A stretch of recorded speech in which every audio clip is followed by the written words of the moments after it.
Yo, what's up, everybody? Welcome to Hello, Tricky everybody. Jim. I am very excited about this stream today. Very excited about the tournament we've got ahead. I am joined by your 2007 U.S. National Champion and 2004 World's Finalist, Chris Fulop. How you doing, Chris? I'm doing all right. I also feel like you left out some interesting information. Did I? Well, go ahead. What did I leave out? Well, since we are doing the base through Neo format, maybe we should go over some of my Wizards of the Coast era accomplishments as well. Well, I'm not as well versed in those. So could you please let us know? All right. While we're doing some shameless self-promotion here, I got second place at the 2001 Super Trainer Showdown and the day 2. So they ran it where it was 2 separate tournaments, one Saturday, one Sunday. They do all Swiss and then a top 8 that day. Okay. And then, so I got second place on the first day and then 7th place on the second day. I won the Professor Championships in 2002 and won 2 Super Battle Zones and got second place at the Central Stadium Challenge in 2002 as well. So you're kind of a 2002 beast is what you're saying. Yeah, so this is a format that I would say that I know very well, but we also need to put another distinction here. And I think it's something that for people who might be familiar with the historical side of Base Through Neo, they would know that one of the big problem cards at the time was Slowking. Yeah. From Neo Genesis.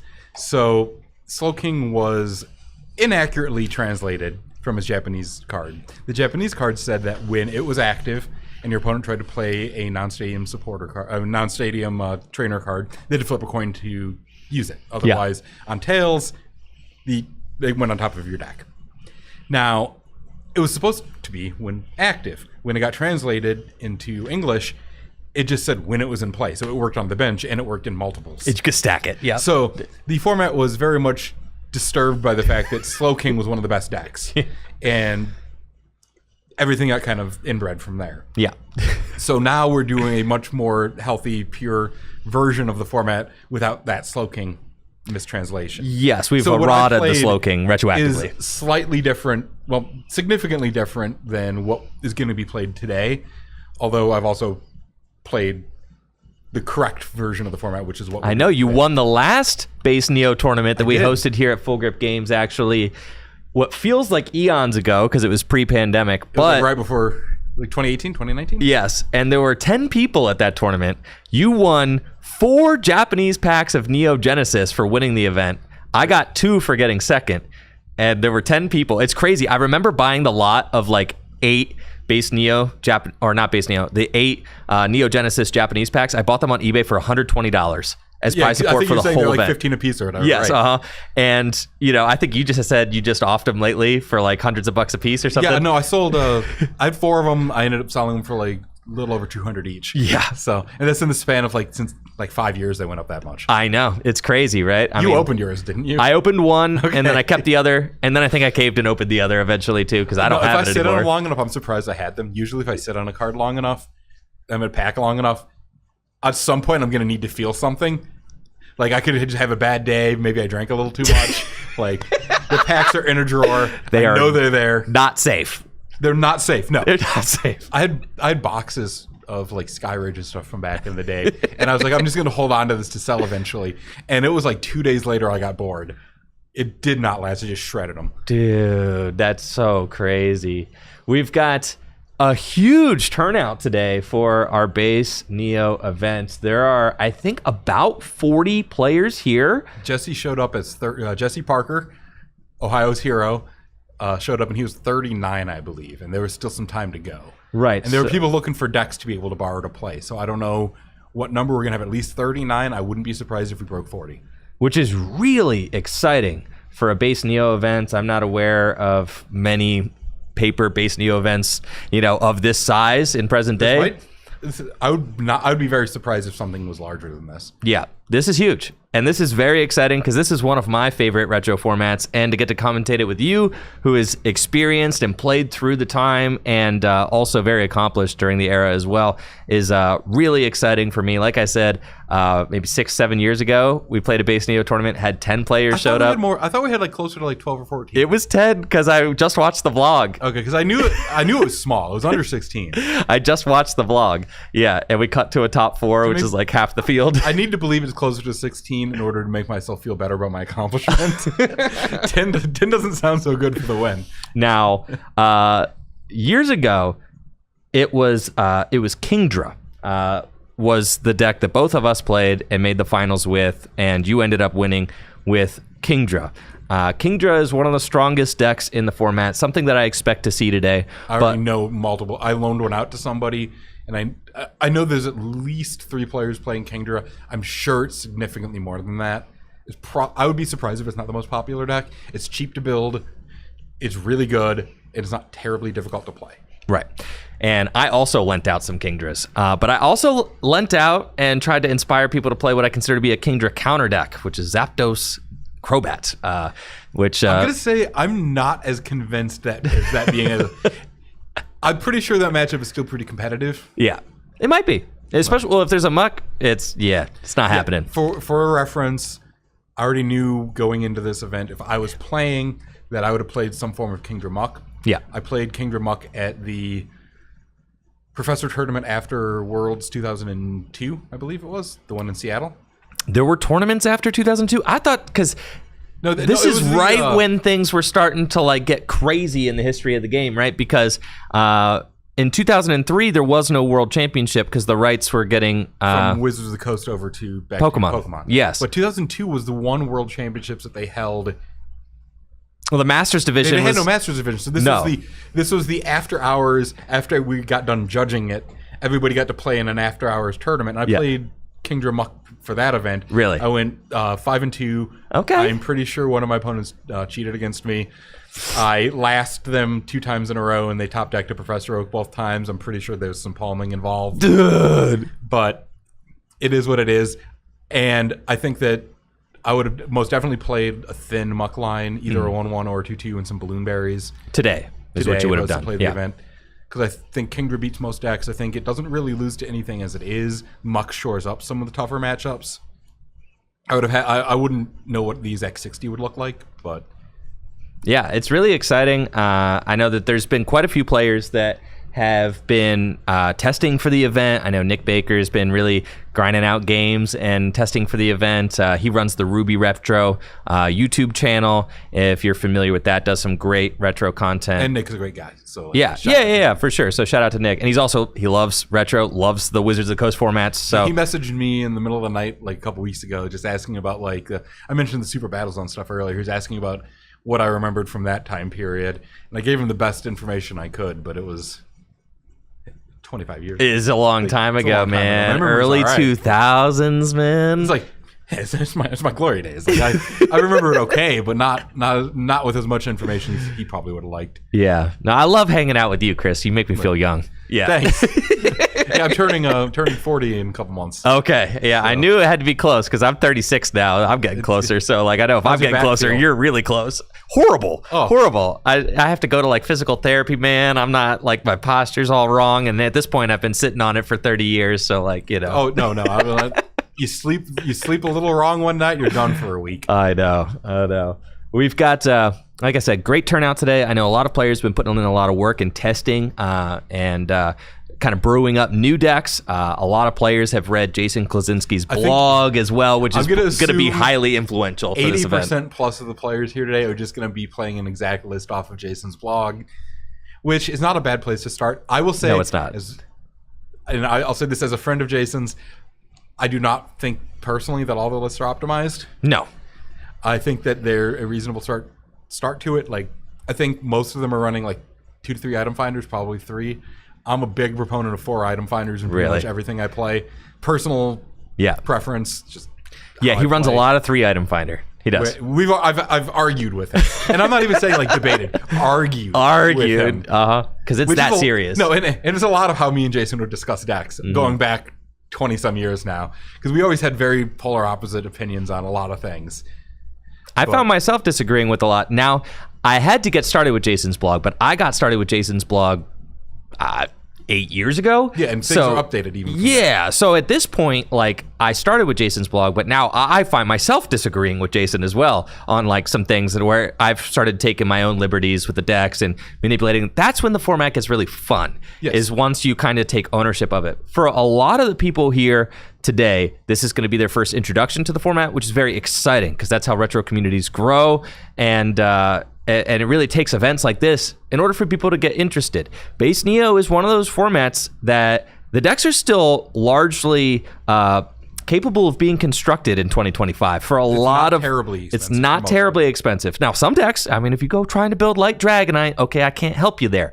Light Dragonite is going to be a very expensive card. But Kingdra, which is like largely considered to be one of the BDIFs, that deck is pretty affordable, all things considered. Your Sneasel decks are going to be, all things, pretty reasonable. Pichu is like getting up there. It's kind of like a little bit of a more expensive card now, but I mean, all things considered, it's a relatively easy retro format to get into. Pichu is a card that has gotten significantly worse with the change to Slowking. Pichu saw a ton of play originally because it was a deck's approach to beating the Slowking decks.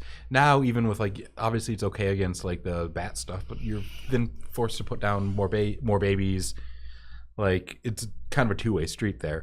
But I think Pichu is another card that even if you're playing a deck that maybe even optimally would be playing it, you can probably get away with it with minimal like decrease in quality. So like if you just wanted to build, like, I know a lot of the Kingdra decks are playing Pichu, you could get away without playing that in Kingdra. Cut it for muck. Cut it for muck. Get a non-hollow muck. Cut it for muck. Super cheap. So you could like yeah, you could build quote unquote budget versions of these decks that are not giving up a lot. No. And probably have a. And they reprinted Cleffa in Celebrations, which is like, I'm a purist. Like, yeah, me too. Me too. No, I just want people playing the format. Yeah, yes, but I'm saying if you're just trying to dip your toes in and, you know, get a deck without buying, you know, maybe $15 Cleffas or a $10 Cleffas. I heard you have a lot of Cleffas. How many Cleffas? I've got over 100. Okay. Yeah. Because you know Carl, right? I do know Carl. Yeah. Shoy. I knew he had like 70 some. I don't know if he still does. I've got over 100. I'm very proud of my Cleffa collection. I have 5. Which I thought was one more than necessary. But as I'm loaning out decks today, it's like, no, it is not. It is not, dude. No. I would like to get like 16. That way I can build enough decks. I have all the trainers and stuff. Yeah. I don't have elms for some reason. We have infinite Professor Oaks and then like no elms.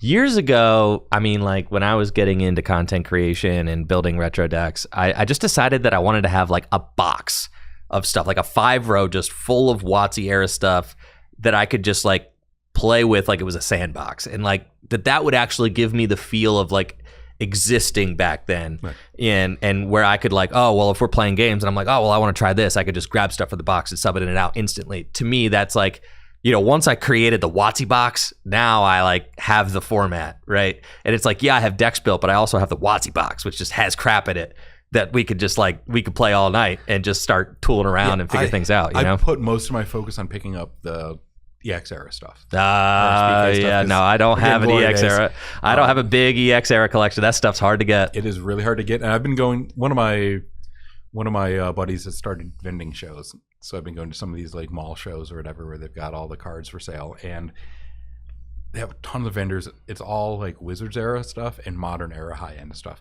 Nobody has like EX era stuff. It just doesn't exist, to the point where like I kind of think that that's a whole era that is more expensive than the current prices even suggest it is, because the cards just don't exist. You know, we went to Collecticon and round 1 is going up, so we're gonna hop right over to that. But we just went to Collecticon and in Cleveland, and Natalie and I found 5 $10 oracles. We were so... That's awesome. Yeah, we were popping off. We were like, oh! I have my 3 from my Worlds deck, and that like to rebuild it, and that's it. Yeah. All right, let's see. I think I bought most of them from the store. Yeah. Shout out Full Grip Games. All right, we are getting underway here at the shop. Do we know who we got? Round number 1 has just been posted. Players are making their way to their seats. There's Matt Price there. He's going to be playing. I know he said he was going to play if he could find... I don't think he found a deck. And we've got Holden versus Owen Robinson. Holden Cheeks on the right. Owen Robinson on the left for our first round.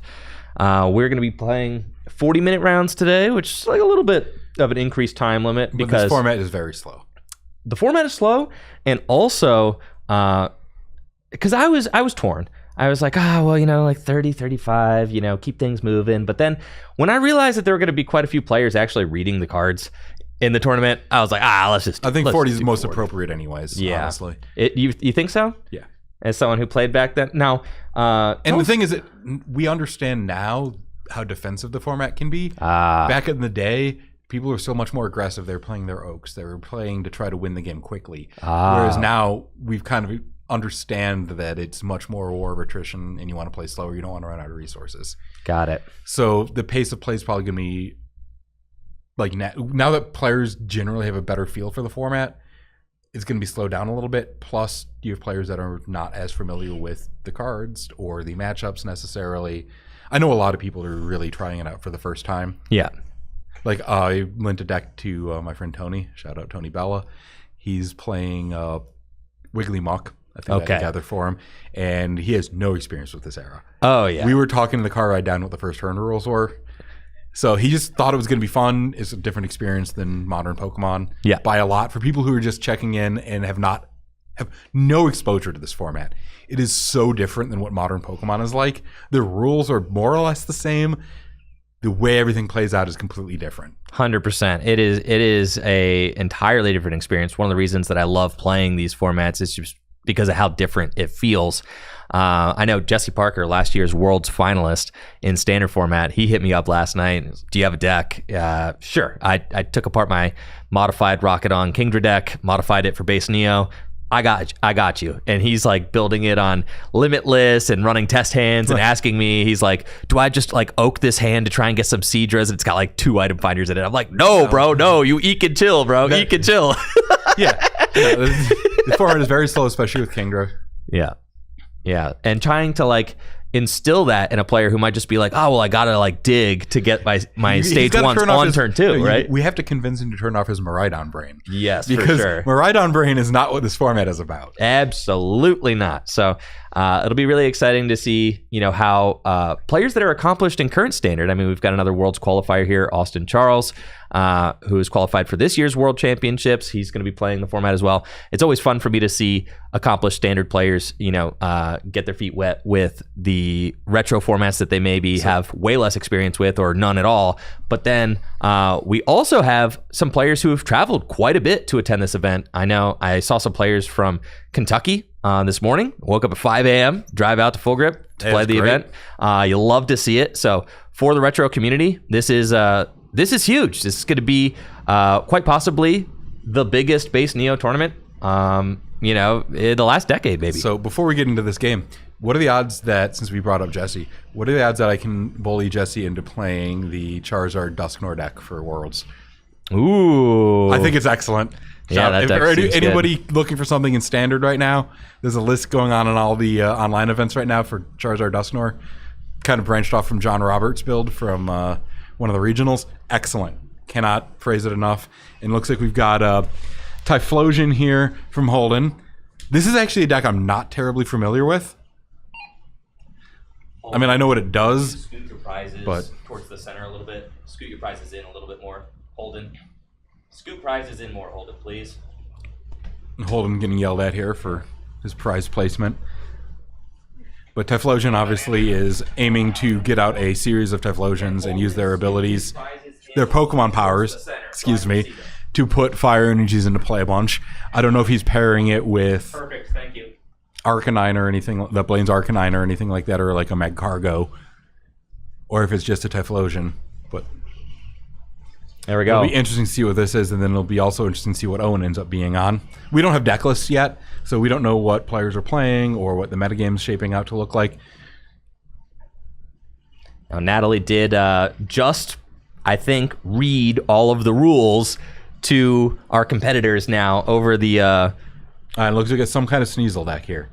over the loudspeaker. So there are some things that are noticeably different. On the first turn of the game going first, you could do everything. You could attack, you could play trainers. There's no such thing as supporters, but we do got to watch out for Elms, as Elm is one of the most popular trainer cards. You know someone's going to mess up Elm today, right? Many people will mess up Elm today. Natalie, I've done it in Cube before. Oh, yeah. Natalie told me that she is going to be doling out game losses. If you break the game state, like play an Elm and then play another Elm or something and shuffle your deck in, that game's over. Like, you lost. Like, luckily, there's not that many cards that actually break the game state like that. Lass would. Yeah. Lass and Elm, right? Yeah. But it's not like you're playing Nest Balls and Ultra Balls constantly throughout the course of the game. So, and you're not encouraged to play things like Oak aggressively. That's true. So once you Elm, there's not going to be trainers in your hand often that are going to break the game state that you're playing afterwards anyway. The major offenders are like, I played a Good Manners or a Computer Search after an Elm, or I played a Stadium after an. The stadiums are hard to remember. Like, ooh, I got a Stadium. Sure, lay it down. Yeah, but that's rewindable. It is super rewindable, right? It's the same thing with like energy removals, Gusto Winds. Like, as long as the game doesn't get too long, there's not a lot of shuffle stuff that's going to result in game losses, hopefully. Yeah. Also, I do want to point out something interesting. Because Owen put down Cleffa and Sneasel, in modern Pokemon, you'd probably just put down the Cleffa. Yeah. But because if he lost the coin flip, he would be potentially able to be knocked out on the first turn, you do want to put down the second Pokemon because more things are actually threatening to you on the first turn. For sure. And we see, Owen here playing, looks like Sneechu. It's probably Sneechu. You could theoretically put anything with Sneasel. Oh, it's Sneasel Aerodactyl. This is cool. Okay. So Aerodactyl is a Pokemon that has this Pokemon power that makes it so that all other nobody can evolve, right? I think that's what it does. That's a Scyther. Ancient power? Yeah, it's ancient power. While it's in play, neither player can evolve Pokemon. It's got to evolve from a mysterious fossil, which is hard to get out and hard to evolve because it's pretty frail. But this is also a card that Typhlosion in particular does not want to see. No, right? If Owen can get an Aerodactyl into play quickly, then Holden will be unable to evolve his Pokemon. Prehistoric power. No more evolution cards can be played. Just that simple, folks. And Owen just puts heads on the fossil egg. So what does that do? Gets a mysterious fossil? And puts it directly in. Oh, no, it takes something that evolves from it, I guess. Oh my god, that's a turn one Aerodactyl. This is probably just game over, right? It's not good. It's not good, Chris. My memories of Fossil Egg was from modified format when it was being used in there's a Kabutops deck that I was seeing very little play, but it was okay. I don't remember Fossil Egg seeing any play beyond that. Now, Holden is playing a Typhlosion deck, features and the last! Oh, God. Oh, we got the Blaine's Charmander in there, which is cool. Do you know what that one does? Yes, it removes an energy. Yes. The Kindle attack. Yep. So the concept of Holden's deck is to try and get this Typhlosion into play. It's got the Fire Recharge Pokemon power. Once during your turn, you may flip a coin. If heads, attach a fire energy from your discard pile to one of your fire Pokemon. And then Flame Burst can do 80 damage, which is going to knock out a lot of things in the format. So a very high power level attack, but it is a lot to set up. And Owen's Sneasel deck is trying to run evolution decks like this off the board instantly, as we see him going for a turn one Fury Swipes, flips two heads with the Darkness Energy. So that's 30 damage on the first turn of the game, going first.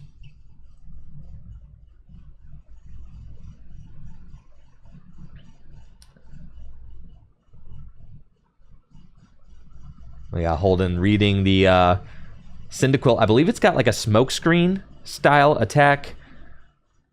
Yeah, it does. It's no, it's 20 damage, discard an energy, and I think I don't know what the second attack is either. It's flip a coin. If heads or if tails, you have to discard an energy. And it looks like with the Blaine's Charmander there hitting the bench, Owen kind of understands that he cannot just like keep the the foot on the pedal and just go with this Sneasel, because eventually the Blaine's Charmander will be able to use that Kindle attack and strip Sneasel of the energy. So Owen deciding to take a break and actually go for Cleffa's Eek, while, Holden sits there and cannot actually play that Quilava from his hand. And you saw just how automatic it was. He's like, oh yeah, Quilava, let's go. But is not going to be able to play that Quilava because of Aerodactyl's ability, or it's going to be really hard for me to... I don't know if... Nick's saying ability, Pokemon power, prehistoric power. I don't know what the Typhlosion deck can do. I'm trying to think of what basic Pokemon I might have available to attack with. Maybe a Magby? A Magby would be very nice. Turns off all Pokemon powers until the end of your next turn. So you can get around things like the Aerodactyl. Yep. It was also very good against Slowking back in the day. But there's not a lot of ways to find Magby. No. In these decks. No, Good Manners is a card that might see some play. Maybe it's like a one-of in some decks to help get basics into play. You've also got Computer Search. Oh, I think Good Manners in a deck like this in particular is trying to go wide with multiple Typhlosions. It should be... you should play a number of copies in it. Probably, but Also, it's like, you got to get... He basically just needed to find a Cleffa. Yes. Yes, we are going to need to see a Cleffa. Let's see. I've got Jason's Typhlosion list here. I have to imagine that it's very similar. This list calls for an Igglybuff. So if there is Igglybuff would do the same thing. Yeah, if there's an Igglybuff available, Igglybuff turns off one of your opponent's benched Pokemon's Pokepowers. Yep. During your turn. So...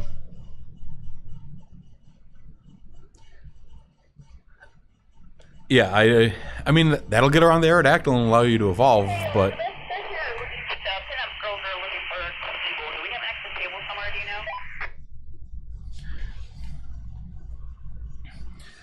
And no, with Owen taking his foot off the gas on powering up that Sneasel and just choosing to use Eek, he's under no pressure, just fully set up, then go for the aggression. There's no reason to potentially overextend and have something go wrong here and just not have the resources to be able to continue putting pressure on later.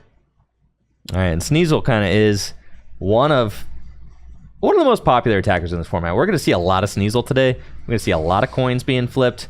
It's got 2 attacks, both of them flip coins. You've got... There will be a lot of coin flipping going on throughout the day anyways. Oh, we're yeah, 0 for 2. There is. 0 for 3? Standard Sneasel. Off the table. All right, 1. That's all it needs because of the dark energy. And someone in chat was inquiring about Holden playing Blaine's Charizard in the deck. I don't think it does. I think it's just running the Charmander for the first attack, which is an energy removal on a stick, basically. Yep. So I would be surprised if the actual Charizard was in the deck, even though the Charizard's not terrible with Typhlosion. There's probably just not enough room in the deck for that. Exactly. So we've got Kindle from Holden. Try and slow things down, but Holden is on the ropes. Things are looking really rough as Owen just continues to put pressure. Owen does want to find a second energy so that he can have the potential to win the game here by benching Holden out. And if he can't, then like honestly, I don't know if a Holden has energy in hand, but just access to a Cleffa next turn, the game continues. Yeah.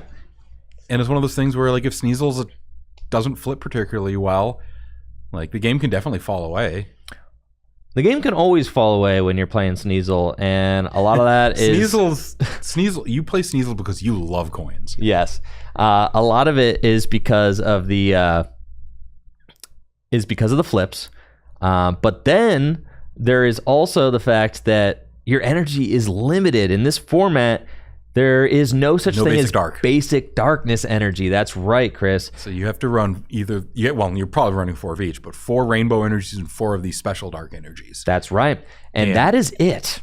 Sneasel already has only 60 hit points, so like rainbow energy is taking that even lower. So like there's a cost to that. Exactly. There's a reason the deck is playing Focus Band. Exactly. And there's also a reason that the deck is playing Energy Charge, which is flip a coin. If heads, take 2 energy. Is it special energy only, I think? Well, let's pull it up. I've got it right here. Special energy only. 2 energy cards. But it can definitely get special energies. Yes. Which no other card in the format can do. Right. So it's not ideal, but usually 1 heads will get you enough energy to be able to keep attacking. Yep. That is the only energy recovery card. Well, there's energy recovery card for the special energy. There is Nightly Garbage Run, which can recover basic energy. But again, there's no such thing as basic darkness energy during this time. When did basic dark energies come out? That was in the almost like 2010, 2009? Diamond and Pearl era? Diamond and Pearl, yeah. Platinum, something like that. Yeah, so basic darkness energy didn't exist during the entire EX era either. And I think Owen is just going through the motions. And the Charmander is knocked out. Owen Robinson taking round 1. And not a great draw there from Holden, unfortunately. Is he trying to read what it does? Yes. He's like, what does that Charmander do? Let me find the English one. Yeah. Very unfortunate draws there from Holden. Couldn't find a Cleffa to get things started off. Owen going to take that first round with his Sneasel Aerodactyl deck. But honestly, I don't even think the Aerodactyl ended up mattering. The last just did him in. Yeah, that turn 1 last was and that's brutal. going to happen in this format. If one player has Cleffa and the other doesn't, then the last can just end the game on the spot sometimes. It definitely It's the reason can. why most lists are running all 4 Cleffas. Oh, yeah, because you want to open one. In case your opponent goes for that turn 1 last. Last is just an absolutely devastating card. It makes it so that both players reveal their hand and shuffle all trainer cards in the hand back into the deck. The fact that you could just play this card on the first turn of the game, going first, obscene. I mean, for a modern player to look at that and be like, well, what? Like, what do you mean? To be fair, everybody was saying the same things back then as well. It's like, this is really stupid. And it was being done before Cleffas were out. It was worse before then because you didn't have Cleffa. So actually, it might have even been better because then you didn't have the ability to refill and get all your trainers back immediately. You had less. At least then you didn't have the pressure to follow up the last. Usually, you just sat there and hoped to see who would draw out of it. Yeah. So you had more people playing higher counts of computers or higher count of Professor Oak because Professor Elm wasn't out yet. Right. But now it's like, okay, well, if one person has a Cleffa and the other one doesn't, then the game steamrolls pretty quickly. And the other reason why you want to play more babies, it's not just because, first of all, like Pichu's a good card, Tyro's a good card, Magby, Igglybuff, good cards, beyond just the Cleffa, which is obviously a 4 of inclusion. But against players, you want to open with one of these babies so that if they do try to do the last eek, they have to flip to be able to eek into your baby rule. The baby rule doesn't just flip to stop damage. It flips to stop the entire attack. So when you have 2 players with babies active and one of them's trying to eke into the other, there's a 50-50 chance that it just fails and then you don't refill your hand. So when you have someone open with just a Cyndaquil and you have Cleffa, that's like the perfect example of how to just like not steal a game, but just bully a game. That's it. I mean, that's it. So it's almost interesting to not like, it's unfortunate to see the first game of the day go that way, not to have a better back and forth match to be able to commentate on, but it is a nice introduction to what can go wrong in this format. Like, that's plan A. That's what you want to be doing in this format if you can get away with it. And that's part of the thing is that, you know, seeing that kind of game 1 does kind of it's context for the rest of the events, and you see why people are building their decks to prevent that to happen. Exactly. That is like level 1, plan A of what you're trying to do to win the game in this format, and then all the other decks are built to try to make that not work. If you showed up to a tournament in 2002 and it's like, yeah, I've got this cool like Typhlosion deck and I'm going to try and evolve all my guys into play, it's going to be really sick, you might just encounter somebody with like the most toxic stuff you've ever seen just like dumping on you, right? And then you lose pretty quickly. Now, if people were unprepared for the onslaught of LAS and various energy removals and things like that, it wasn't going to go well for you. So no. And I'm assuming he does play the 4 Cleffas. Yeah, he does. But you just don't open it. Yeah. No, I mean, the odds of opening a 4 of is not, you're not going to do it every game. Nope. And for Owen, He's stoked. He's like, oh yeah, got Sneasel out early. That's why people run Sneasel, right? It's a low maintenance attacker. I don't know, but I actually think it's a pretty high maintenance attacker because of the special energies. Well, and you need a bench. well, What's nice about it is it's a free retreat cost. who's a lower maintenance attack? Rocket Zapdos. That's about it. Rocket Zapdos, Kingdra. But Kingdra's a stage 2. Yeah, but that maintenance doesn't mean how quick it can attack. Like you still have to. It's very aggressive. Yeah. Sneasel is definitely one of the best attackers in the format. It is lower maintenance than something like Typhlosion. But Typhlosion goes over the top of almost any deck. It does, yes. Whereas like Kingdra, 1 energy attacker, and does 30 damage for 1, 90 hit points, no weakness. I mean, you put Focus Band on it. You're running Pokemon Centers. Yeah, dude. Ideally, you're retreating between multiple Kingdras to get full value out of it. The deck is nasty. It really is. And I think that's going to be something fun to do. Did you want to pull up a Typhlosion? Have you done that yet? I have, yes. Okay.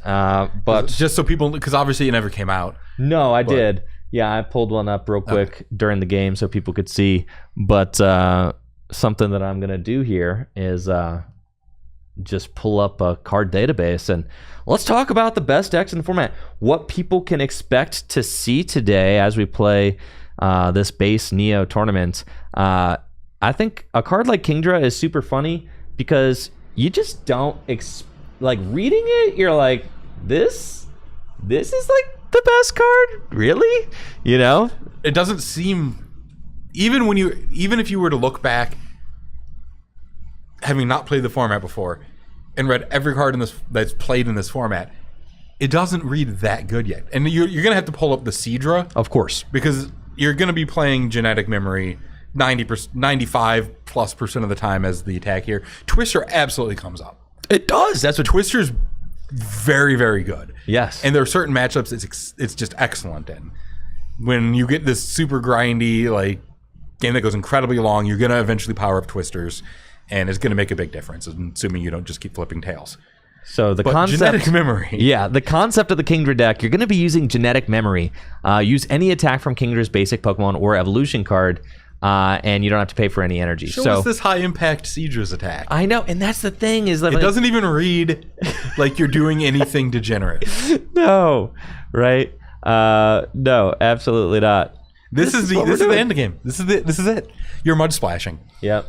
This is Apex Pokemon 2002. You are using a 1 energy attack on Kingdra to copy Mud Splash. You're really cheating the system with this. But what you are doing is you're doing 1 energy for 30 damage, which in this format is pretty good. Yeah. You're having 90 hit points and no weakness, which is extremely good. You're doing it for 1 colorless energy, which usually means you're going to play recycle energy. So it just keeps coming back. You're able to use Pokemon Center, and the 10 damage on the bench from Mud Splash really adds up, and it starts to bully baby Pokemon. Exactly. Anything that clings to life from a Focus Band, it gets to bully. You can set things up that have 70 hit points so that they're now dying to double Mud Splash. I'm sorry, being knocked out by double Mud Splash. Now, excuse me here while I have a brain fart, but yes, Focus Band, Chris, let's talk about that, because that's also a big part of the format, huh? Yes. It's, if your Pokemon would be knocked out, guess what you get to do? You get to flip a coin. And if heads, it survives with 10 hit points. Yep. And no, there's no way to get rid of tools. Nope.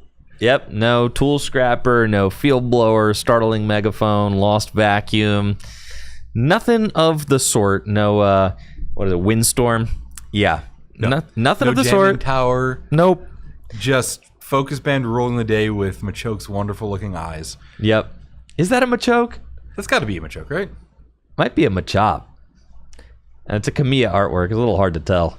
But anyways. I'm going to choose to believe that it's a Machoke. Oh, yeah? But I don't actually...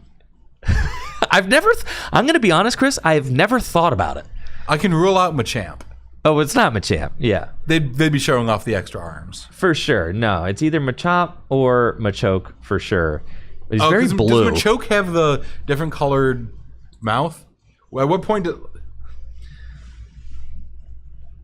Let's see what Machop... Oh, it is Machoke. right? Because Machop doesn't have that little. I don't know if there's enough distinction to be able to know. I do not know. It's really hard to tell. Wait, hold on. Someone in chat saying no teeth. But the point where the teeth would be closed. Machoke has teeth. Machop does not have teeth, bro. I think that's the biggest argument for it being Machop. Machoke's got little... Yeah, but the mouth isn't open enough to be able to for sure see teeth. I'm also leaning towards Machop now. The biceps don't have the Machoke lines. That's another big tell. Yeah. Look at this. You can kind of see right there. Boom, boom. The stretch marks. There's no defined shoulders. The stretch this guy marks. Has not been hitting the gym. No, this is the world's weediest Machoke. If this is a Machoke, yeah. So I'm going. Yeah, Machop. we're gonna go with Machop. Yeah. So, but yeah, this card dominates the format. A lot of flips. There's already a lot of flips because of the baby Pokemon, and then you add in more flips because of the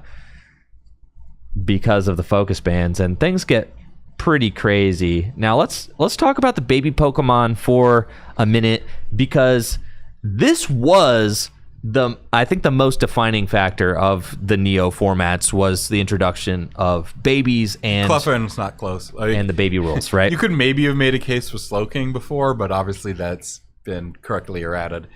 Yeah, but with Cleffa, the fact that the baby rule is on that card. I mean, first of all, the attack's great, but then second of all, the baby rule just really slowed down the pace of the game. You didn't have these rush decks that were just like guaranteed taking knockouts on turn one. In fact, you really had to think in this format about when you wanted to go on the aggressive and start flipping coins to try and knock out babies. Because if you decided that you were going to bring up your attacker into a Cleffa and then your opponent lasses you or something like that, and you've got your attacker strand in the active, you automatically open yourselves up to being eked against. Yes. Now that's why let's bring up Tyrogue.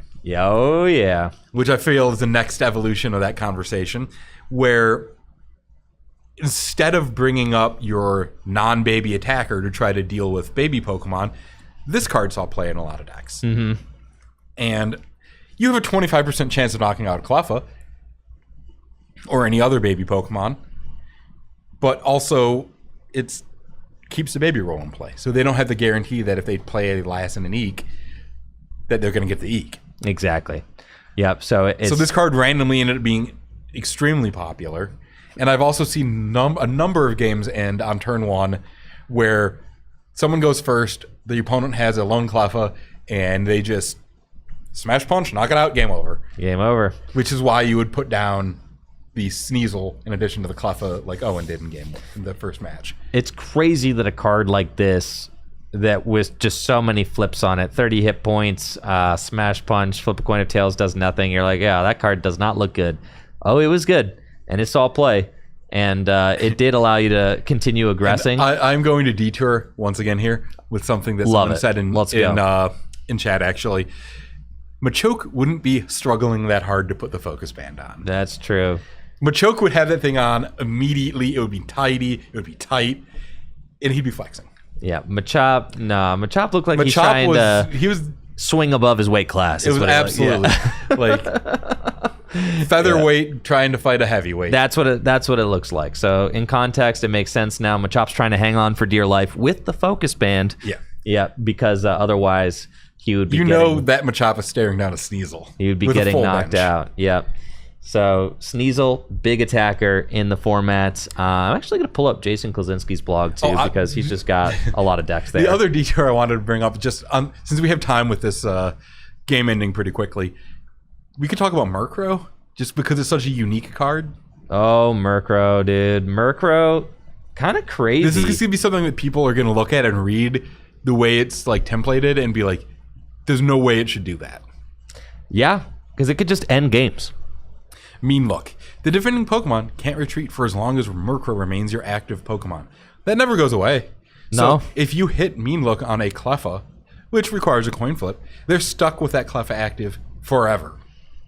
Yep. Unless they play a switch or something. Right. And note that Cleffa can't do damage. Nope. And then Feint Attack, choose one of your opponent's Pokemon. It does 20 to that Pokemon. So you can lock up a Cleffa active and start picking things off on the bench 50% of the time, but it's theoretically a stalemate if they don't run a gust. You can play Gust of Wind or any effect like that to get the Murkrow to the bench. Or Double Gust. Yeah. Or you could play like a Scoop Up or a Switch or something to get the Murkrow to the bench. But if you don't have a way to do that, you could theoretically just lock the game up inevitably there. It's something that you can do to steal games at the very end of a game once resources are down. If you kind of been able to like keep track of how many resources your opponent has available. This is a crazy card. And the fact that, you know, up until this point, Chris, I mean, I've really just played base Neo casually with friends. So for me and my friends, I don't really try to like mean lock, you know what I mean? What kind like, of friend are you? That's what I'm saying. Friends like that's mean not look friends. That's not like nobody's having fun here. If you haven't mean looked your friend, are they really your friend? So it's like being Facebook official. It's mean look official. Like you really have to take that next step with your friends. The other thing is with Chaos Gym with Murkrow, it affects kind of like what Slowking did before, where you'd get multiple Slowkings in play and you'd mean look something, and they wouldn't be able to play their Gust of Winds or their switching effects. Yeah, Chaos Gym. So you could kind of force the mean look to do degenerate things. You can mean look a muck. And force them to like have stuff and just snipe around that.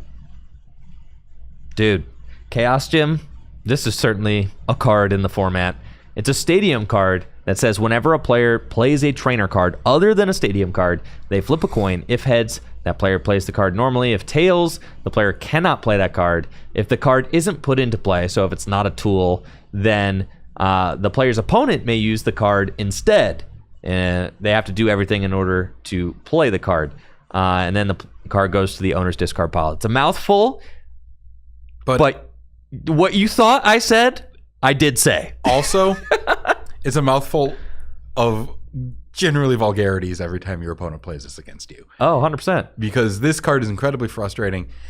It's weird in the fact that it saw play, but probably not as much play as it should have. And then once Slowking came out, most of the time people kind of gravitated towards that. But it's also one of the reasons why you'll notice a lot of these decks play 3 stadiums. Yeah. And a lot of times there are stadiums that are not the highest impact.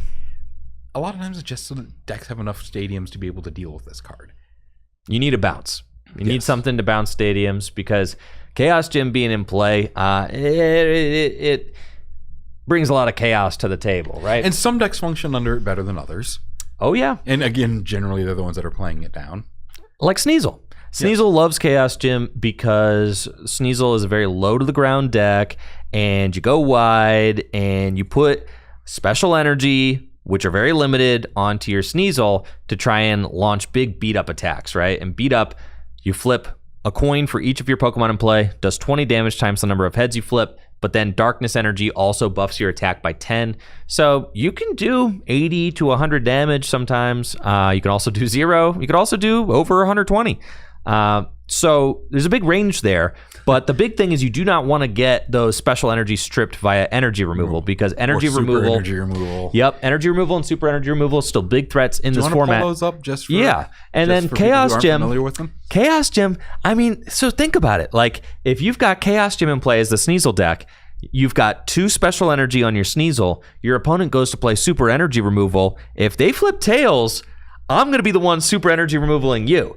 So you really don't want to take that gamble a lot of the time. So Chaos Gym plays in a lot of Sneasel decks. It's not even the worst, because there's more than likely they're still getting rid of one of their darker rainbows, which are pretty precious. Nah, dude, because you play the recycles too. Yeah, if you have their cycle energy in play. Because the Sneasel decks usually play. Sneasel decks are pretty important. The Sneasel decks usually play 4 dark, 4 rainbow, and like 4 recycles. And the recycles are there just for Cleffa, because you don't want to have to attach a Darkness Energy to Cleffa. We should talk about the downside of Dark and Metal energies in this There's format. a lot to talk about, Chris. There's a lot to talk about. But yes, let's talk about... Especially, like we brought up Murkrow and how sometimes Dark Energy would be used to get out of Mean Look.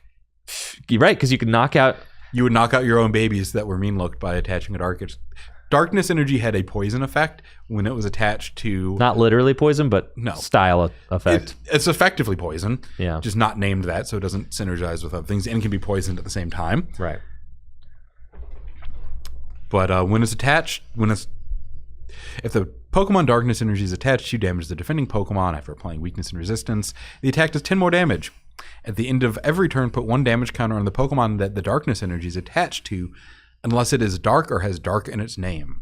Yep. And Cleffa is not Dark Cleffa. No. As much as it seems to cast a dark shadow over the format, it is not actually dark. So if you had to attach that to a Cleffa, it doesn't live very long. No, it just knocks itself out. So that is a way to remove a Pokemon from your own But you active. could also...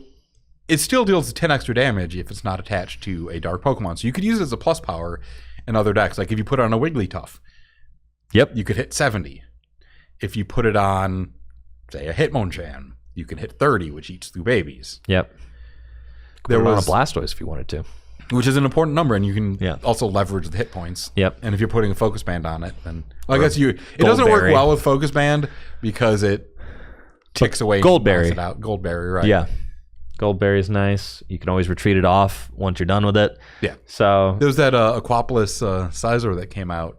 Oh, yeah. It's got an attack that, for a metal and a colorless, I'm pretty sure at least, it would do 20 damage and to any Pokemon on the bench and bring it active. So what you would do is you put a Dark Energy, so it was doing 30, and then you just grab babies off the bench, do 30 to them, knock them out. It's and crazy. Since they're on the bench, they didn't get a baby flip. That's only when it's active. Right. Because when you announce the attack, there wasn't a baby active. Correct. Yeah. So you would be able to cheat around that. So that was like the main application of Darkness Energy being put on non-dark Pokemon. And then like you brought up Goldberry. Yeah. Goldberry is another, like the two biggest, there's like 3 big tools that saw play in this format. Goldberry is the second one. We had the Focus Band's the first one. Goldberry, at any time between turns, if there's 4 damage counters on a Pokemon Goldberry's attached to, you remove the 4 damage counters, discard the Goldberry. So it's a nice little super potion style effect, which can make big Pokemon last longer. Pokemon like Blastoise, like Goldberry. You really want like 100 plus hit points or to be playing Metal Energies. Yep. To be able to justify playing the Steelix plays it. Steelix. Pull up the Metal Energy, because then we can talk about like the Brox Ninetales, Steelix deck, and the Metal Chansey. It's also really... And Metal Mewtwo. Yep. It's also really... And Rocket Zapdos. Yes. It's really important to talk about the way that Metal Energy works in this format, because... With self-damage. Yeah, because it is not how you would think necessarily. But Chris, give us the spiel. Okay, so... Naturally, as other Metal Energies in the future have done, it reduces the damage that the Pokemon is attached to takes by 10. But also, if it's not attached to a Metal Pokemon, I'll read it verbatim here. If the Pokemon Metal Energy attached to isn't metal, whenever it damages a Pokemon, reduce it by 10. So this is going to apply twice to self-damage. Well, that effect isn't going to apply twice, but you're doing less damage to yourself. Yep. From both clauses. Yep.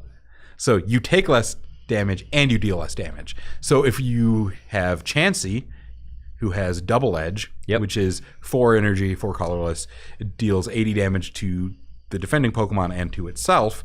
If you have a Metal Energy on it, you'd be hitting them for 70 and you'd only take 60 back. You could then trigger Goldberry and you've only taken 20 and you're doing a lot of damage. Now, if you have 4 Metal Energies, you're only doing 40 to them, but you're doing 0 to yourself, and you have 120 hit points and are taking 40 less from damage. The opponent with Goldberries. Yep. And you've got this giant tank. Yep. So you have a lot of inevitability there.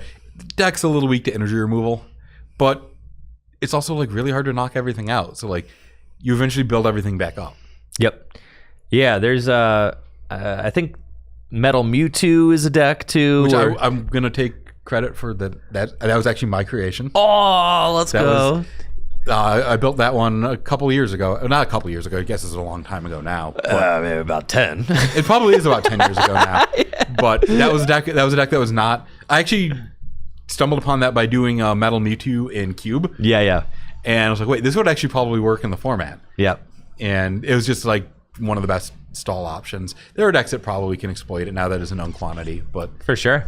That's one that I do want to give myself a shout out for. So the lore behind the Metal Chansey deck is that Alex Chuck Brassario Brosseau won the 2002 World Championships. Every janitor saw it happen. Yes, and that's the joke. Alex Brosseau won the 2002 World Championships with Metal Chansey. He did win the event. There was no but there was no Masters Division World Championships in 2002. It was a side event, more or less. It was all the professors who were there. It was for professors only, which was because the Wizards of the Coast was trying to funnel players away from playing Pokemon to play Magic because they knew they were going to lose the license to, or they knew they weren't going to pay to renew the license to Pokemon. They were done. So, which from Wizards' standpoint, I get it, especially as Pokemon was not very popular at that point. Yeah. But to humor players who were still involved, they basically were like, okay, well, you're going to be judges, and we're going to run events for you anyways sometimes, but they're not the same prestige. Yeah. So they ran, I want to say it was roughly 40, 50 person event. I'm not entirely sure the size of it. It was just 7 rounds of Swiss. And Alex ended up going 7-0 with Metal Chansey. Yep. And the joke was that everybody had left the venue, like outside of like the players and the janitors. So it was kind of jokingly called the Janitorial Invitational. And you were there. I was there. That was the one I went 5-2 with Kingdra Muck. Yep. So this deck does have. It was a pretty significant tournament, and it was one of the few tournaments that was being played there of any stakes that was played using unlimited, not modified. Oh, so it was base Neo, but it was with the Slowking mistranslation. It was absolutely Slowking. Yeah. I'm pretty sure like Jason Klaczynski went 6-1, and he was. I think his only loss was to Alex, and he was playing Slowking Murkrow stuff. Yeah. I think Jason's favorite card of all time is that Murkrow, by the way. Really? Yeah, he does have it in quite a few of his decks, yeah. Oh, he loves it. It's so annoying. For sure. One of my favorite decks of all time was the Brock's Ninetales. See, it brings up seniors automatically because that was like the real one. But if you go to professors, there you are. Yep. Uh-huh. Oh yeah. See, I got 11th. 11th. There you go. Kingdra Muck. Didn't make it up. No list, and no, I do not remember. No. And Jason was Slowking. Is that a Murkrow next to it or a Sneasel? Let's see. It looks like it's a Sneasel. That's a Sneasel Slowking deck. Yeah. Mm-hmm. Yep. We got Sneasel Wigglytuff. Zapdos. What were these Zapdos decks? Probably Rocket Zapdos of some kind. Rocket Zapdos. Yeah, just Rocket Zapdos with gold berries and energy. Kind of haymaker type thing. Yep. Pokemon Towers. Because the metal energies worked with Zapdos similarly to how it does with Chansey. Yeah, Rocket Zapdos, one of my favorite cards. It's also wild to see some of the names here, just because I recognize pretty much everyone there. I guess I don't remember Dakota. No, but if you go to seniors, you're gonna recognize a lot of these people too. You've got Drew Holton, Lou Reed, Tom Dozel, Eric Brooks, Dylan Austin. Yep, Cena, Steven Silvestro. Pram here as a senior. It's really fun to see people who have stayed in the game throughout the years. I mean, Brian Six, he's from down here in Akron, area. That's big cool. Shout out to him. Is there anybody that was playing as a junior? Oh yeah, around? I'm friends with Mandy Lamke. Actually been talking. She's trying to get back into the game. Really? She went to a couple of tournaments either last season or the season before. Then had a kid, so took a step away. Cool, man. It is pull back up the juniors. I want to see who all I recognize here. I think I remember. I know Brian Cresswell, Mindy. Was this the woman who has for this event? Did they hand out like English VS cards, like an English VS set? I do not remember. I don't know if they ever made English. No, they didn't. But as a prize, I think it was handed out to some of the top Worlds finishers from this time. I had never heard of that. I do think that there are. I think that it's a thing, and I think that it's her. I remember seeing them posted on like Facebook, and she had these cards, and they're worth like anything you want because they just don't exist, right? I know that she's had some cards or had some things that were very expensive. For sure. I know that they got original artwork that was done. That's crazy. Like her and Dylan.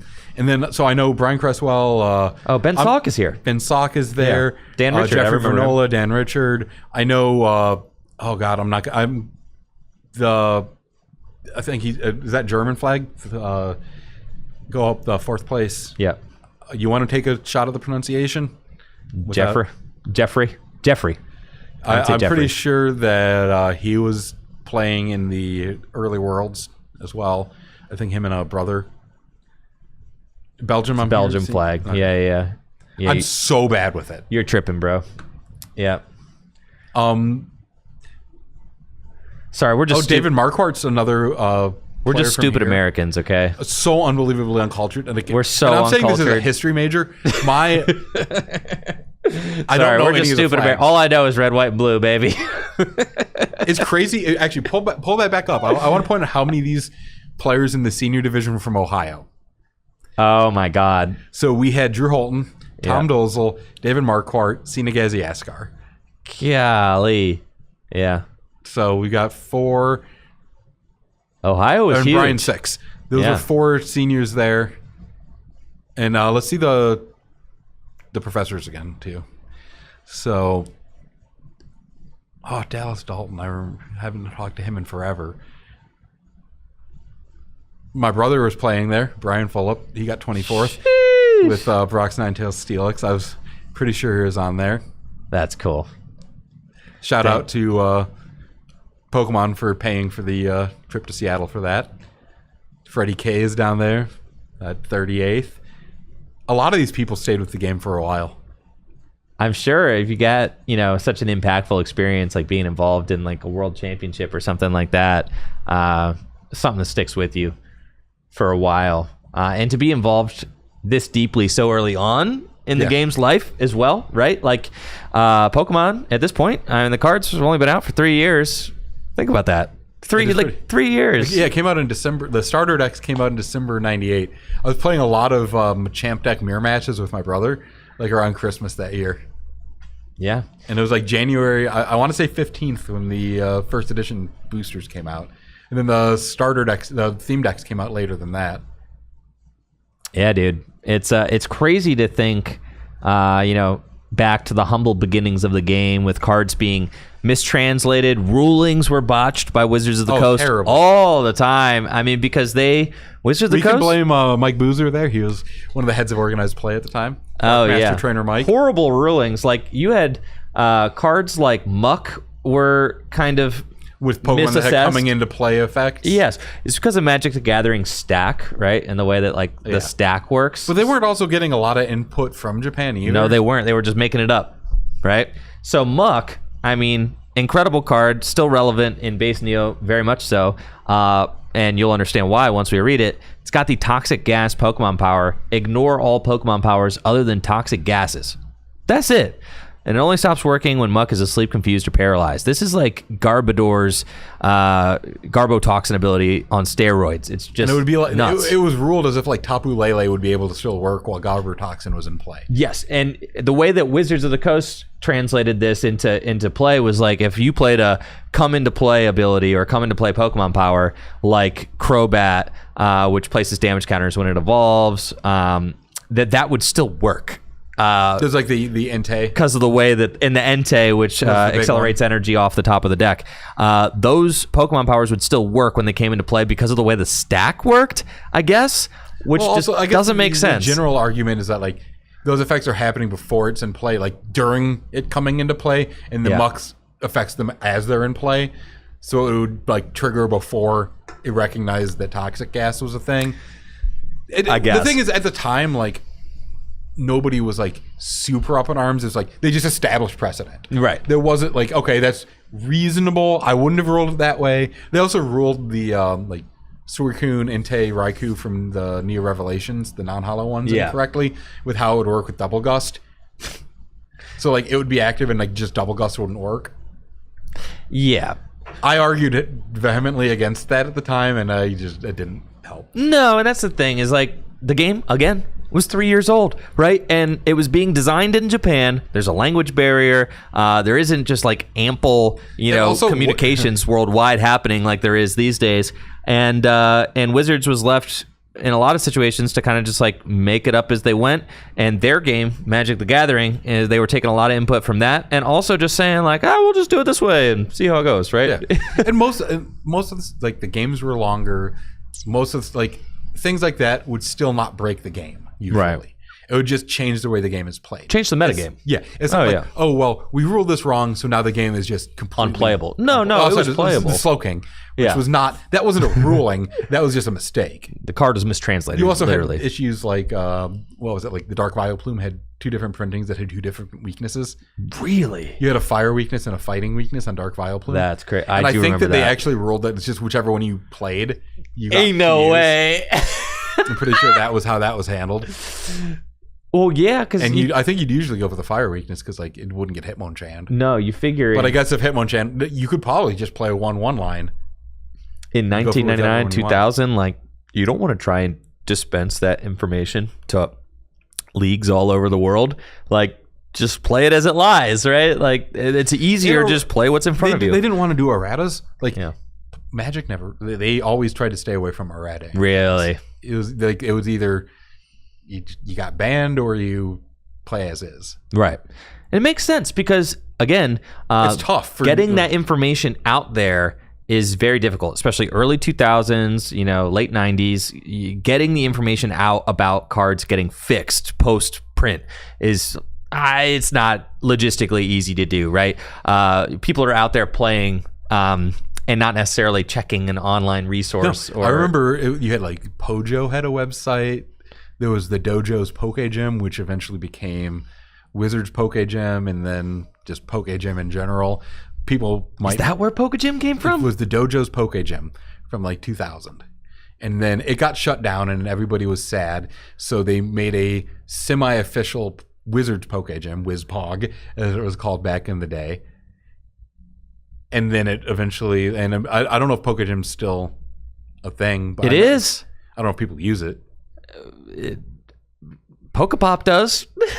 All of Team Compendium, shout out to those guys. They're all great. Yeah, I mean, because the Compendium comes from Poke Gym. So, like, if you want a ruling, you're either going to Poke Gym or you're hitting up the professor, or you're hitting up the professor Discord. That's it. So, Poke Gym is like the most official. And it started from something that wasn't official, but a lot of those guys are from there. Yeah, and that's kind of how I think that was how they kind of got it. Like they were all like.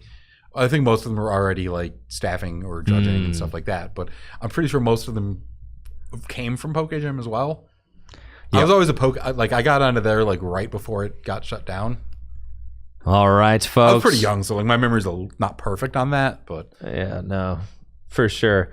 All right, folks, we have got round number 2 coming up, so thank you so much. I think I jinxed us in the fact that I said the games are going to take forever, and then the game did not take very long at all. Thank you very much for bearing with us during the intermission there as we wait for round number 2. Chris, we've got a very exciting turnout today, as we have got 45 players. Do we know if Matt Price ever found a deck? Yes, I saw him here. Oh, well, no, he was here. Yeah, that's him with the long hair right there, the blue hoodie, I think. Yeah, in the center of the screen. Yeah, so Matt Price here. We've got 45 players in the house right now, and that is 6 rounds, cutting to a top 8 cut. A huge turnout for today's base Neo tournament. I love this so much. It is awesome to see, and it looks like... we've got a Sneasel Crobat mirror. Holy smokes, dude. This is going to be a shootout. This is going to get messy. I'm here for it. Now, what is Sneasel Crobat trying to accomplish? Fill in, folks. What are we expecting to see here? You're going to see a lot of knocked out Clefas from incremental damage from Dark Golbat and Dark Crobat. So Golbat, when it evolves, you get to put a damage counter on one of your opponent's Pokemon.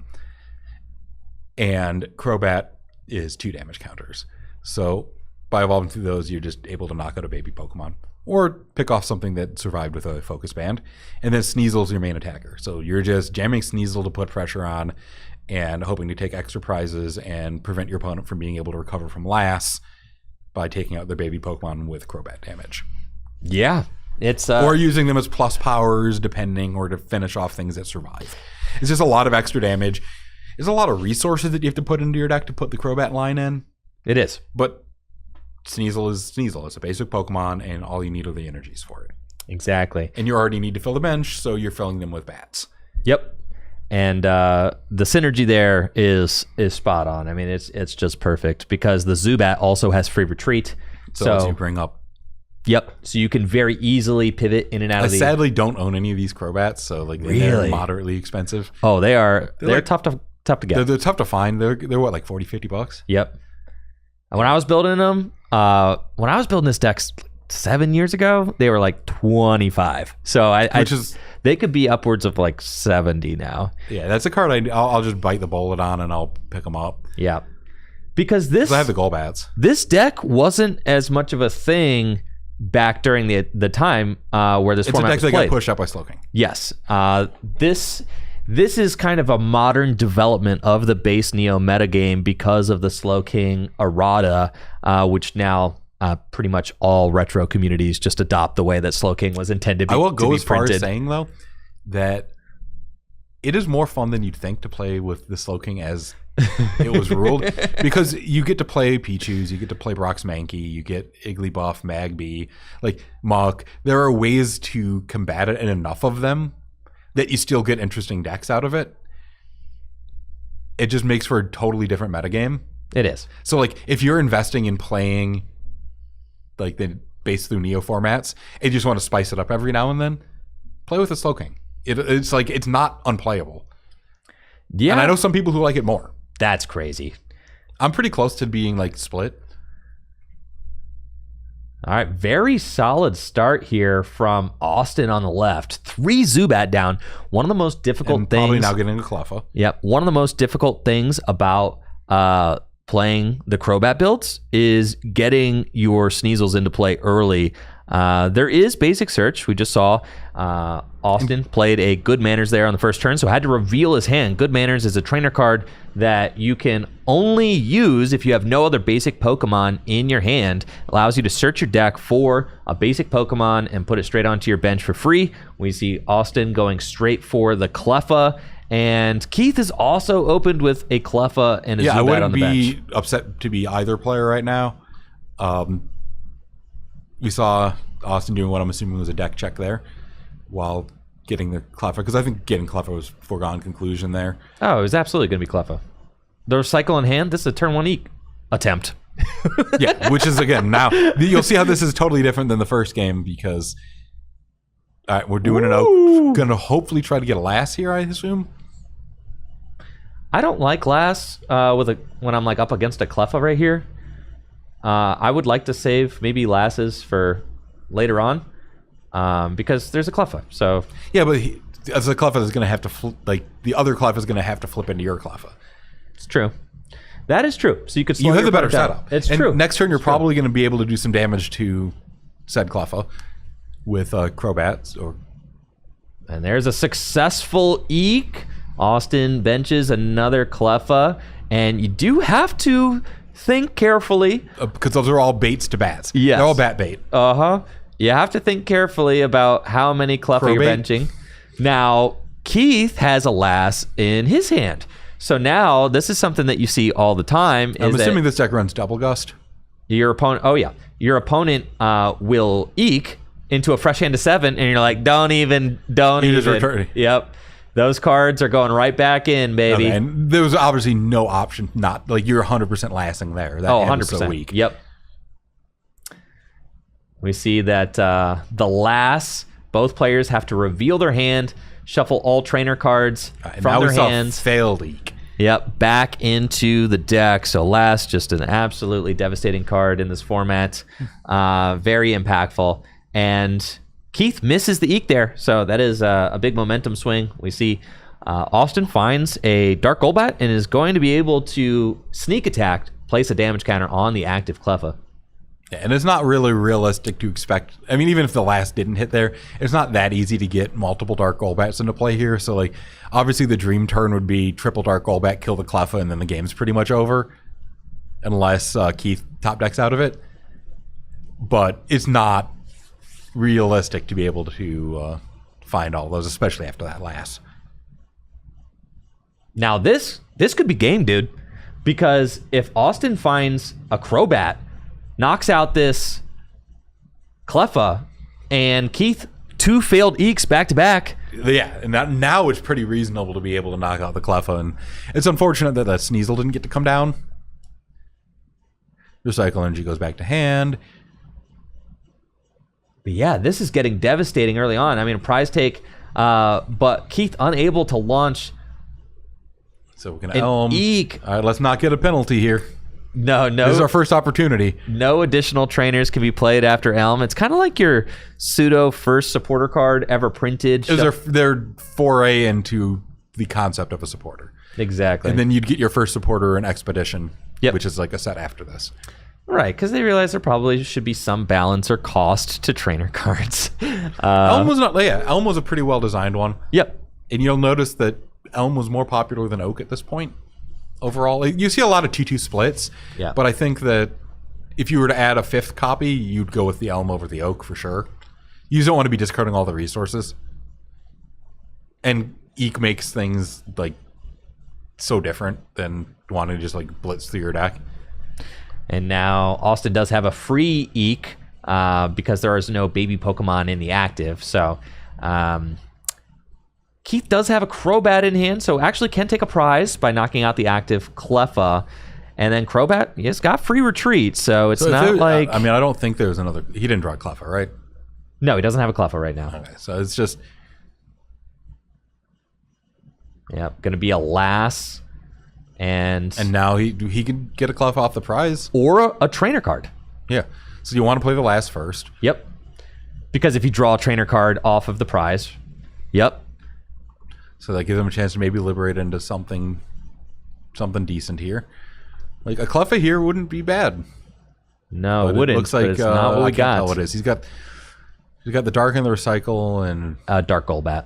Ooh, not really what you're looking for there, but I don't think there's any danger of the Crobat getting knocked out. Absolutely not, because there's no Sneasel in play yet. No, so even with a Dark with 2 heads, and the Crobat has 70? 70 hit points, yeah. Yep. So even if it's Dark with 3 heads and 2 Dark Golbats, it's only 60. Something I want to commentate on, Chris. Something I just love about this format. I mean, look at how quick the turns are going back and forth, right? I mean, because Austin just had nothing after last. It was like, okay, yeah, the turns are much. Yeah. Some can take a little longer, but for the most part, though, you're not playing like you get a ton of turns, but you don't have as many actions in each of them. No. Which is fun in its own way, for sure. The volley back and forth between players much quicker. You get more opportunities to respond to what your opponent is doing. There's a lot of coin flips, but the games go longer, so they get to even out. Yep. You don't have as many one-hit knockouts. And if you get them, you have to work for them. Computer search. I think that at this point, Austin's certainly going to want to start to establish a Sneasel so that he can threaten this Crobat. Yeah, right. Absolutely Sneasel time.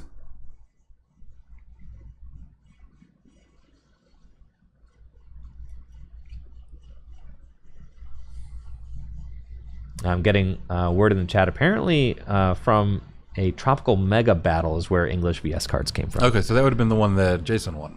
Yes. That was 99, I think. Yes, but I know that there's a woman selling hers on Facebook not too long ago, which I recall. It looks like we've got a nightly garbage run. Going to grab some Pokemon, send them back into the deck. Sneasel has been found, so now Keith is on a timer. I would say quick. Yep, because there's probably a Rainbow Energy. I think that I saw in hand getting attached to this Sneasel, and at this point, Keith pretty much has to top deck now. Yeah, because I mean, again, I guess an Oak or an Elm could get him back in it, but you're gonna really off of that, you're gonna really want to find a Cleffa. Yeah, because you're gonna take a couple of turns to get back into this. Yep, computer search could do it. Elm, yeah. Oak, Cleffa, Good Manners. All these cards can do it. Also, this is still with good draws absolutely winnable. 100%. There's no energy on Sneasels, and the Sneasels are going to play a big role in things in the long run. If he's able to get Sneasel supremacy, so to speak, here, which is still obtainable, then it is definitely winnable. But it's going to require a lot to go right. I did not see an energy there. I thought I saw a rainbow energy in the hand previous, but I guess not. As the Sneasel is not going to get juiced up with an energy this turn, so that actually might give Keith an additional turn to draw. And there's another darkness energy. We're getting asked in chat if vending machine stuff is legal, and no. No. All right. Oh my gosh. The double And now we're Crobat Sneasel. Is this Fury Swipes, I think? This is Fury Swipes for game 1 heads, and this game is over. And it's 3 tails! Wow. But the top deck is dead! I mean, it's still going to require some flips. Right. Oh my gosh, the 3 tails on Fury Swipes. Prolonging the suffering. I know, right? And really, I mean, Keith's flips. See, that would have been such a disgusting point to draw your Cleffa, because then the Cleffa was on the bench from that attack, and you could have guaranteed to get that through. Yep. Obviously, like Oak into Cleffa so you could get some Zubats into play too would have been nice. And there's 1 heads. That is game, but was it a good game? We had 2 riveting matches on stream so far. Not the best, folks, but... Are we 6 rounds of Swiss? It is 6 rounds of Swiss that we're going to be seeing. And cut to the top 8, probably? We are going to cut to top 8, yes. So, there we go. Your Sneasel Crobat deck just running rampant. And the flips were not with Keith on this one. Austin had back-to-back heads flips on Eek to start off his game, and Keith had back-to-back tails. And that is the game. And the thing is, that's going to happen in a lot of games. The only problem is that this is a situation where you don't have a lot of turns to be doing that, to sit there and going back and forth with it, because the bats are going to knock out the Cleffa. So when one player gets slightly ahead, this deck is actually capable of just chewing through the Cleffas. Yes. And preventing the window where you can get back into it from being there. Normally, you're going to have a little more feeling out process, and you're going to get a couple more flips into it. Right, because like, what attacker is coming in on turn 2 or 3 just knocking out Cleffas left and right? Like Tyrogues. And that's not knocking out left and right. If you get a focus band in the Cleffa, that's a 12.5%. Yeah, it's even smaller, right? So there's not a lot of decks that are going to be wiping out Cleffas quite like we saw there. I mean, obviously, that's just like, okay, here's a turn 2 Golbat, turn 3 Crobat, and your Cleffa's gone. And there was only 1 Cleffa. And even the Sneasel decks aren't going to want to just aggressively swing a Sneasel into a Cleffa. Right. Because then if it fails, then you're just open to them getting to be able to do Eek or last EQ or any number of dangerous things. You want to take a look at the metagame? Oh, do we have the I got the breakdown? I do have the breakdown real quick. I gotta pop out Photoshop so I can. The interesting thing is that there's a lot of customization available within the. Oh, yep, called it on the Kingdra. Oh yeah, let's 10 Kingdras. Let's take a look here. Head over to the desktop view, and then let's make sure that that's cool. The fact that there's a lot of others. There are 8 other. So what is Callback? Callback is a Jason deck. I believe he had it for Rocket On. I think it's a Dark Haunter deck, I want to say. And I think it brings... it is a Crobat deck, and it uses Dark Haunter to bring back Pokemon from the opponent's discard pile to the bench. And it's a Dark Crobat deck, so you just... Sabrina's Haunter? It might be Sabrina's Haunter. It's either... Because I know there's multiple Sabrina's Haunters. I don't know if there's a Dark Haunter. Because I don't. There is a Dark Haunter. There's a Dark Gengar, Dark bro. Gengar in yeah. Neo Destiny. Yeah. Yep. We always just called them by numbers back in the day. Did you really? Oh, yeah. It was Neo 1, 2, 3, and 4. That's crazy. And I know it's Genesis, Discovery, Revelations, Destiny, but... Yeah, here you go. Dark Haunter. Okay. So the concept is you're a Crobat deck, right? So you're feasting on babies. And then you use callback, put a baby Pokemon or basic Pokemon from the discard pile onto the bench. And 1 damage counter already. So then... Oh, yeah. So then does it play the Gengar too or no? I think it plays 1. Like, Gengar's cool too. The Gengar is a good card. It is. I forgot all about the Dark Gengar. Yeah, it's one of my favorite cards. It's not playing the modified. Yes, Rocket On. Yes, you've got the pull-in attack. You bring in a Pokemon, 30 damage, and they're asleep, and they have to flip 2 heads in order to wake up from sleep. So yeah, the problem was that in the modified format at the time, all the decks were playing like 4 double gusts, so it was really hard to make sleep stick.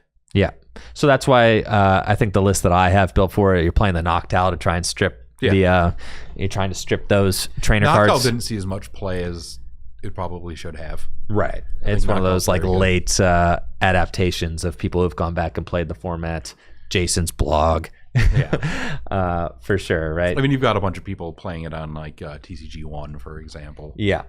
Noctowl is pretty neat. It has got this glaring gaze Pokemon power. And no Terra Pokemon necessary. No Terra Pokemon necessary to activate. That's right.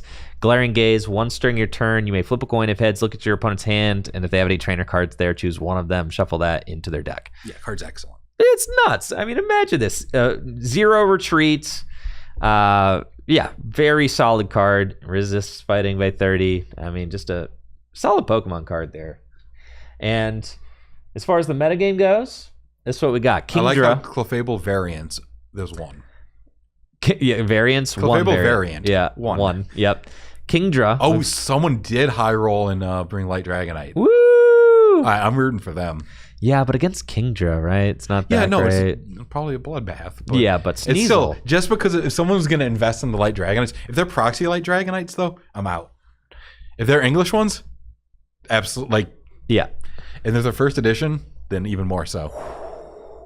Yeah, let's. I want to see what these others are. Let's talk about the meta real quick. We've got 10 Kingdra, 5 Sneasel bats. We've got, which we just saw 2 play against each other. 5 Wigglytuff variants, which is more Wigglytuff variants than I would have expected, but also Wigglytuff is still just solid. It can one-hit KO Sneasel, right? Yeah, no, it's good, and it's also probably the best deck at exploiting a lass. Where it's like you stick the last and then you're able to you don't have the flips of Sneasel. No. And you're able to just rush through Pokemon. And you get to play like Sneasel Muck, not Sneasel Muck, Wiggly Muck is really good at disrupting other things. Mm-hmm. So it's a pretty good Muck deck. Like Wiggly and Muck are one of the better pairings. Oh, for sure. For the Muck at least. It's just solid. You've got solid stuff. I know babies naturally fill the bench as well for Wigglytuffs do the wave attack. So like you've got babies in play, you've got Muck. Good Pokemon to have around. Wigglytuff, 80 hit points is like big for a stage 1. Fighting weakness is mostly irrelevant except for Tyrogue, but like other than that, that matters. Yeah, that matters. But like other than that, you're not like worried about Hitmonchan like you used to be. Well, people eventually moved on to Gligar because it would do 20 for a double colorless. So it let you fight Clefable and Wigglytuff splashed off of a double colorless. I think by this point, with all these sets out, like around the release of Neo Genesis, that card was seeing play pretty reasonably, and then it now there's just too much good stuff better than it. But I could still see playing like a one of if you're trying to beat certain decks. I know one of the decks that my brother built back in the day and was the innovator of that is still one of my favorites was Clefable Muck, like Clefable Muck, Scyther. With just like 4 recycle energies, 4 double colorless, and just 4 item finder, 4 energy removal, 4 super energy removal. And that deck just felt amazing. That was just for based through Neo Genesis, maybe Neo Discovery. Right, I've thought about that. It must have been fun to kind of like live through this and see this format evolve. Yeah, it was before like Kingdra was out. Yeah, must be. Because that deck obviously doesn't do very well into Kingdra. Right, because Kingdra didn't come out till Neo Destiny. So No, Neo Revelation. Neo Revelation. Neo 3 Kingdra, we always call Neo it. 3 Kingdra. Okay, Yep. okay. So yeah, it came out in the third Neo set. So it wasn't there for the first two. And Cleffa came out in the first one. All the best babies, many of the best babies came out in the first set. Before Kingdra, I was a Brox Ninetales Steelix guy. That was pretty much Dude. me and Jim Farrell from down here in Akron. Oh, yeah. No, Jim came in pre-pandemic and sold us a lot of very cool old cards. Yeah, he's one of my his collections. one of my guys from back in the day. Yep. And we did a lot of work together on Brox Ninetales Steelix. Yeah, So that was kind of my favorite one. That was one of the first decks that I kind of got noticed for, I guess. Brox Ninetales. This is a cool one. We had couple of Brox Ninetales Steelix decks in the field. I think there was only one Today. One? Yes. What? It's the it one got that mixed in with the other twos, though. It did get mixed in with the. Yes, one Ninetales Steelix. Yes. I'll put it this way: if I wasn't playing Kingdra, I'd have been playing that for sure. Yeah, Ninetales. I think I could have made magic happen, dude. All right, let's talk about it because this is one of the more unique decks from the time. Brox Ninetales also not a very cheap card these days. Just kind of hard to I get. picked mine up a while ago. You only need 2. You do only need 2, and that's because the Steelix isn't supposed to die. So It won't. let's talk about it. Chris, this is your specialty. I'll let you take the wheel. Okay, so we're going to come at this from an interesting angle. We're going to talk about the Steelix first. Okay. While we keep the Ninetales up here, that's fine. Okay. Steelix could be any.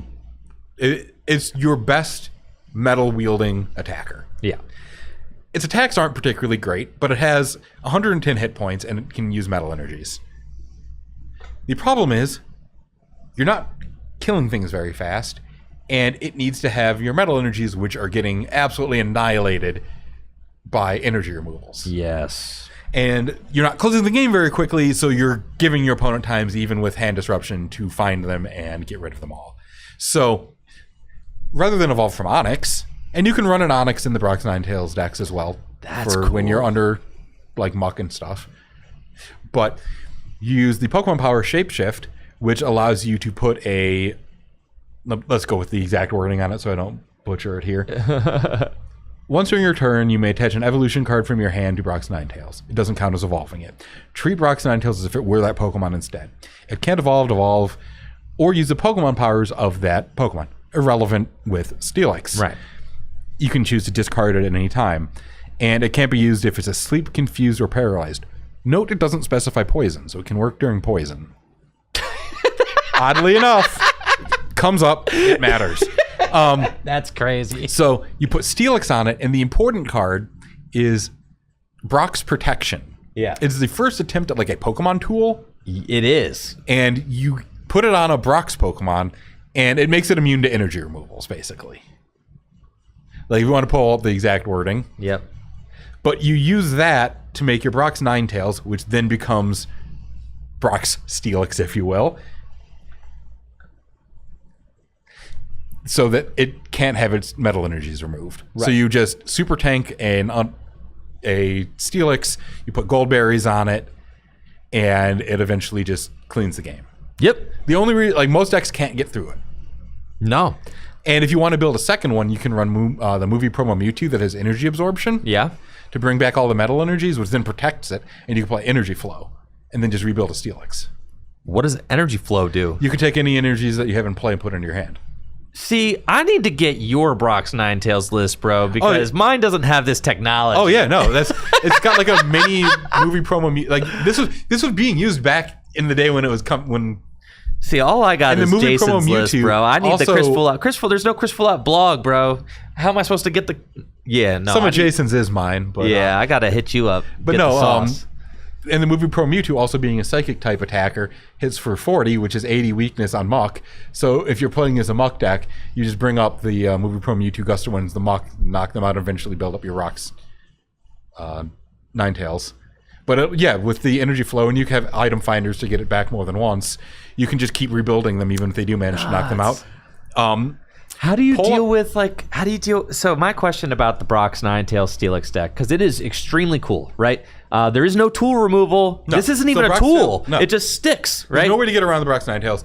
But you can have decks that'll sometimes sit there and Magby and knock off your... So that's what I'm getting ready to ask you, is like, how do you deal with a Magby? Because that does do it. It gets the Steelix discarded. If they put it on the bench and they Iggly buff it, like all of that works. The only problem is that you play like 4 Steelix, 3 to 4 Steelix, and then nightly garbage runs and put them back in. You just redo it. And if they're using Magby, they're not damaging your Ninetales past the metal energies that still work while it's Ninetales. That's right. So it still has 110 effective hit points. Yeah. So it's not getting knocked out.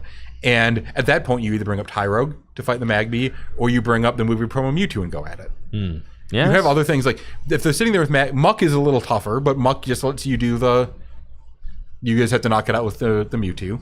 You have other attackers in there. Or you have the Onyx that allows you to evolve into the Steelix, and if they're not playing a lot of energy removals, or if they are, you can still do the energy flow gimmick and power up Steelixes organically. Because why not play Psychic Energy? Look at how many colorless are on this. You play Psychic Energies, a couple of Recycle Energies. And Muck is weak to Psychic. Right. So you could knock out a Muck you with play 2 movie promo Mewtwo's.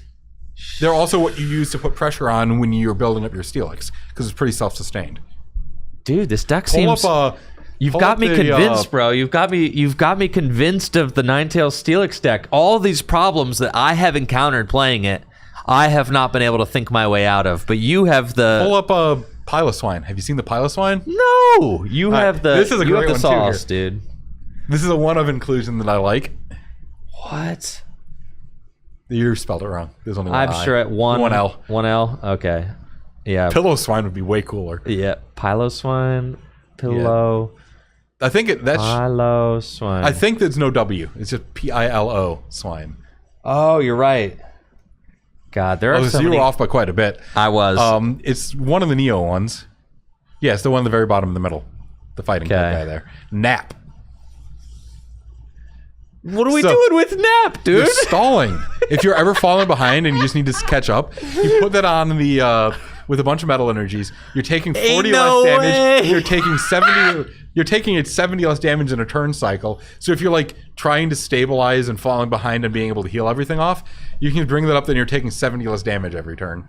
Oh my god! And if you want to make a build that runs fighting energy, you can actually use high speed charge. Because that won't do any damage. It won't do any damage to itself. So you actually get some... All right, this is going to be my new project. After today, No, it's one of the most fun decks. I'm projecting the Brock's Ninetales deck for sure. Back in the day, Brock's Ninetales, Steelix, and Kingdra were both pretty much my innovations, with teammates' helps and stuff. Like, I can't... You said Kingdra too? I was a Kingdra guy, yeah. You were a Kingdra guy back in the day? Yeah, that's why I won the Professor Championships at Origins with Kingdra. Won a gym challenge with Kingdra. Apparently got 11th at the 2002 at the janitorial invitational. Bro, that's Kingdra crazy. Was like, it's one of my favorite cards of all time. Do you got the Japanese hollow ones? I don't like Japanese cards, bro. Okay, so I might be interested in picking one just because what I do have, and they are in limbo. They're somewhere in my house. I have a bunch of stuff that I haven't been able to find from like at least a decade now. There's no way they're gone because I'd never get rid of anything like that. But I have a playset of first edition ones signed by the artist. What is it? Matsuhiro Arita. Yeah. I got him signed at one of the Worlds. Dude. So that was like... That's crazy. Arita is like a legend. I mean, incredible. Yeah. Like, I'm not normally too big in the art scene and everything. Yeah. So like, I don't want to be like discrediting people who should be, or that are more famous than maybe I recognize. But I know I got the Kingdra signed because I was like, okay, I don't know what, like, they were there doing autographs. I'm like, oh, what cards did they do? I'm like, oh, Kingdra. I have to absolutely get those signed because that's a top 3 favorite card of mine of all time. Maybe it might even be number 1. Really? I mean, it's a great artwork. Arita is I think Arita is probably my favorite. I think Arita is probably my favorite artist, just because of the sheer amount of work that he's done, and the amount of iconic cards that he has drawn. They're incredible. I mean, he did all the tag teams. Yeah. every single one. All the regular arts. It's crazy. I think my favorites. There's a lot of the stuff that was being produced in like the Heart Gold Soul Silver era, where they had that weird kind of shading stuff going on with them. I'm just completely butchering art concepts here, but like people who know that set, they understand like the type of the type of. There's a very distinct style of art being used during that era that I just really like. Despite the fact that like I don't have the emotional attachment to those cards that I do other eras. Yeah. I think one of my other favorites of all time is Absol EX from I want to say Power Keepers. Yeah, this is a really cool deck. Really cool. So we've seen 2 rounds so far, Chris. We've got a meta game. Since we've been talking about previous the early World Championships from 2002. Yeah. So when we talk about Ross Cawthon and how insane his qualified for every Worlds run is, he also qualified for that Worlds. Everyone, I know. Yeah. And everyone, when you say everyone, I mean we mean everyone, dude. For the sake of for a streak, if somebody had done 04 onward, that would count to me as well. Yeah. Especially considering the fact that they didn't have it available for people 15 and older. And I turned 15 in like 2000, so I would have never had the opportunity to play in any of those events. Ross, absolute legend. I think 2 Worlds finals. Yep, 2011, and he got a top 4 as well. 25, 2005. Yep, and he's got a top 4 in there. Yeah, 2016. Yeah, so Vespiquen. Yeah, the more I think about it, he's just like the clear number 3 of all time for me. You think so? Oh, I think it's not even close. The more you think about it. Yeah. Especially considering a lot of these results are when he's playing effectively part-time. Yeah, because he's got a job, dude. Yeah. So it's like anytime you've got somebody who's over 30 making these accomplishments, it's incredible because you don't have the ability to put the amount of effort you did in high school and early. The kids are the most dangerous in the game because but the thing is, they're always going to be. You're like the kids are always going to be. Your early 20s are always going to be when you're at your prime. I know. And through like you have the time, your mind is a little more meldable for it as well. Yeah. So whenever you have, because everybody's going to have their like 6-year, 7-year period where they're at their peak. 100%. And then it's who carries beyond that is really impressive to me. And I remember back in the day, it was like from 04 to like 2011, there were only 3 players. It was a race. It was me, Ross, and John Kettler were the only 3 who had qualified for every Worlds. And then Kettler missed his. So it was me and Ross at the same time. And then I stopped playing. Yeah. And then Ross just continued to do it every single year. Yeah. And that's like and such still an he qualified for this year. Yeah. I remember chatting with him. I was like, Ross, how you doing with your Worlds invite? You know, I talked to him at NAIC briefly. Like, how you doing? Like, you on track? Because I wanted to know. Because keep track, like who's in 100th place or whatever. I don't know. You know, and you don't know like, how many of them had their locals finished. Yeah. It's really hard to like. So I was like, I was curious. I was like, you know, do you need a finish here to like clinch it? Or you guys? He's like, nah, I'm like 80th. I'm chilling. You know, and just cruised into another Worlds invite. You know, the other thing is, not only does he have that accomplishment, but he's in contention, if not just clear cut number 1 for the best deck builder of all time. Oh my goodness. I mean, the amount of decks that he's innovated and the crazy things that he has played with. I mean, even up to the modern era where he kind of revitalized, or not revitalized, but like kind of reinvigorated the love for Roaring Moon EX that just like happened a year ago. Roaring Moon was like not a deck, and then Ross top 8 at a regional with it, and then everybody was playing Roaring Moon really for a few months. It's really interesting how recently he's really gravitated towards hyper aggressive decks, which is completely not his style. No, I don't think he's probably. I think he's. No, look at this. I played him at Worlds when he was playing Primal Groudon. That's like the Rossiest Ross deck that there is. No, the Vileplume deck he got. It is the Ross. That is the absolute Rossiest Ross deck. But this deck is also very Ross-like. Yes, he's a very much like not a. He's not your like super aggressive pressure deck type player, but the fact that he's also able to play so many different style of decks and do it very well is impressive. I think part of it, his decision now, I would assume, is because of time limit issues, and also because he doesn't have the time to put in as much work testing. Yeah. So playing something proactive is beneficial. Like, you kind of want to know what your prep work is going into an event. Like for me, I don't want to play decks that are going to require me to be like super perfect with playing them, because I don't have the ability to put the time and work into going to these. Why do you events think that- I played Raging Bolt at NAIC this past year after not playing just for assumed 12 you lost months, a bro? No, dude, it's because I'm like, oh yeah, bro. It's not give even me- like the easiest deck to play though. No, it wasn't, but it was like, I'm just going to go knock things out and do like, route my attackers correctly. And I'm currently in just a Dusknoir infatuation. Like that might be one of my favorite. I was cards of all obsessed. time. I was obsessed with playing Dusknoir a year ago when it like came out. But then also it bothered me how toxic. I felt like the card's incredibly toxic. Oh, and I love it. I think it's so toxic. It doesn't. It is what it is, because cards like will rotate, and item lock really slowed the Dusknoir thing down, and the rotation of Pokestop slowed Dusknoir down a lot.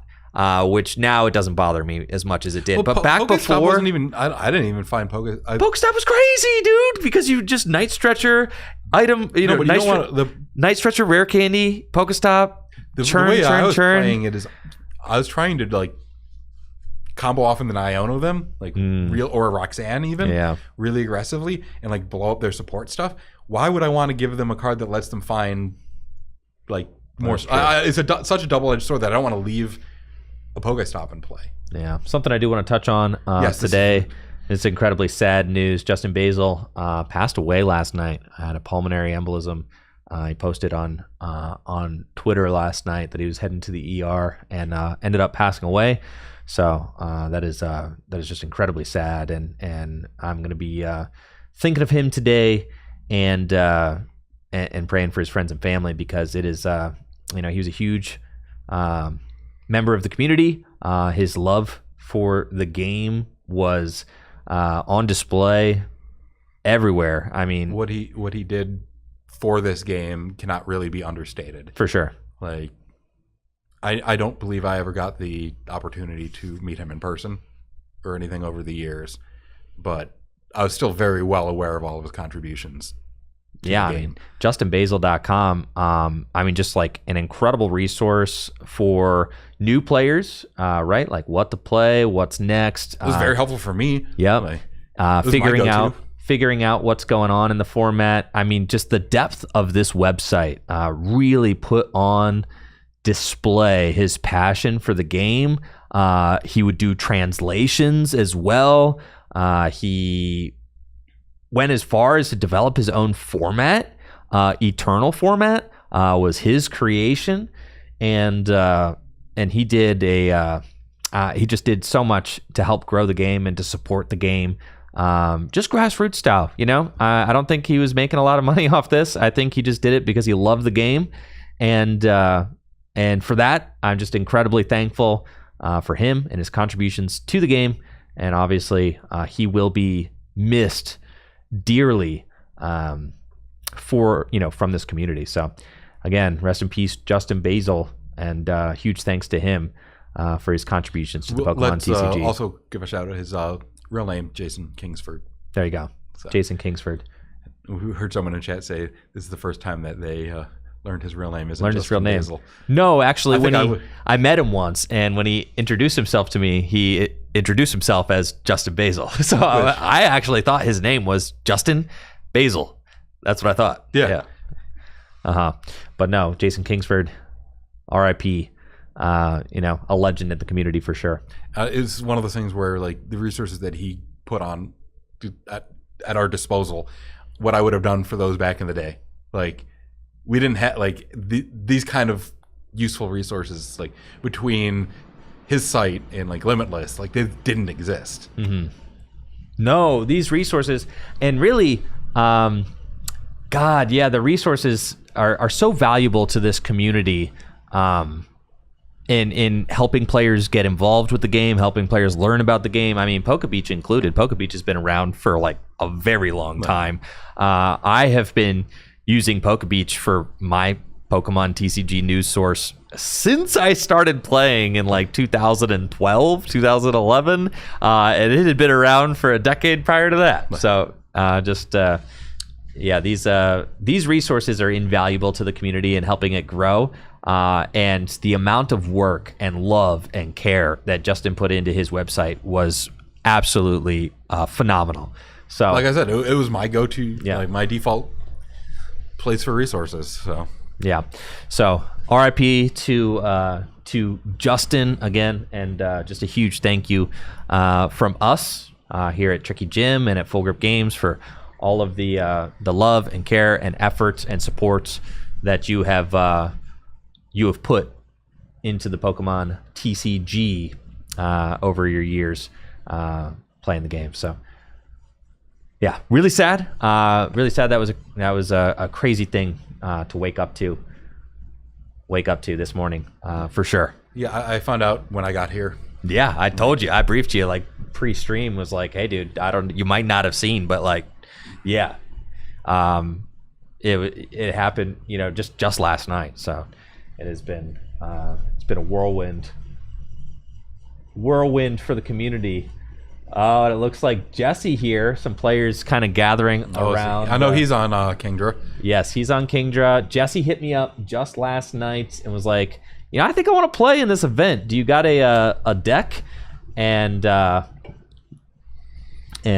built him I hit up Andrew Dankis actually from Columbus, and I didn't know he was from Columbus. yes, and he had an extra Kingdra deck, so I got Jesse the Kingdra deck from Andrew Dankis. Dankis was just missing some focus bands. I had some extra focus bands from my Rocket On decks, so got Jesse a deck. Oh, can we also talk about how bad Rocket On is as a format?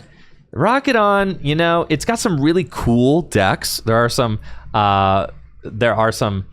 Pokemon that I really love that are playable in that format, like Dark Gengar. Yeah. But as a format, missing those energy removals, it just makes it kind of feel like Well, kind of bland. The decks play like, okay, here's your 4/4/4. This is your Pokemon, and now add babies. Now I babies. Yep. And that's your deck. Yep. There was like we tried doing a bunch of us were exploring all the retro formats over COVID and like right afterwards. And that was one of the ones that we tried. And I think universally we all agreed it was our least favorite. Yeah, it just feels like a bland version of base Neo is kind of what it starts to feel like to me, because you don't have you don't have the energy removals are like the big one. There's no last, so there's not as much counterplay. Is the fact that your only gusting effect was double gust. Yeah. So you were incentivized to only play your attacker and babies because you needed free retreat. So you couldn't play like multiple lines because then that disrupts your double gust. So it just completely narrowed your ability to deck build. That makes sense. That's the biggest thing. So you're just playing your Pokemon and the babies, right? Yeah. If you didn't have free retreat cost, like that Pokemon was just not in there if it wasn't your main attacker. Now, we just saw that was probably a really big match, actually, between Jesse and Andrew Dankis, because Andrew Dankis is a big enjoyer of the format. He's got quite a few decks built himself. Do you know he's playing Metal Mewtwo. Yeah, so he's playing Metal Mewtwo, and Jesse's playing Kingdra. So that's probably a slog. You could see why it was going to time. I wouldn't be surprised it's a draw. So the way that we're handling, what are the tie rules? So the tie rules, Natalie looked it up apparently, and there can be ties in this format if you are tied on prizes when time is called. But other than that, prize leader wins. Okay. So it depends. If one of them was able to sneak some prizes, I know. Talking with Andrew Dankis before, I was like, "You got 40 minutes. The Metal Mewtwo deck's gonna go long." But you got to take some prizes. You got to take some prizes. You can just attack. Yeah. Very, very slowly. But Kingdra really doesn't have a way to punch through that. Like even your twisters, you twister for one or two, and then they just absorb it back, and eventually you're going to get some tails. Yeah. Tough. Does the Metal Mewtwo deck play like Clefas and stuff? Yeah. Well, can't you knock them out? If you bench them. Yeah. Well, I mean but you can get rid of your Fuji. Yeah. But no, I mean it's definitely a deck that can fall behind in prizes. Yeah. So it needs to figure out a way to win in a timed format. Now, our finals, Chris, prepare yourself, is an untimed best of 3. Oh. Are we going to get any more like friend agreements like we did where we just agreed to play best of 1 with the Kingdra mirror match? I don't know. I can't imagine playing 3 games of Kingdra. I don't know, bro. I don't know. Hopefully it's only 2. Hopefully it's only 2. Well, you know, some Hopefully players it's 1 and someone just walks out in frustration. So it's like, you know what? I'm good, bro. I quit. Yeah. But other than that, I think it is. I think the top real 8. loser here is my friend Tony, who drove me down here. He offered to drive since he was going to play, and he's going to be stuck here the whole time. And this is his first time playing the format, so more than likely he is not going to make top cut. Probably not. So he's going to be stuck here the entire time. Oh yeah. So thank you again for. I think now we were really kind of like trying to think of the best way to organize this event because we wanted to give the best experience for players, right? We want them to feel like if you traveled out to the event, again, we got 45 players here for a base Neo event. We want it to feel authentic. No one was expecting that. We wanted to feel authentic. We had almost 30 pre-regged. Yeah. Right. So like I was like, we could hit over. I was like, we're gonna clear 30, which is exciting to me. I wanted to clear 30. Clearing 40 is like heck yeah, dude. That rules. So I think top 8 and top 4 are single game untimed. I'm pretty sure is what it is. And then finals is best of 3 untimed. So the only... Oh, okay. That's... Yeah. So like that helps things move along. And then if the finals ends up being like this epic... Otherwise, it's going to be like, all right, I'm going to take a pause during top 8. I'm going to go to that Indian restaurant next door. No, it ain't going to be like that. You know, top 8... That place is great, by the way. Oh, that Indian restaurant downstairs is fantastic. Yeah. If you like Indian food, it's one of the big perks of playing here. Oh, for sure. For sure. And the Green Dragon Inn bar. Shameless shout out to Green Dragon Inn. Yep. We had a Sam Smith stout.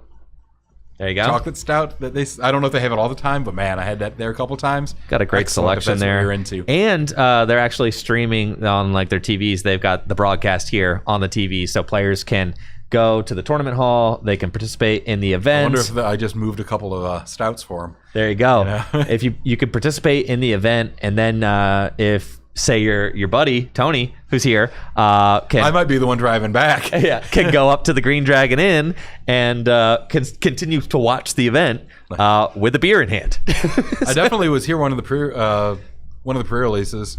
Got donked game 1. Went up to the Dragon Inn. Yep. Drank my sorrows a little bit. Came back down for round 2. Yep. It is. I was good to play. Good to play. It is. It's awesome. You know, the kind of the full offerings of.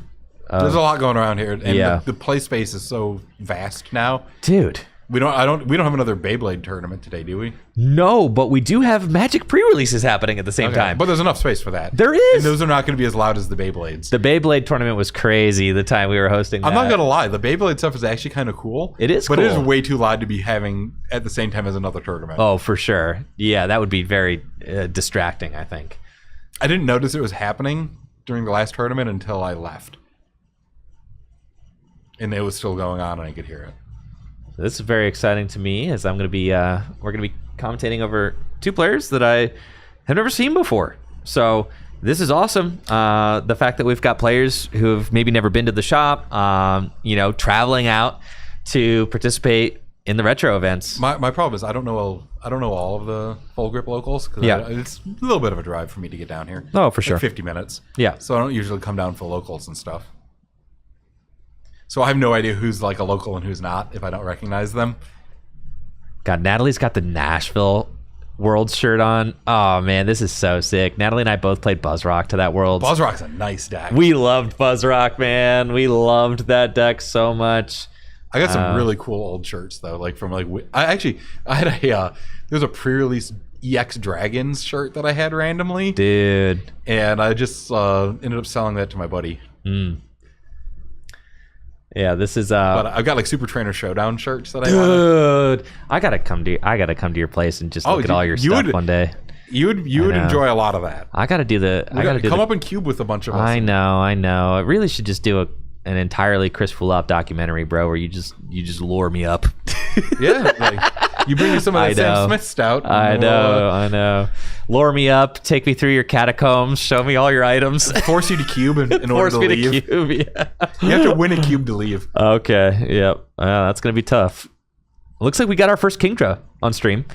So excited about that. All right, do we know which one's Kingdra? The player on the right. Oh, because I saw Pichu and Recycle Energy in the shuffle. Yes, I see Kingdra. And both these players too, I'm assuming? Yes, we've got some cool Skyla sleeves there on the left.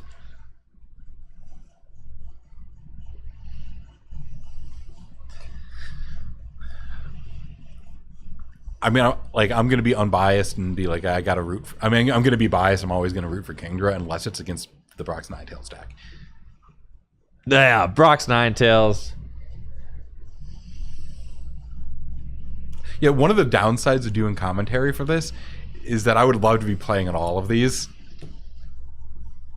Oh my God, dude, you're preaching to the choir, man. This is my dream. This is my freaking dream, man. But I'd much rather help out up here. I know, because it helps the scene to grow too, yes. Right? And it's like this is what else win. Yeah, right. And it's like, to me, in order for like the scene that I wish existed to exist, you got to put in the work to help it exist. So it's like, but then the more people that you teach the old formats, the more people that'll be able to play the old formats, and then that turns into more fun for you.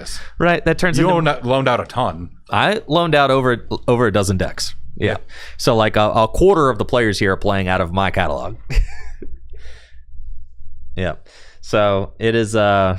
But yeah, no, Full Grip Games is doing a retro series. You can check the schedule on fullgripgames.com. Our plan is to do one every quarter. Yes. Our plan is to do one every quarter, and I think our next one is the RSPK event, I'm pretty sure. I'm going to be loaning some decks out for that. And yelling at my friends to not shuffle like absolute barbarians. Please, be gentle. I can't lend out my LBS deck. It's too expensive. The LBS, oh, dude. I don't. It's full of reverse foil as well. And so Natalie and I do have a completely blinged out LBS deck as well. And yes. How's your Latias look? Well, the Latias is heavy play. It's mine's not amazing. It's probably mod play. Yeah. Latias is fine. I remember this will help. I remember purchasing my Latias Gold Star for $120 in 2018.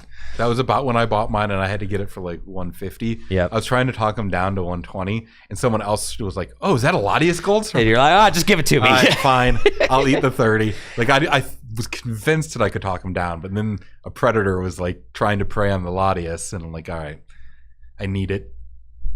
All right. That's when I bought most of my cards. It was like right before it was all before the COVID spike. So our Kingdra versus round 3 is underway, folks. Let's go. Round number 3. We've got Kingdra versus Wigglytuff. Is it Wigglytuff? It is on the left. Do we have any player names yet? Yes, I'm working on it over here. All right, you take the lead. You're getting messages. I gotta do it. Yeah. So we got pretty much the ideal start here with Elm. Oh, we got Focus Band on both the Cleffa, and I'm assuming that's a Focus Band on the Horsey. And we're gonna try to eke, and player on the right successfully eked. Oh, couldn't play the Focus Band afterwards. Hand was not shuffled in. They're just going to shuffle the Focus Band in. Yes, very no good. harm done. That's going to happen a lot. Yes, we've got Jack versus Luke. Jack on the left, Luke on the right. And one of the things is I mentioned how like the Elm and the Cleffa is pretty much the ideal start for the Kingdra deck. You don't even care about doing Lass. I think a lot like your standard Kingdra list only runs one Lass because like you're not putting the pressure on to really take too much of an advantage of it. So you're just allocating your deck space elsewhere. You have to have a copy of it both for anti-decking purposes, and sometimes you're going to need to make a push for it. And you have item finders to get it back and computer searches to find it. But you're really not about doing that. You're really just trying to build up your board because a lot of times you're going to have close to inevitability. Like if they can't one-shot you, you're just going to eventually grind out most decks. Metal decks being the exception, which is kind of where you have to use Twister. Yeah, Twister is crazy. I know Jesse was messaging me last night as I was giving him the Kingdra deck. He's like, "Do you ever Twister?" Yeah. Oh baby, do ya? Yep. Sometimes, once the energy removals have kind of been used, you could just start building up towards a Twister. Put 2 energy on a Kingdra, 2 recycle energy on a Kingdra, just see what happens. Do you think we're gonna? Do you think we're going to see Tyrogue get involved here soon? There is a Tyrogue on the bench, as well as 2 Jigglypuff. I would expect Jack to just set up with Cleffa early on. I mean, really fill this bench up. I don't think that it's so risky to start going in with Tyrogue right now because if you like flip some tails and then what's going on here? I think it's a double gust. Yeah, it's a double gust, but I think he's choosing to bring up the Horsey. I don't know if Jack didn't understand how the double gust worked there. Yeah. Because I'm assuming the Wigglytuff deck is going to be playing.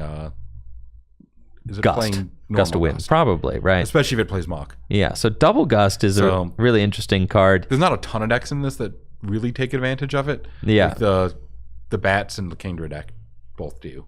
Yeah, so double gust, both you and your opponent get to choose one of your opponent's bench Pokemon and bring into the active spot. So it is exactly what it sounds like, a double gust. Both you and your opponent are gusting, which is a little bit more of a balanced Gust of Wind card because the fact that your opponent gets to choose one of your bench Pokemon to come to the active spot. For a deck like Kingdra, where you've got all these Horsies with free retreat, it is just a nice card that acts as a switch and a gust at the same time. In decks like Sneasel, which have infinite retreat, it is just a gust and a switch at the same time, which can break things, like a paralysis or something like that. And did you see how the double gust there was basically used to force through an Eek? Oh, yeah. It wasn't aggressive. It does also force either a retreat or, in this case, a Balloon Berry. Dude, my freaking immersion, dude. Playing an EX era Balloon Berry. I loaned out a Wigglymuck, and I thought I was going to have to dip into EX era Balloon Berries. My freaking And then I found out I actually had a immersion. whole pile of them from one of the whatever Neo set it came out in. It was one of the later ones, I think, like 3 or 4. Let's see. Do I have it here? Oh, I would have to pull it up. All right, I can grab it though. Yeah, because I've got a couple of cards that I want to. We got a lot of Cleffas on screen. Do have a lot of Cleffas on the board. Does that get you 14 cards? We had a really awful gimmick for a while, especially when cubing, where if you eked, you had to like pronounce it and hold out your E's. One for each E, and therefore one for each card. You'll also notice that there was a promo Cleffa that had an Eek that drew you 2 cards, and it had 2 E's in it. Yes. So they knew what they were doing, so I figured you had to play along with that. If you can get away with it amongst your friends, pronounce the Eek appropriately. There you go. The Balloon Berry from Neo 3? Is that Neo 3? There? Yes. Neo 3. There you go. Also known... Dude, Kingdra's here! Kingdra is here. Dang. Like, this is a pretty good spot to be in if you're the Kingdra deck. You seem pretty safe. I can't see the hand over the Kingdra. Now I can. And I'm assuming this, like, your stock Kingdra list runs 2 E-Stadiums and a Narrow Gym. Narrow Gym's really nasty to limit the bench versus Sneasel and Wigglytuff. And mainly they're also there as counter stadiums more so than really anything else. Like, you're going to want to use your energy removals in this matchup, so like getting rid of like Eco Stadium or No Removal Gym. Like, this deck doesn't run Eco Stadium, but we saw the Crobat deck did earlier. All right, Kingdra going in with that genetic memory, trying to copy Seadra's Mud Splash for the knockout on Cleffa and a big whiff, which will allow Jack to use Eek unimpeded to refresh his hand. Or it is Wigglytuff time. All right. I've got to get... Can we pull up the No Removal Gym? No Removal Gym? I can pull that up in a second, but first... Because Kingdra's main answer to... Like, Kingdra's usually going to fight Sneasel and Wigglytuff through being able to remove most of their energies. So right. Having counter efforts like this are... First, I got to pull up Wigglytuff, because that's what we got going on right here, right? And it's got the metal energy on it, which is going to make it very difficult for Kingdra to KO. Yeah, and we see Jack using an item finder to get Alas. Notably wants to protect against those energy removals, discarding an energy removal himself. I don't know how much I really care about that line because I guess the Kingdra only has 1 energy on it right now. Yeah, the Kingdra's only got 1 energy. I mean, the energy removals are not going to be as good against the Kingdra deck as they are against the Wigglytuff deck. I mean, against the Kingdra deck, it's like, cool. They play a lot of recycle energies. That line ended up paying off because his hand was all trainers. But if there was just even 1 energy in there, yeah, then it just becomes a retreat into Cleffa. For sure. In which case, you're giving up, I think he had the item finder for the last, and you're giving up an energy charge, which is kind of important. Yeah. So the Stadium that's in play right now, and is that a 0-card hand from Luke? Yeah, it was all trainers. All trainers. But the problem is at some point, either this Kingdra's going, it's only getting put to sleep too. So I guess you're buying time here. Oh, not going in with the do the wave. Well, he's only got to recycle in a metal. But at some point like that, Cleffa's going to come out and stabilize Luke. Yeah, I don't know how much I love this line from Jack. It's mainly because the giving up an energy charge and an item finder. Yeah. And something that could get kind of grindy. Right, because now we just have, back-to-back lullabies, ineffective, and really, I mean, Luke could knock out this Wigglytuff over a course of a couple turns. As we see another genetic memory copy that Mud Splash from the Kingdra. And another lullaby, just some really dead draws, but finally a Tails. Yeah, if you're gonna if your hand was that bad, item finder. If your hand is that bad, I understand the panic last there. Yeah, try to buy time, but it's I would just be jamming my own eeks into. You do, and that's the thing that I think that maybe a lot of players don't quite understand about the pace of the format. Is you just don't need to be aggressive this early. Build up your board. You really want to have a couple of attackers built up and ready to go before you start swinging, and then play the last when you're ready to go do the wave, right? Yeah. So that you're threatening a 2-hit KO. When you do the wave, you do the wave. It's so true, Chris. Yes. But here's another last. But really, you really want to do the wave for 60 to 70, and what you want to do is you want to last to remove all of the Pokemon centers from the opponent's hand. Right, Pokemon Center can completely heal a Kingdra and bounce the recycle energy back to hand. So you want to remove those so that you can successfully 2-hit KO the Kingdra. And put that pressure on. Have you ever played the Kingdra deck with Dodrio? No, but that's pretty cool. You just get it down to a 1 retreat cost, and you just cycle between them very easily, and then you get maximum Pokemon Center value. That's pretty sick. You just run a 1/1 Dodrio line. All right, we've got a focus band on the Wigglytuff now, and the sleep shenanigans continue. And we see that Luke just top decked a super energy removal, but is going to use computer search instead. There is no removal gym in play, so no removal gym makes it so that a player must discard 2 cards from their hand in order to play an energy removal or super energy removal. Now, Luke could have discarded the Pichu and the computer search to play energy removal, or actually kind of waiting 1 more turn so that then maybe you can use either, but powering through the deck seems like a little bit of an aggressive play. I mean, I don't hate it because I think that in this case, you've got 4 babies on the bench that will eventually be coming down to Kingdra, it's true damage. So it's not going to be terribly difficult to grind through the game. If there were less babies in play, I guess this is not a matchup where you're going to have issues with Kingdra closing the game. I don't. It's true. There's a lot of babies there, and those babies can get picked off. I actually think that I might have liked to see. Kingdra's Mud Splashes going to the Cleffas instead. Yep. Right?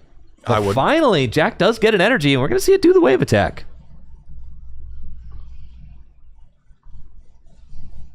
We'll see if there's a double. I think this Kingdra is still sleeping, too. It is.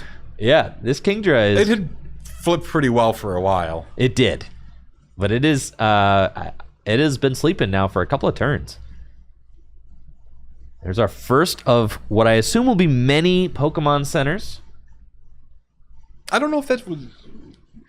Was that necessary? Seems unnecessary. It's not awful. Like, it's not a terrible line there. I'm just greedy with Pokemon Center. For sure, right? I mean, when we really get into this... I just brought up Dodrio to maximize Pokemon Center value, so obviously I'm a lunatic. When we really get into this this format, I mean, it is going to come down to a huge resource management grind. It's kind of just what it is, right? It's Pokemon Center. I do feel like both players playing a little aggressively, which again, like, I don't know the experience level of everybody involved, so it's like, I just am happy to see everybody playing the format. Yeah.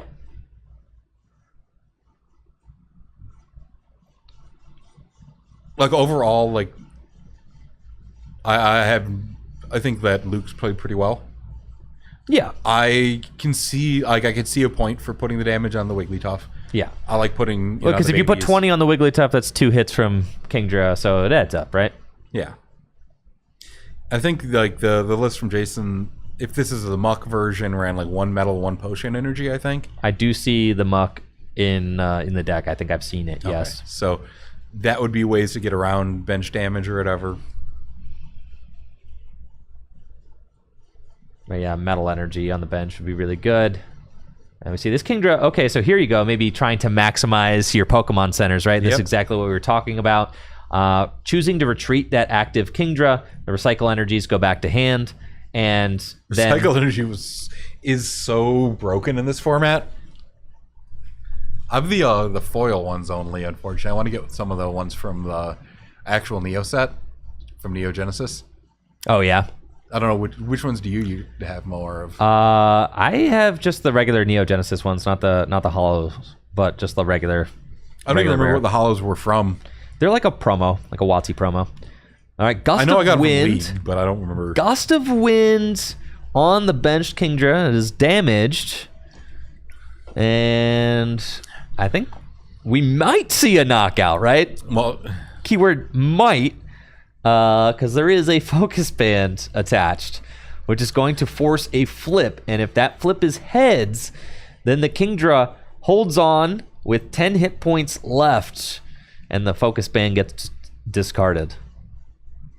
So one of the... You'll see here, though, it's like, let's say this Kingdra goes down. Look at how much effort went into taking out one Kingdra. Right. I feel like that's very telling of... Like, it went down. Yep. And that's a big victory for Jack.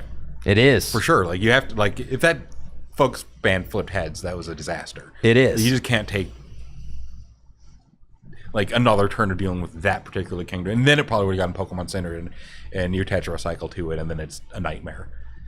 But there's going to be so many more Kingdras coming. Oh, my gosh. And these energy removals are going to add up.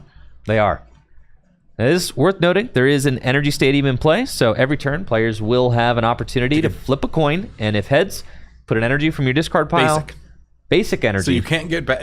So it's not going to work very well for the Sneasel decks, no. Or even the Wigglytuff deck, which runs like a couple of grass just to be able to attack with Grimer. Yeah. Grimer actually is colorless. Doesn't it have a second attack? It does have a second attack. Like a minimizer or whatever. Yeah. It's just play grass because you don't run any other colored. Because I don't think the Muck is 3 grass, right? Yeah, the Muck is more. Let me see. And I don't think it. I think it's like grass. stock. And by stock, I mean off of Jason's site was 2 grass. Yeah. So there's no way you're attacking with the Muck.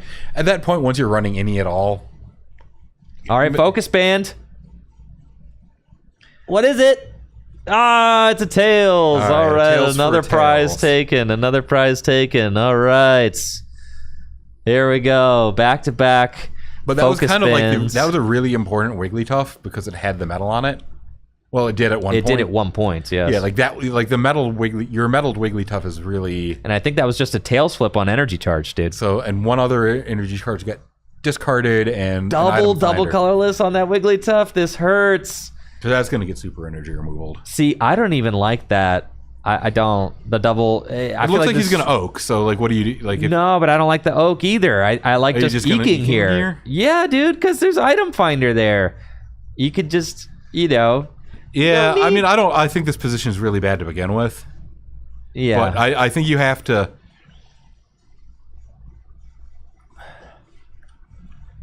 I guess I also don't know if you're the Wigglytuff player. if you play it slow, can you win? I like to see. I mean, a couple of things here. Jack needed to use the attempt to use Energy Stadium before going for the no removal gym, right? Because you've got a grass right there. Oh, I didn't even notice that. You want to get as many energy recurred as possible. So you got to at least attempt it. And now we're eking anyways. There's a last, which is I don't like. Actually, not terrible. But you use up a lot of resources. For sure. And I think that your deck is getting thin and you've burned a lot of lasts and item finders. Oh, yeah. And that's the thing. And what I've kind of come to realize about this format, a lot of it comes down to how did you use your item finders, right? Why, like I was saying before, I'm a 4 item finder guy. Yep. How'd you use those item finders? Did you use them effectively? No, not eking. No, going in, try and force a 2-hit KO, I guess.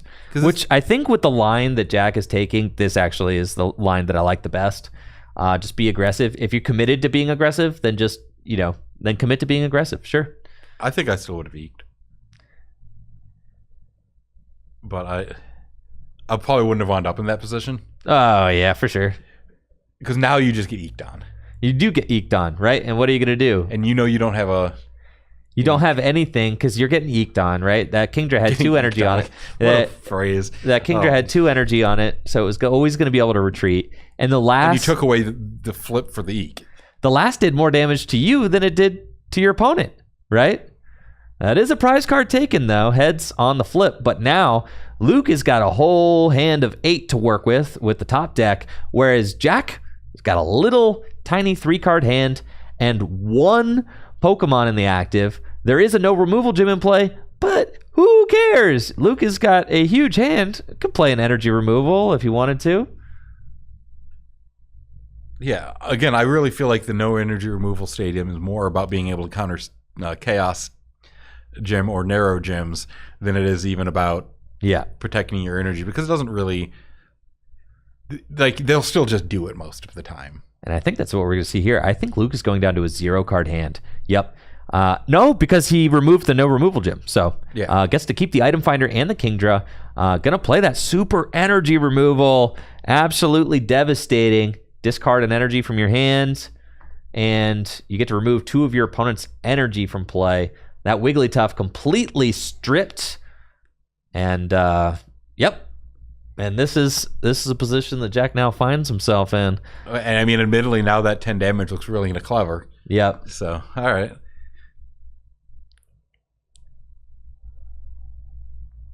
Is there a case to be made to putting the 10 on the Tyrogue over the Clefairy? Because the Tyrogue is much less likely to end up active? Yeah.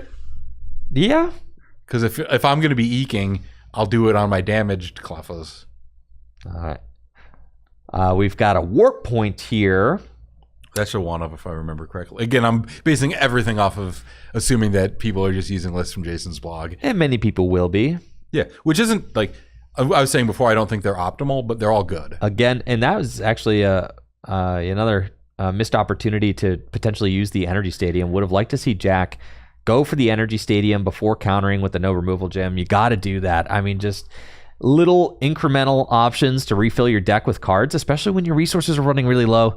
You got to take every single opportunity you get to put more cards in your deck, because he needs energies. And he needs energies. So it's not even a dead card being put back in. No. It's a card you're going to actively probably want. For sure. And that's the last of the energy stadiums. Yep. Yeah, the Energy Stadium can be good for you. You got to give it an opportunity to be good for you. But now, looks like Luke just passing. Damaged Kingdra. Only 3 cards left in deck, see? And Luke at this point understands, I'm just going to Cleffa and chill. Energy charge, fail. And Cleffa and chill. And Jack just played way too aggressively. 3 cards left in deck. And that is all it's Jack's doing at this point. You do not need to plow through your resources as quickly as you did. Like, I would have really liked to see that Tyrogue get involved. Like, early on, whenever a Clef is active, that Tyrogue should probably have been attacking. Yeah.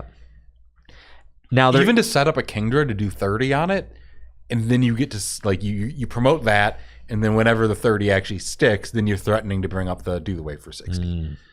Like, I wouldn't ever be leading with the Wigglytuff, because best, it's probably getting super energy removal. Right. So it's like put an energy in the Tyro, put a recycle energy on the Wigglytuff, and wait till you hit 30s on Kingdra, and then come up for the hit.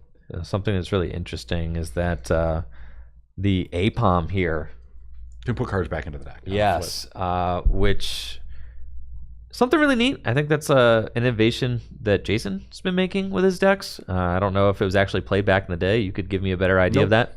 Not really. But as the format has gotten grindier in its age, right, and players have realized that resource management is definitely a key to winning the game, this APOM has started to see some play, and we see it there in the center of Jack's bench. It's got the Pilfer attack for 1 energy. It shuffles itself back into your deck, and then you flip a coin of heads, you shuffle a card from your discard pile back into your deck. So incrementally. Can I make a confession? Sure. This is the first time I ever noticed it had a free retreat cost. Yeah, I mean, I don't know that I noticed that either. See? It's pretty cool. All right, 3 energy on the Wigglytuff, 3 cards left in deck. This Wigglytuff is going in, folks. Oh, what's he doing there? I was putting Gust on a horsey. All right, we'll take the knockout. That's 3 prizes. It's not nothing. Oh, he's playing 3 energy stadiums, or was one of them off of an item finder? I'm not sure.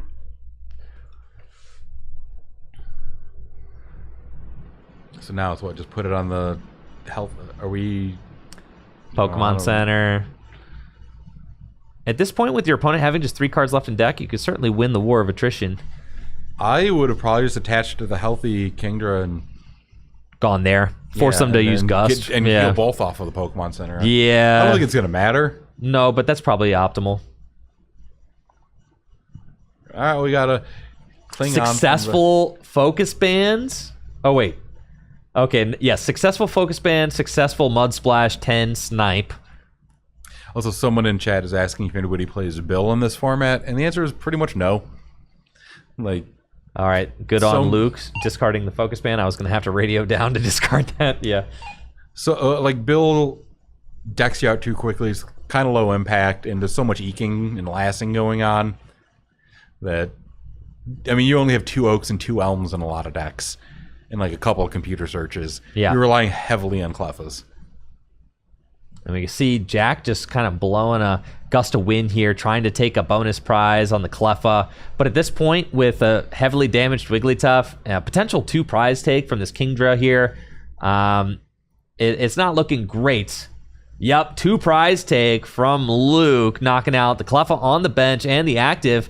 And with that, Jack is going to scoop. Jack does not have any way to put the... No other ways to put cards back into the deck to come back from this. However, there were ways. I mean, I think that with that energy hitting the discard pile, you got to say, like, okay, my opponent's got 3 prizes left. I can start trying to pilfer, you know. There's not nothing, right? No, you gotta hope that they flip a ton of tails on babies. Yeah, it's not checkmate, but it's not checkmate, yeah. But there were certainly routes. It was not totally cooked. There were routes there, but it... you know, maybe this is some of Jack's first time playing the format, and you got to learn a lot about how to manage your resources successfully in the base Neo format. I'll look at it this way. Jack started this round 2-0. Yep. 1 loss. Still in very good position to be able to make a run for top 8. Yep. Like, good deck choice. And let's just say that he is a little less experienced in this format. Good deck choice to be able to do well with less experience as well. For sure. You can play it pretty straightforward and aggressively and win a lot of games that way. Exactly. I remember, I think Joe Cornell is one of our locals. He was hitting us up for a deck and was asking, like, oh, well, what's a deck that's kind of straightforward and I can play? And Natalie was like, oh, Blastoise, for sure. I love Blastoise in the base Neo format. I think it's so fun. I won't play it because I have a problem where my Blastoise is I have 2 base set and 2 base set 2, and I just can't I'm mix such them. a purist. Can't mix and match. Like playing base set 2 Blastoises, I can't. Like, well, when did base set 2 come out? Probably 99 or 2000. So why can't you play the base set 2 ones? Because they're not base set. They're error correct though. They're error correct, but they're not correct. They're just not correct. Bro, the base Only for me. Like, if someone else wanted to borrow the Blastoise deck, it would be totally fine. But oh my god, dude. dude. Oh my god. I'm not gonna lie, it would bother me that like two of because no, if they were all four base set 2s, that would be even worse. Oh, you can't stand the base set 2s at all? Nope, can't do it. Why do you have them? Because I picked them up out of binders and trades. But then you won't play them. You're like, I have these things. I hate them. Yeah, but they were worth more than I got traded for. Yeah, for sure. Them. You want to know the worst predicament I'm in? What's that? This is such a first world problem here. Sure. I don't think people say that anymore, but I have my LBS list, which is completely reverse foiled. Yeah. Now, I want to be able to play. I have all the potential inclusions also reverse foiled. Okay. So I can do different builds, and I can do both 06 and RSPK. Okay. Because I really like 06 as a format. Yeah, me too. All my stuff's built 06, but I like 06 more than I like RSPK. I'm starting to tweak stuff to be RSPK compatible as well because people like playing that. Yeah, it's more popular, so whatever. But I think that I run in 06. I run Celebi EX. Yeah. Now, the problem is that the Celebi EX that was printed in 06 was only the pop pack one, which is non-foil. So, I missed the date by 3 months. The foil one, which would make the entire deck foil, would technically be not era appropriate by a couple of months. But the other option Can't play it, bro. 50 non-foil cards and a non-foil Celebi EX. So I don't know what I'm supposed to do. And then again, I had to check online what the release date of the blister pack that had the foil one came out. Crazy. It was October of 2006. Crazy. Which is after Worlds. After Worlds by 2 months. Oh my god, that's so crazy. I'm currently just playing the foil. Yeah. You and probably many other people. But that's just me being just the nitpickiest. Well, yeah, and that's the thing of when you're dealing with the old decks, it's I'm going to spend the money on this, so I'm going to care enough. Yeah, I get that way too. I understand. It's I won't pick up particularly beat up stuff for decks. No. I'm usually I'll take some nice looking mod play stuff, but I can't do with any sort of crease or bend. Now, Natalie loves the playable in a sleeve. Natalie will buy anything if it bothers me. It bothers me when stuff. If it's in my favorite deck, I don't want it to have creases in it. I want it to be a nice. I'll take Edgeware. I'm okay with. I'll take Edgeware. Yeah, Edgeware. It's on the back of the card. I don't care.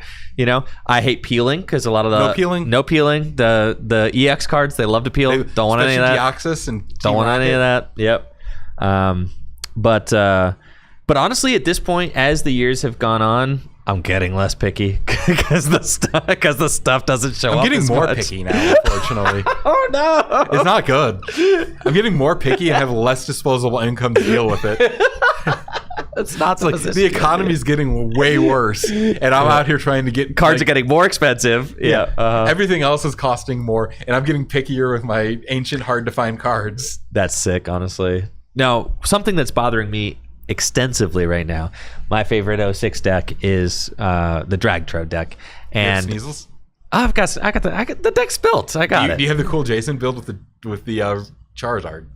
No, not for RSPK. Charizard's very expensive. I considered 5,000 or so. I considered picking it up when it was $1,000, and now it's just out of range. I thought about it, but looking at it now, I'm I don't. The card sucks. I don't. No, I love that. I love Jason's Blissey Doug Trio. I know Dragtro. No, Sneasel's my favorite. Different. Sneasel's my favorite Pokemon. Oh, you've been spoiled over the years. I know. Sneasel's my favorite Pokemon. So I got no problems playing the Rocket Sneasel, Rocket Scyther. I think it's super sick. I need to pick the Dragonite, kind of like a main attacker. But what's bothering me is I only got one Hollow Dragonite. I think I have a non-hollow one or something. Is there a non-hollow one? Yeah. Yeah, dude, I got the non-hollow one. I hate it, man. I might have an extra hollow one that I'm willing to we could swap with something else. Yeah. Because if you're not attached to it being hollow, then yeah. I'm not at all. Yeah. But I'm slowly working on I want to. I also just don't have this. I only have 2 Sneasels, so I can't play it yet, anyways. Yeah. Now, thankfully, I actually have Dragtro built in 06 and 05. So it's even better in 05, in my opinion. Yeah. So I've got, but my 05 one is completely Japanese. See, not for me. All Japanese. I know. I think to me, Japanese cards can be cooler than English cards in some ways because to me that's like the original print. It's kind of like it is the first edition of the card because the cards all come out in Japanese before they come out in English. So to me, it's like this is the original. They designed the game in Japan. This is like the original print, and everything created by TPCI is just kind of like a translation, if you will, right? It's like, you know, it is localized, you know, reprinted, rehashed. For me, a lot of it is just this is so much nostalgia being put into it as well. So it's like these are the cards I play. Yeah, that makes sense. Yeah. So I definitely like having them in English, and it's a lot better for if you want to play with friends who haven't played those formats. So I'm very choosy about which decks I put in Japanese. A lot of them I will only build in Japanese if I have an English one. So it's like I'll build a second version. So that's why it's like my second Rocket Sneasel deck. Well, it's also a lot cheaper to get the Japanese stuff in most my cases. second, well, I had a buddy, Sean actually gave me 4 Japanese Rocket Sneasel EXs for Christmas one year. That's sick. It was crazy. I mean, I think the card was like $25-$30 when he gave them to me. Right. You know, and this was pre-pandemic, so then I was inspired. I was like, well, I got these Japanese Rocket Sneasels. I gotta just like build the deck now. So yeah. But yeah, no, my goal is for the EX tournament, I'm gonna try to lend out 3 or 4 decks. Nice. I've got Railer, Nidoqueen, Bombtar. I'm gonna hopefully build something else. Gosh, dude, I can't believe you. So like the Kingdra has like a Japanese exclusive holo. I love that. So I've got a Rocket-On Kingdra deck built that's all Japanese. And I'm also like, I don't normally, outside of the LBS list, I don't really try to bling out my stuff. But the so I'm going to play with it. The Kingdra looks so crazy in holo. What does it go for? I don't know. It can't be that much. If it's cheap, I'll try to pick one up if I can find one, just so I can have like one version of each printing of it at least. Yeah. Let's see. But it's not going in a deck. No, it's going in a collection. Yeah. It's cool because it didn't come out in holo in English. I don't know why. No idea actually.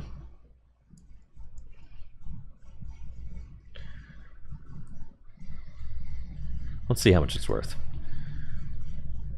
So that was our first showing of Kingdra. $20, $18, nothing. Yeah, $10, bro. All right, easy. If I find one in the wild, I'll pick it up. I'm not gonna go out of my way to pick it up online. Yeah. I have this random Beartic Japanese promo, like in its wrapping or whatever. I have no idea what it is. I don't know why I thought of that. Well, it's because like Japanese promos. Because didn't you say that was a promo card? It must have been. I don't know how it got itself hollow while the English one didn't, but you know, I have no idea. So that was our first showing of the Kingdra deck. We also got to see some Wigglytuff, but again, I think as we get to like the later rounds of this tournament, as we get closer to top cut, we're gonna start to see some really thoughtful resource management from players, which to me will be really. Not. Maybe not, or maybe they'll just play like Neanderthals all the way up. I encourage that, by the way. We'll just. And I'm going to say this much: that game didn't go super long, but it did effectively end in a deck out. It did effectively end in a deck out. Well, that's because But I also think 40 was correct. There was turns. There was turns where. I can see how my friends are. Updating me on how they're doing. There was turns where Jack decided to research where they could have eked, and like little things like that. Or not research, excuse me. My immersion is freaking jacked.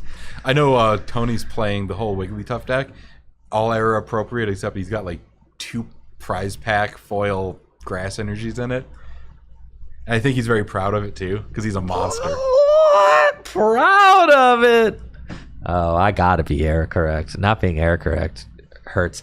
Now, one thing I don't own base set energies somehow. One thing, thankfully, they're not hard to find. One thing I will bend on sometimes. Natalie doesn't like to. It's funny because like Natalie and I have our things that like we both are like particular in certain ways about the retro collection. Because Natalie is like extremely heavily invested in our retro collection. She's like more invested than me. I mean, like I have my stuff that like I love and that are like my favorites. She has her things that she's like super into and her favorites, and she's way more organized than me. So like that, I'm not. Yeah, she's way more organized, and like has way more attention to detail than me. So as far as like cataloging everything, figuring out everything we need, I have rough ideas of what I own. Yeah, no, she knows everything. She's got everything in a spreadsheet, bro. Like it's insane. She popped all of our retro decks into a spreadsheet and was able to like go off of like TCG player, whatever TCG players market price or whatever. What are you guys up to? It's like $60,000 Okay. Worth of retro. I probably have about $60,000 worth of retro stuff too. Retro, just worth of decks. That's just the decks, like not counting stuff that's like I've pretty just much in the binders. I've sold off pretty much everything that's not playable. Oh yeah, like I've gotten rid of like all of my like even if it's like cool like I had like Shining Gyarados or whatever, nice first edition. You got rid of that one. I sold that one off, and I'm like it wasn't playable. It wasn't. It's not cool to me. Yeah, like. I've got some stuff that I still like a lot. I have quite a few original EX Pokemon that I really like. That's kind of something that I'm collecting now. I think I guarantee you have more buildable decks. A lot of my value is the fact that I have a bunch of the Gold Stars and a lot of the high-end EXs from that era, which is kind of like padding. I probably have more EX era than you, which is padding a lot of my collection. We do have a Rayquaza. Well, I have a Rayquaza Gold Star. Same. That does pad. Yeah, that does pad. But yeah, I got mine off of Sammy Sakum. Oh, really? Like that's cool. 2019. Like I traded for mine. And that's the thing about like being a retro like deck collector is like you're like, oh, when did you get your Rayquaza Gold Star? Hopefully not lately. Right? It's like, God. Hopefully not anytime soon. That card's like, $8,000 or something. It is. The problem is whatever it's. I'm also like fully planning to be like the end user on all this stuff, so it's like I don't want to sell it. It's like it's there if I need to, but I don't. I really, really don't want to. No, of course not. But I was talking on the Tag Team podcast about this the other day. Like, I don't need to be buried with my old decks, bro. If I get to be like an old man, and just need to like, need to pay bills or go on a trip or something. No, I want to be in the casket, hands folded, collecting an LBS deck. Clutching the LBS deck. Yeah, that ain't gonna be me, dog. I'll pass it on to somebody else. I'm gonna be like play with this, enjoy it. I want full on Pharaoh status. Like I just want a tomb of old cards. Nothing less. Yeah, no, I don't need to be buried with my old decks. I'll have my absolute favorites, but I don't know if I need like. I don't see myself ever getting rid of my EX era stuff. Yeah.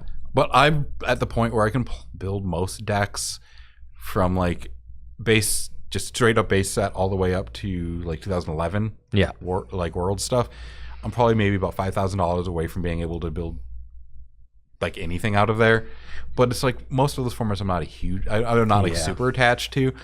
But I'm so close that it's like I might as well just keep getting them. And I can't do what you can where it's like, oh, you had a whole bunch of different like based through Neo decks at the same time. Yeah. For me, it's like I have my 4 of staples and then the ability to build every deck. Right. But I can't really build 2 decks at the same time of much. Mm-hmm. No, we have like the format like actively constructed and like no proxies. I'm doing that currently, like with all the modern stuff because everything's so cheap. It's just like my retro collection for these last few years is going to be pretty huge. Like I'm talking like probably 15 decks. So you're actively keeping modern decks and then like just toss them in the closet. Yep. That's cool. I think most of the past couple of years, like I have my gripes about how organized play has been structured. Sure. But I think the formats themselves have been really good. I think post VMAX, I don't love V-Stars, I'm gonna be honest. So like to me, the game got a lot better post V-Star. I think you give me what like. I liked VMAX. I liked View. I think once VMAX, Arceus onward has been at least reasonable. Yeah, I think once you had Arceus, Lost Zone, Lugia, like you started to have enough diversity there. Sure. Like they were a little lax in terms of deck diversity, but the games are pretty interesting usually. I liked Mew VMAX, so I really can't complain. No, I think I'll play Mew VMAX any day of the week. Like I'll keep all that stuff together. I think. I wish that Rayquaza VMAX was playable. Yeah, right. That'd have been cool.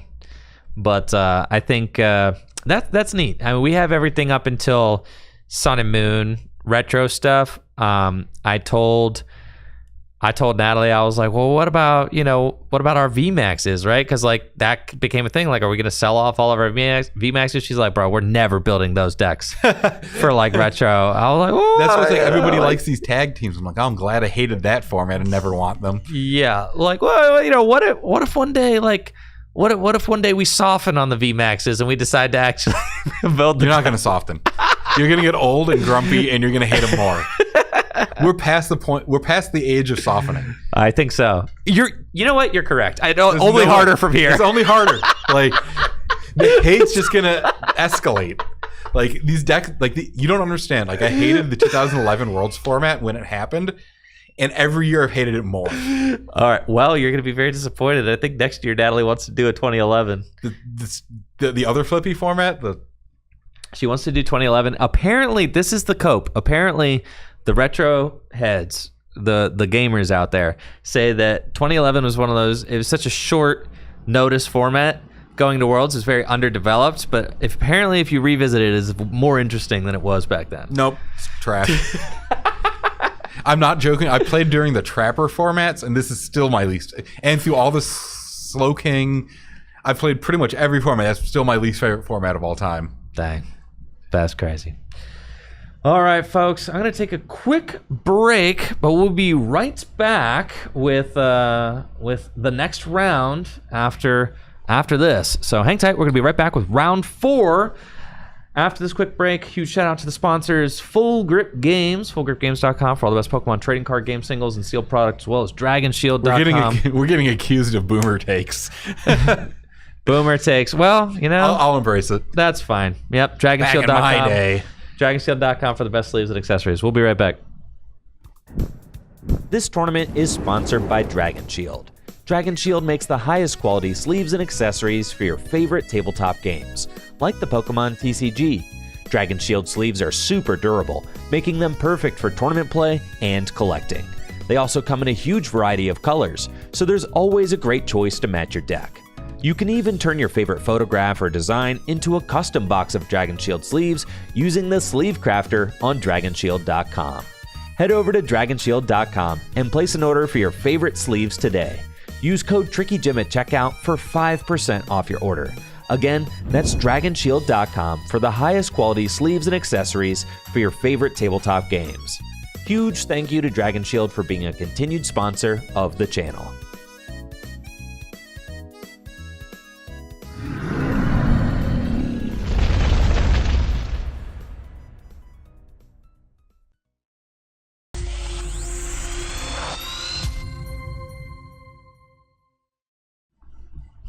All right, folks, we are back and ready for round number 4 of the base Neo tournaments here at Full Grip Games. And round number 4 is getting started now. So let's head to our feature match where we have got Alex Holtz on the right versus Frank Massey on the left. We're going to be seeing Zapdos Muck versus Kingdra Muck. We're having a muck off, Chris. So on one hand, I'm always going to be rooting for Kingdra. On the other hand, I'm rooting harder because of that Zapdos choice.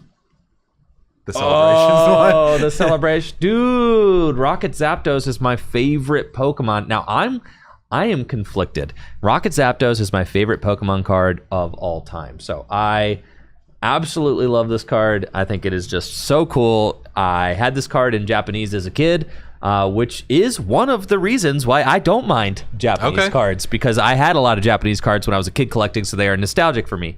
But I know my first Japanese card? What was that? It was a Jungle Spearow. There you go. That's crazy that you know that. Was before Jungle came out. Yes. Someone had a Spearow, and I'm like, I need that. Because the only base that was out. So I was a little kid, and I'm like, oh, this is new.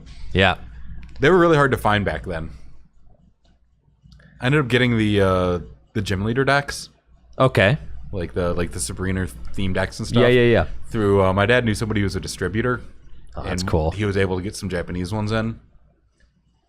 That and like the Southern Island sets from Japan. But yeah, this will be an interesting matchup. You'd think on paper with Zapdos that the lightning type would be pretty good against all the Horsies and stuff, and it certainly is there. But once Kingdra evolves, it doesn't have a weakness. Right. So Zapdos, what it can do in this matchup is chase down Horsies. Horsies are weak to lightning. Seadras are weak to lightning. And also, Zapdos' plasma attack does Really powers itself up very aggressively. Right. So we saw Alex throw that energy removal early on, and that just doesn't really matter, right? Because Rocket Zapdos, when it uses the plasma attack, does get to attach a basic lightning energy from the discard pile to itself. Can work towards that Electro Burn attack, which does 70 damage, and then 10 damage to itself times the number of lightning energy cards attached to it. A lot of times that'll be paired with a metal energy as the fourth energy there, Right, so which will then decrease the amount of damage it does to itself twofold, because it decreases the amount of damage out and the amount of damage in, which means that Zapdos would only take 10 damage. It is a little annoying in the fact that it doesn't chew through babies very well. No, it doesn't.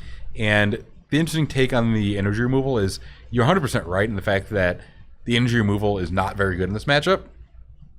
It might be able to slow the Zapdos down by a turn, especially if you pair it with another one before it can start Electro Burning, which is when your Horsies really do start to be threatened. But also, he was going back into a deck with Eek, and that's one like it takes the energy removal out of the deck. You don't get to draw it. It increases the density cards that matter more in the matchup.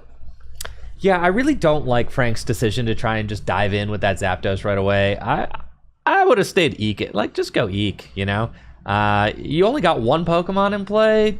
You also just gave Alex a free Eek with no Horsies in play, right? Zapdos isn't one-hit KOing these Cleffa. I would like to see Frank maybe try and establish a couple more Zapdos and maybe a little bit of a bigger board before we started seeing the Eeks. Especially you want to find some Gust so that you can bring up these Seadras and target them down with Zapdos. You get the guaranteed energy acceleration, and you get to hit for weakness, which is huge. So at this point, I do think that Frank is making the correct decision by going with Eek. Metal Energy on the Cleffa is good, because Metal Energy Cleffa means that it can't get one-hit KO'd by Kingdra either. So that is also... I also feel like Kingdra's approach here is generally going to be just keep Cleffas active until you can get as many Kingdras out as you possibly can. Like, the way I think if Kingdra's able to get out 2 to 3 Kingdras in the span of a game, it's probably favored. But if the Zapdos deck is able to take them down as Horsies and Seadras before all of them get a chance to evolve, that's when it becomes a problem. For sure. Like, you don't...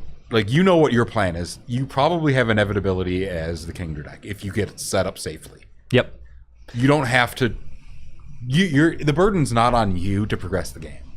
No. It is on the Zapdos deck. Now, Zapdos is very well suited to be able to do that. I'm assuming it's running a lot of gusting effects. And energy removals and stuff like that, yeah. Energy removal is obviously not really mattering here. No, that's just what the deck does. You're going to be playing lots of Last, lots of Gust, lots of energy removals. You're just trying to... You're kind of like the modern Haymaker deck. Yeah, because Zapdos is just so much stronger than all those. It doesn't have weakness. Right. Yep.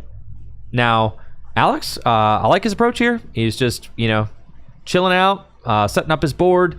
He uses computer search for Elm just to get a guaranteed refresh of the hand, looking to try and draw into a couple more Horsey so that he can build up more Kingdras. I am conflicted, like I was saying, in who I'm rooting for this match, because Alex is playing my cards. I built him this deck. Showing off that stupid Kingdra that you keep trying to sell me on. I told you, my Hollow Kingdras, bro. Alex is playing my Hollow Kingdras. I had 2 Kingdra decks that I loaned out. Also, it is round 4, not round 3. Oh, thank you for calling that out. Yes. That's chat. That's not me. I have been forgetting the round updater, so thank you for that. You're forgetting playing the right Kingdra, too. Dude! But yeah, I had to lend out my English Kingdras to somebody who is newer to the format. But Alex, he is an old pro at these retro formats. He knows what all these cards do. So no problem giving him my Japanese cards. And there we go. Kingdra knockout going on the aggressive. He's going to copy the Mud Splash. And we've got a reader. Yep. Not a knockout, though, because of the metal energy. The metal energy is going to be fine. I'm assuming the 10 is going to go onto the Cleffa because the metal energy would just soak it up on the bench if it gets a heads. And it is. Not a knockout. Does that work? Is it place damage? All right, Alex noticing that. No, I don't think that. Yeah, that prevents it, guys. Yep, no damage. And I'm assuming he already chose. Yep. Oh yeah, he already chose, bro. Come on, Alex. I just called you an old pro, bro. But yeah, so Seadra, its Mud Splash attack copied by Kingdra's genetic memory. Alex going on the offensive with no backup Seadras, but now we've got a Zapdos getting ready to Plasma for zero. But will, maybe with the attachment of a Lightning, be able to actually use Electro Burn next turn and start chewing through this Kingdra. Like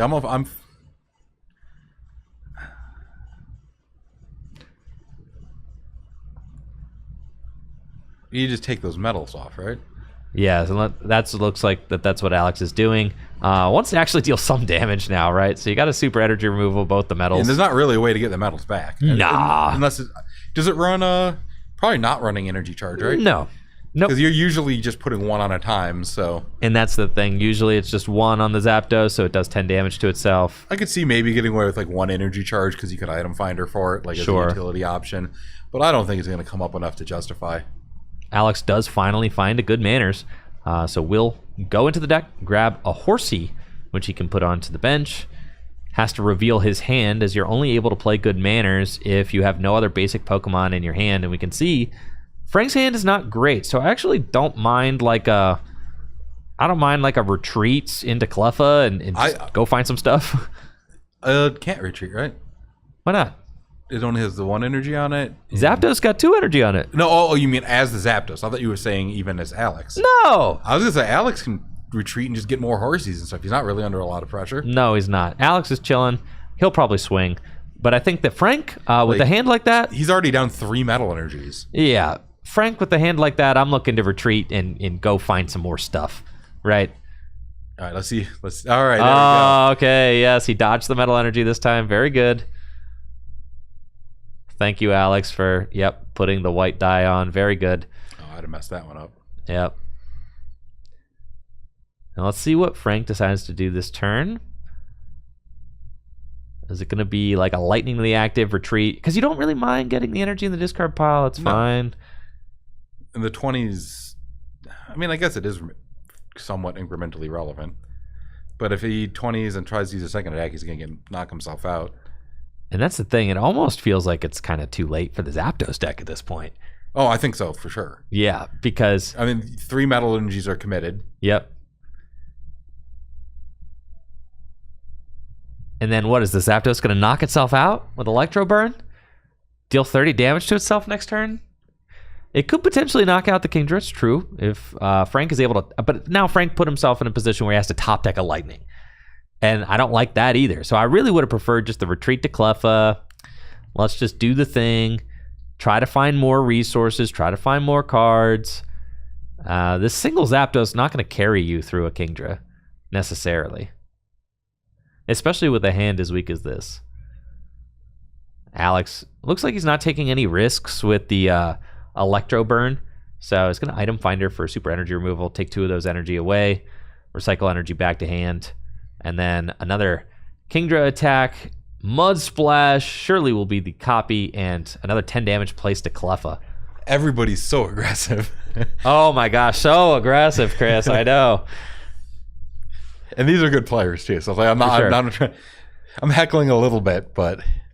Oh, I always do a little bit of heckling from the commentator booth. Yeah, it's part of the deal. Like, I would just be doing everything in my power to be getting Horsies and Seadras right now. I know. Alex's board is a little underdeveloped for my liking, but so is Frank's. So is Frank's, right. So it's fine, right? No double knockout from Alex, but he does take the KO.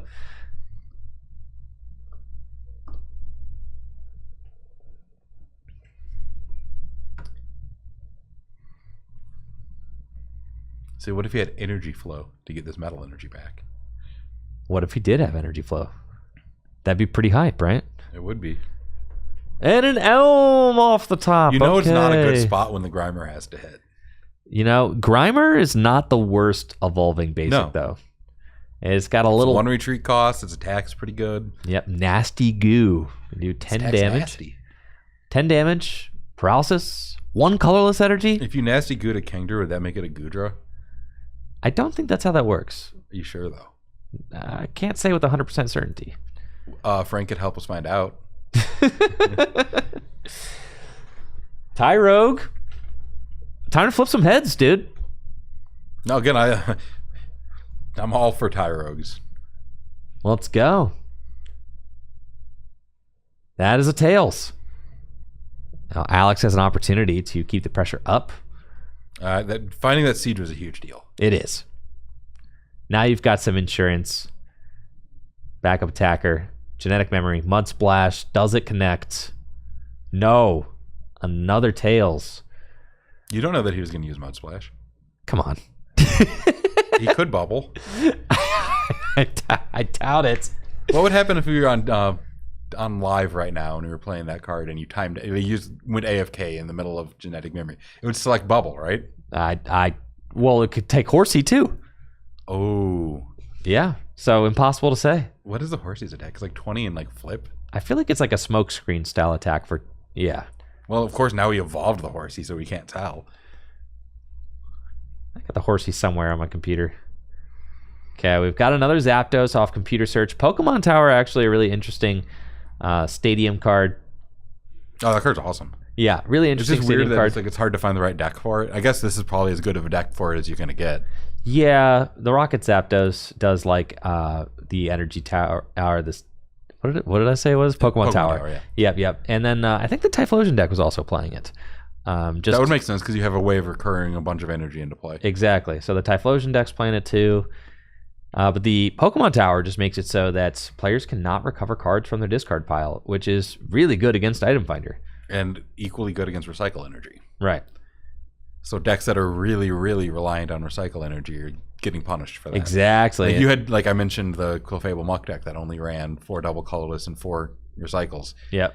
It was very reliant on the fact that you were always going to have Recycle Energy available. So Pokemon Tower is just the bane of its existence. And that's the thing, is if Frank can actually the Kingdra deck that Alex is playing, I think only plays 5 basic water and 4 recycle. It is very low on energy counts, but you play the energy stadiums and you play Nightly Garbage Run. and the recycles should just always be there, right? Like they should. But Pokemon Tower, which we just saw come into play, now that recycle energy goes straight to the discard pile, does not come back. Alex knows that. You see, didn't even hesitate. He knows that, but not the metal energy. Apparently, yeah, apparently. All right, but that is a way you could actually strip Alex of all of those recycle energies, and if you do that, then there starts to be a little bit of a crunch, right? it's just so tough because it only needs 1. And the Zapdos only plays the Zapdos deck plays 4 Pokemon Tower, and I think is maxed out on energy removal too. So like, it could be hectic, right? You could actually you can't Item Finder for your counter stadiums. No, you can't. Now you can play a counter stadium, then Item Finder for another stadium. So like you can win that race. And I'm assuming the Zapdos deck does not run any Item Finders because it's playing Pokemon Tower. Exactly. So it's got the 4 Pokemon Tower, and then the Kingdra deck's playing 3 Item Finder, and I think I may have slashed the narrow gem from the Kingdra deck. It might just be 2 stadiums. Yeah. I don't know, man. I was up late. I feel like nobody's actually running Chaos Gem. That's what I'm saying. So I would just I was a little bit greedy, but I was like, I don't really think you need this narrow gem. I think you can win without it. I agree. Right? Like 2 is probably fine. In a pinch with Item Finders, 2 is probably okay. I'd happily cut one for a 4th Item Finder. Yeah, I wanted in my mind, the Kingdra deck, I was like, all right, the thing you need to make sure you beat at this tournament are the bats. Because people will show up with bats for sure. It's kind of like the hot deck that I think people consider a top deck, but hasn't really gotten a lot of results at tournaments or anything. So it's also weird, or I don't really feel like it's that advantageous against Kingdra either way. Like, yeah, you're beating up on the babies, but like Sneasel is pretty easy for the deck. For sure. Like Sneasel is one of your best matchups as Kingdra. So it's like, yeah, you're probably giving up a couple of prizes, but your Kingdras are really good still. Right. Like, I'm not saying it's favored, but if it is unfavored, it's not by a lot.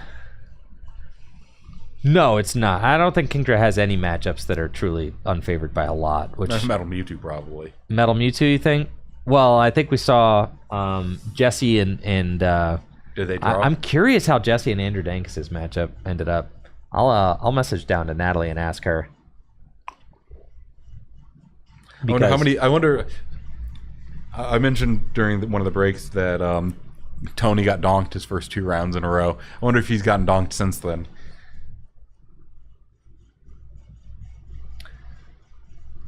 But the Zapdos is actually in a pretty decent spot here. It's got a Metal Energy, the last Metal Energy, and a Gold Berry on it. And the Goldberry is big.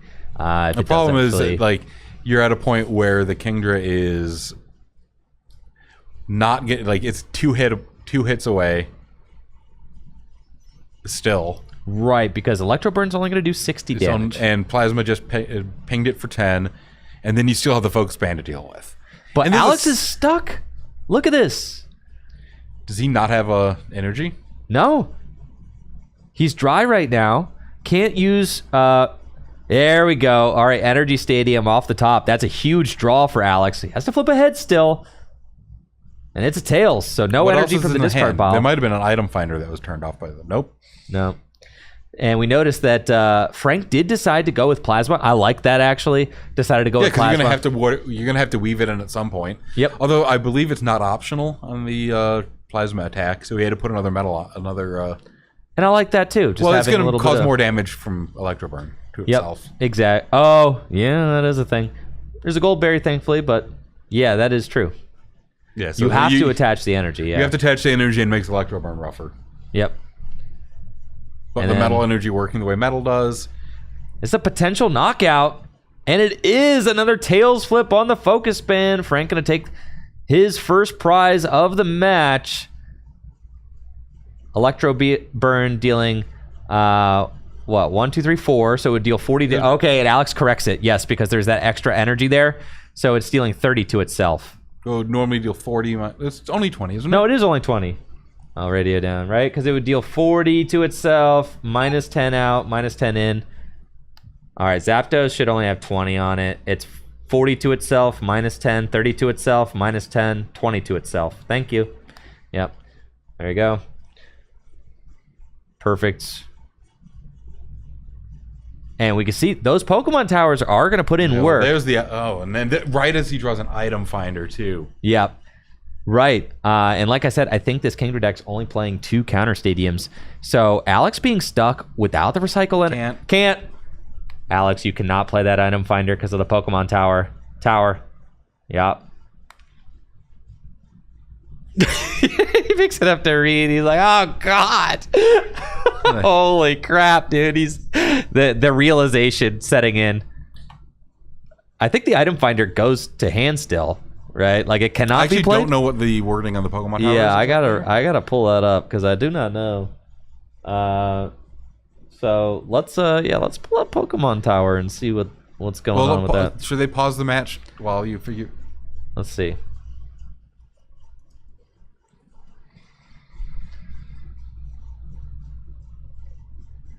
Okay. I think you can legally play it. It just stops it. If the effect of a Pokemon Power attack, energy card, trainer, put it. Yep, you can legally play it. Oh yeah, you can legally play it. It's just bodied. It's the full blowout. Alex realizing, oh man, does find a water off the top though. So I still feel like he's far ahead. He is far ahead. It's going to turn into a resource crunch though with these Pokemon towers. Right? I mean, that's just what it's going to come down to. It's just as much of a resource crunch. Like, this is the last Metal Energy, and once Metal Energy goes, that Zapdos is not going to be. Like, you can't power up as. Right. You can't really power up a Zapdos that is able to compete very well because you're not knocking anything out with Plasma, and you're nuking yourself if you. Like, you're doing 40 to yourself, and you can't. Right. I guess Goldberry helps. Yeah. But you're not one-shotting Kingdras. No. So like basically, if this Seadra evolves, I feel very good for Alex's spot still. For sure. If this is a gust kill on the Seadra before it can evolve. All right, so I think we are going to see a retreat now. The Tyrogue, which would be. Yeah, this is a good play. Very good play. Heads up play by Frank. For sure. You want to preserve that You also want to get the lightnings off that Zapdos. Yeah, right. Like you're not gonna. Ooh, and alas, that is holy cow! Look at all those. And realistically, like an energy removal on that metal is probably going to be a really tough thing for Frank to deal with. So he doesn't want to see it. Well, I mean, at some point it's probably going to happen, though. Yes, for sure, right? But, yeah, he can slow this game down, or potentially remove another very impactful energy from Alex's board if he, gets the 25%. Oh yeah, no, this is absolutely still a game. Yeah, if he gets the 25% hit on this Cleffa here, Alex does have 2 recycles in hand, which is a little bit tough because that is great for Alex to have the 2 recycles in hand. Right. I mean, now. Again, they're basically any energy at this point because of the Pokemon Tower. Yes, but to have those in hand right now is fantastic in case this goes down, right? Because there's 1 heads there, 1 more heads, and this Cleffa is a goner. Oh, the tails. No. But what now, is that symbol on that? Is on the? It's Full Grip. Full Grip. Okay. It's Full Grip's logo. I can't tell from here. Obviously. Yeah. Full Grip's logo on the Full Grip die. Full Grip games for all your Pokemon needs. There you go. I'm not getting paid for that. No, but you're getting paid to be here. I am. So, it counts. It does. Plus, I'm getting free Monster Energy drinks. That's true. That's part of our deal. Yeah, it's also necessary for my commentary performance. I understand that performance increases drastically when there's energy drinks involved. Yes. I myself have had 2 this morning, so I get it. I've been drinking far too many of them lately. Oh, me too, but I'm on the sugar-free ones. Another heads, another tail. Sugar. I know you are. I see you. Oh, they're delicious. Gotta get myself sponsored. Oh my gosh, yeah. I'll get a tattoo of it. Get a tattoo. Whatever it takes. Forehead tattoo of the monster, the little claw logo. I'll do it. There you go. All right, Alex. So Frank did use a super energy removal on that other recycle energy to get rid of it. And I think Alex is making the smart play, but yeah, don't go for the second recycle. Just hold on to it. You don't want to. I mean, like, dude, if you get that thing removed, like, it's a nightmare. You're going to really start running low. All right, another heads. Can we seal the deal? Yes. Tyrogue takes the knockout and ties this game up at 4-4. And this is definitely the most interesting game that we've had on stream so far. Well, this is also what I'm more used to with this format. Yeah. You either get some of the nonsense games like we've seen, or you see this. Yeah. Okay. He has enough cards left in deck that he's not really in danger of running out of resources. Well, let's see. The nightly garbage run is going to be key. That needs to not be prized. And then, because nightly garbage run can work through the Pokemon Tower makes it so that you can't play a trainer that puts it to hand, I believe. Correct. Yes. So deck is fine. Yeah. And yeah.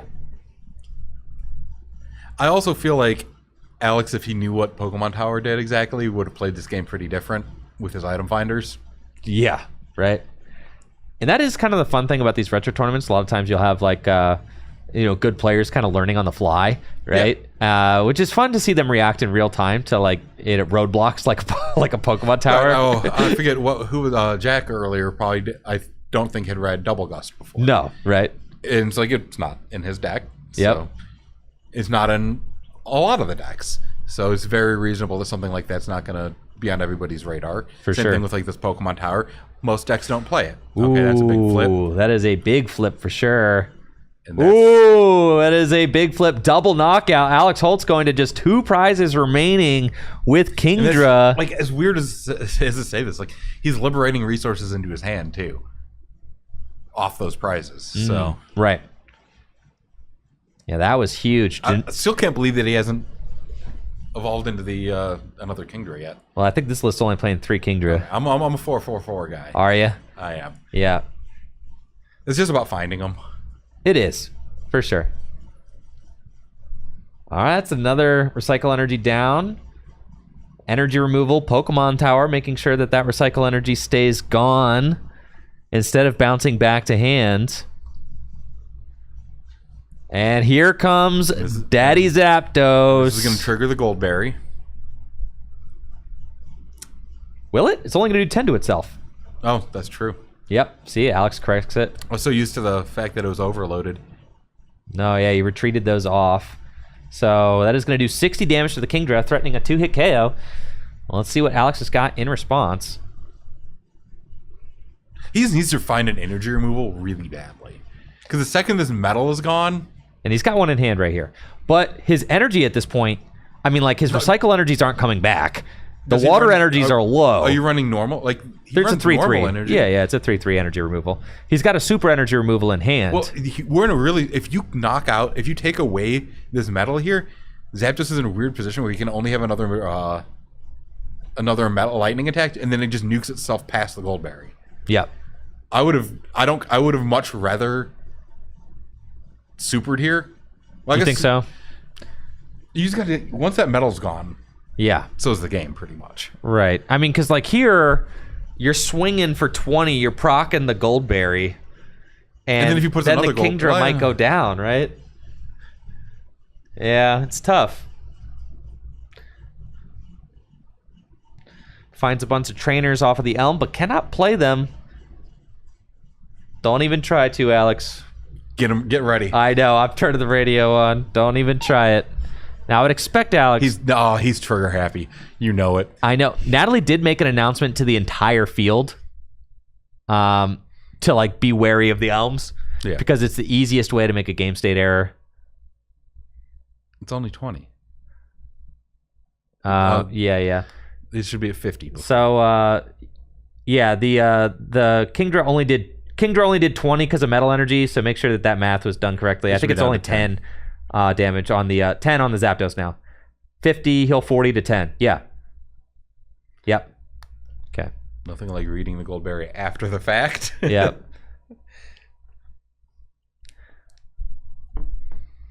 And damage calcs can definitely get Metal Energy's Interesting. blowing everyone's mind today. And here's the other Goldberry. And alas, Is it only running 2 Goldberry? No, that deck's got to be at least 3. it's got more Goldberries. There we go. Alas, and that is just a handful of... Alex is going to be... he's really going to be praying for a heads flip on this focus band. Tell you what, Chris. Yeah, no, I'm saying that Metal Energy needed to be gone last turn. Yeah. And now we can see why we decided to make it a 40-minute match instead of 30-minute. 30-minute match, Alex wins this game. 40-minute match, could get close. Oh, Tails on the focus band flip. That thing is a goner. Now, Alex, top decks and energy, doesn't have the backup Kingdra. Oh, he did drop deck in energy, though. That's Yes, monstrous. so he can eke. That's huge. But again, going to be running very low on resources, so he has to find that nightly garbage run. Nightly garbage run is going to be huge for him. It's basically Ye Olden Super Rod. It's one of those cards, I wish they'd keep the old name, right? For the modern card, that would have been so cool. Yeah, I don't know about that. Super has at least something from the game. I don't care about stuff from the game. I don't care about the games at all. Like I'm I really don't play I'm a them card either. game purist, dude. To me, the cards are the most important thing in the franchise, and everything else is secondary. Oh, 100%. Yeah, And that's- number 2 for me isn't even the video game. That's what I'm saying. It's probably like... I think I enjoy Pokemon Unite even more than the traditional Pokemon video game. To me, it's like it might be like the movies or like the manga or something. I'm not a big anime person. I'm not either, but like it's. I guess the video games might have second place, but By virtue of low competition. I've been Maybe just the plush. the Plush, the second coolest Pokemon thing. that hits for weakness. Right? Oh, 10. Yeah, 10 times 2, 20. Cool. All right, so we used a gust of wind, bring up the Horsey, smack it for weakness. I don't know if I... Yeah, because couldn't you just Electro burned it, right? Yeah, so I'm curious as to why this just got poked instead of getting just full-on knocked out, right? Alex is doing some resource counting. He's got an energy stadium, so that's big. I'm also changing my mind. The second coolest thing for Pokemon was it's going to be the video games being carried by Pokemon Legends Arceus. That game was great. The other ones have been for like I haven't enjoyed since like 2003 just because they all feel the same. I was saying this on stream the other day. For me, like I liked the Pokemon. Oh, that's an energy stadium. It's a That's big huge. energy stadium, yeah. The Pokemon video games for me, you know, when they were making the same game over and over again, I was cool with it up until like around Sun and Moon, because I liked those games and I felt like the They're graphics fun up to a point. The graphics weren't distracting for me. I don't like. I do not like the 3D Pokemon games at all. No. So now that they're kind of just making Arceus for me. Now that they're making, to me, the gimmick behind Arceus was fun enough to play once, but it's not going to be fun enough for me to play over and over and over again. I liked it. I thought it was cool and refreshing, but like I'm not. I just want them to take. I'm more not chances. saddled up. I'm not saddled up to like play a million Arceus games. Like I'm good. No, you know? Arceus is the step in the right direction. Mm-hmm. Which like I want to see them be more adventurous with what they're doing. Yeah. Because I think the Pokemon games are fun. It's just they're not fun enough for me to be playing them for 30 years, basically. Me too. I feel like I kind of aged out of them a little bit. I feel like the games are not designed as well as like your Zelda or your Donkey Kong games or your Mario games. I'm boring. I like my turn-based RPGs and like 2D side scrollers because I'm old. Well, no, me too. And I actually prefer the 2D Pokemon games. So those are the ones that I just continue to play in present day. What's your favorite video game of all time? My favorite video game experience that I've ever had was probably Breath of the Wild. That game's great. Yeah. It was just, and here we go. Here goes the metal, super energy removal. Gotta bop that. That's big. Alex also being able to utilize the effect of that recycle energy thanks to bouncing the Pokemon Tower finally with an energy stadium. So got a what he's Kingdra. gonna really like is getting another. If you could get another energy removal, so he could get that metal off that Cleffa.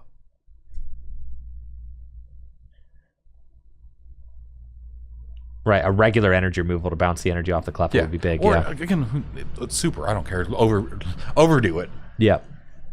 But now, I mean, we've got a really tight game. 6 minutes left. This game ended up being excellent. Yeah, this is a fantastic game actually. As both players, I feel like really kind of like eased into the game appropriately. The opening turns were a little funky for Frank, but he really kind of like got it together and really started making some heads up plays and put a lot of pressure on in the right areas. So you know, good on Frank for that. And then you know, Alex did struggle a little bit in the mid game to get the resources he needed to continue putting pressure on, but has rebounded now and has got a 2 energy Kingdra, energy stadium in play. Frank heads up play by using Alex's energy stadium. You like to see that. Just realizing like, okay, my deck is kind of thin on resources. Got to take this opportunity when I can to use it. At minimum, it's also putting another card back in case it comes down to a decking situation where you're doing Cleffas or Elming. Look at this here, right? Like the super. I love it, right? With the Pokemon Tower, this is what the Zapdos deck does best. This is exactly. That too. Yep. The problem is getting dangerous now that he's. Yeah, it is getting dangerous. Now that the prizes are so low. Yeah, this is the game you like to see when you're watching a base Neo game. No, sometimes these games are amazing. Yeah, this is the exact kind of game you like to see. Ooh, does have a water in hand. That's big. And the Pokemon Center water is probably game over. Putting the Zapdos down to just 10 hit points remaining. That would have been a really big hit on the Grimer too. Yeah. The 10. Because then it's gustable. A 5th energy. No, it's just for the energy removal. Yeah, 5th energy, super energy. Yep, super energy removal. Bounce that water. I think at this point, you know, Frank being very careful with his energy removals, wants to make sure he's continuing to put that pressure on. He says like, okay, you know, Alex's deck not that thick. There is an end in sight. Like you will run out of energy eventually. The only problem is Kingdra's a 5 hit if you're not knocking yourself out. Yeah. Possibly 6 hit as a result of Focus Band. But Alex here, oh my gosh, just going to have to pass, right? And that's nightly garbage run, you know, so Frank can stop himself from decking out at a point. And Plasma will persist, you know? Because if this Focus Band hits, it's just...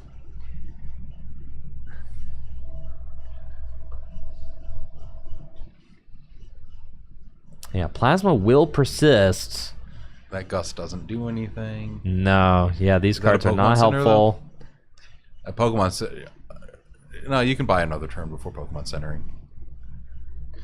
One more, because if the Zapdos knocks itself out, Then it's really rough on Frank as well. yeah, because he doesn't have a backup option either. Like, Is he out of got? Zapdos? Well, he's got Nightly Garbage Run in hand. Okay, so he's not out of Zapdos. No, and a Tyrogue on the bench, which could win the game. Are we going to see a retreat into retreat? Oh. Cleffa? I don't know what the deck size is. Nightly Garbage Run. Yeah, he does have to be very careful. 1, 2, 3, 4. That's not. I mean, how many cards are in his hand? He's not decking himself out, is he? Is he just trying to pass with Cleffa active? That might be it. And then say, like, I'll deck you out. Nope. Okay, double retreat. Double retreat. Okay. He just wants to get these lightning off. And then back into the deck. So that's actually super heads up, right? Because in this format, you can double retreat. You can triple retreat. You could triple retreat. Yeah. It's a big Pokemon Center. That is a huge Pokemon Center.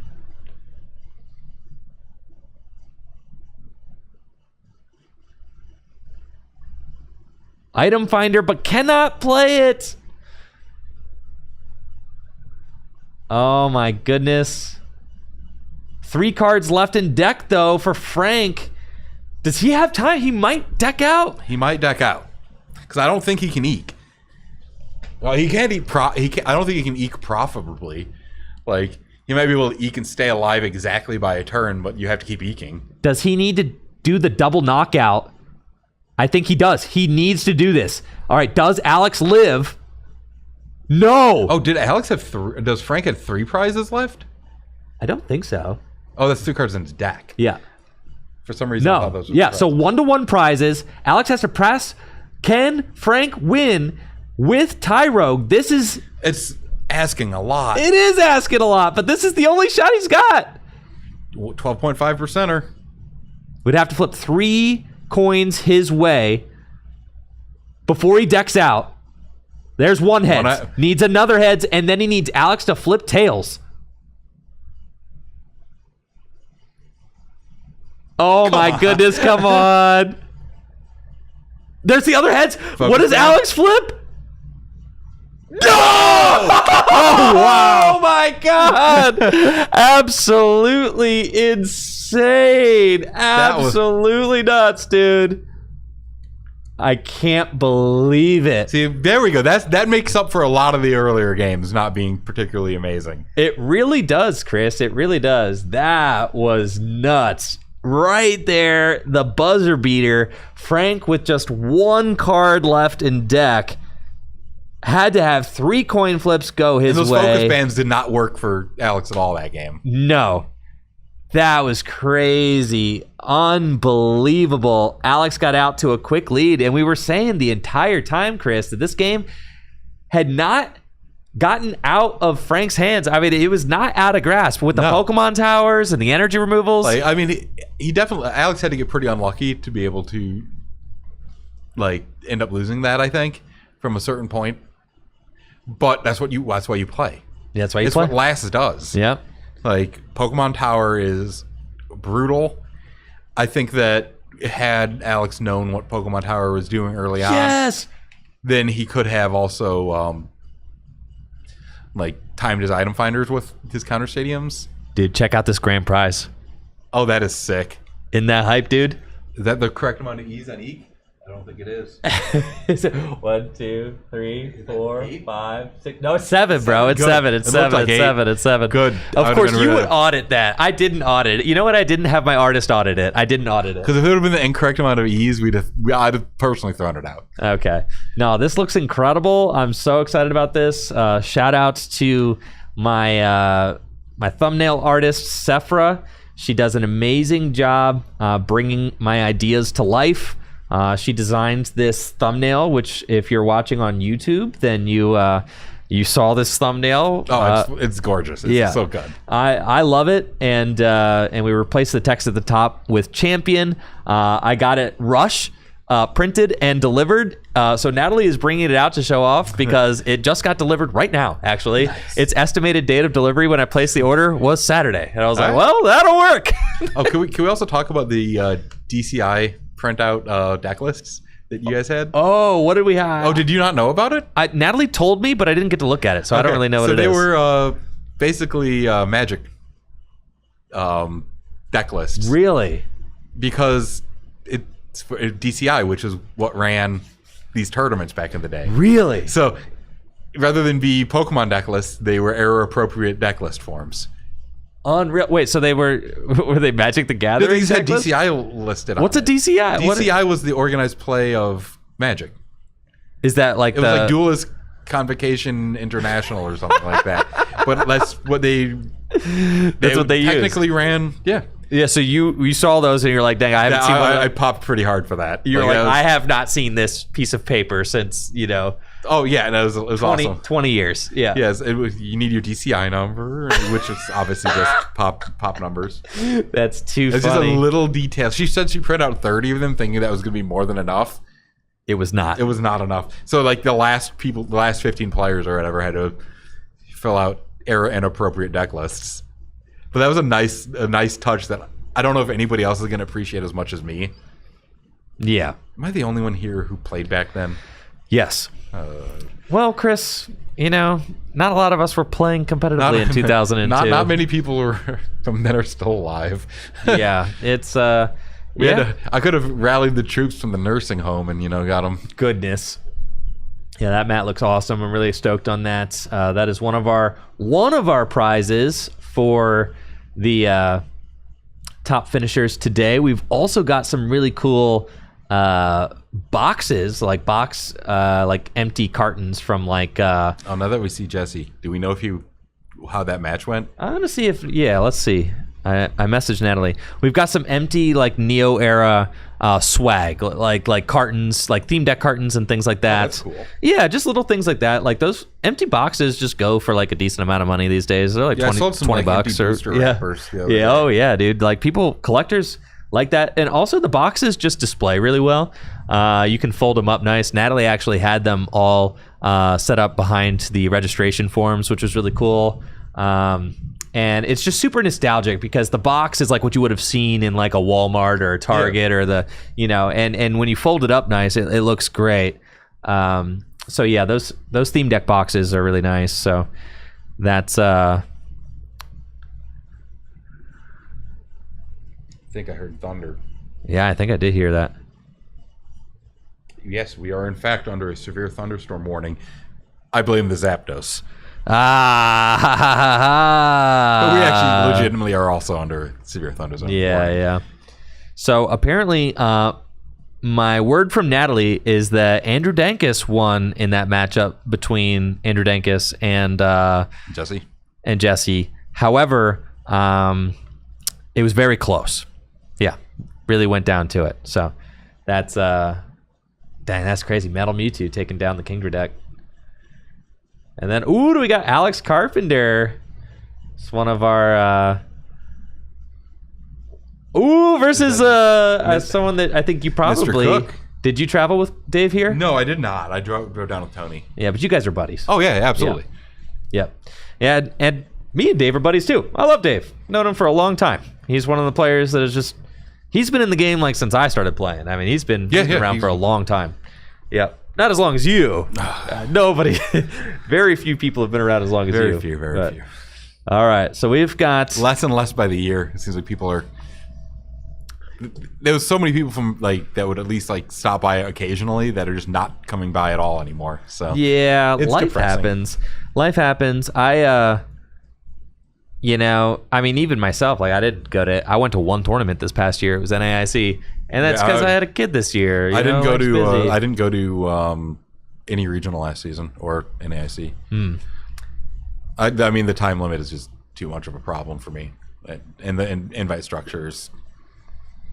I'm not going to ruin the stream by ranting. No, yeah, let's not. So we've got a really exciting match coming up. We've got Dave Cook on the left, and we've got Alex Cook's Carpenter. on bats. Zapdos bats, dude. I know. Zapdos bats. I was talking with him about the deck quite a bit.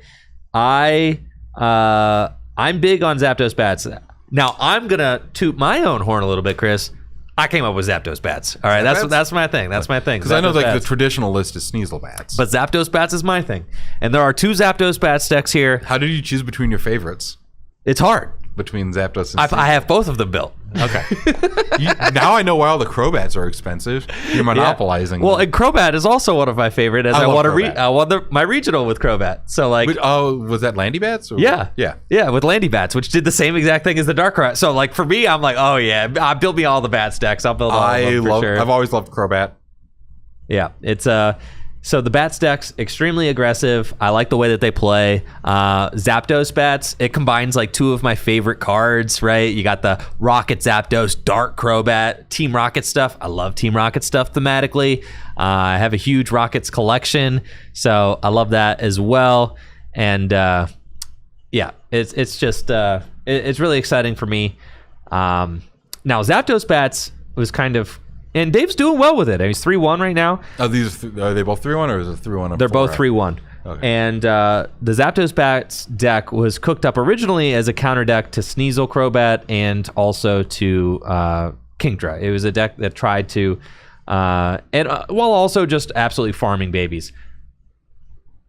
Because I feel like babies are the like one of the problems for Zapdos. Yes, like which in general. and then the so it's kind of a natural exactly because you only need to Golbat one and then you knock it out. Right. Yeah, and you can Zapdos. pick it off after the fact. Yes, for sure. Right.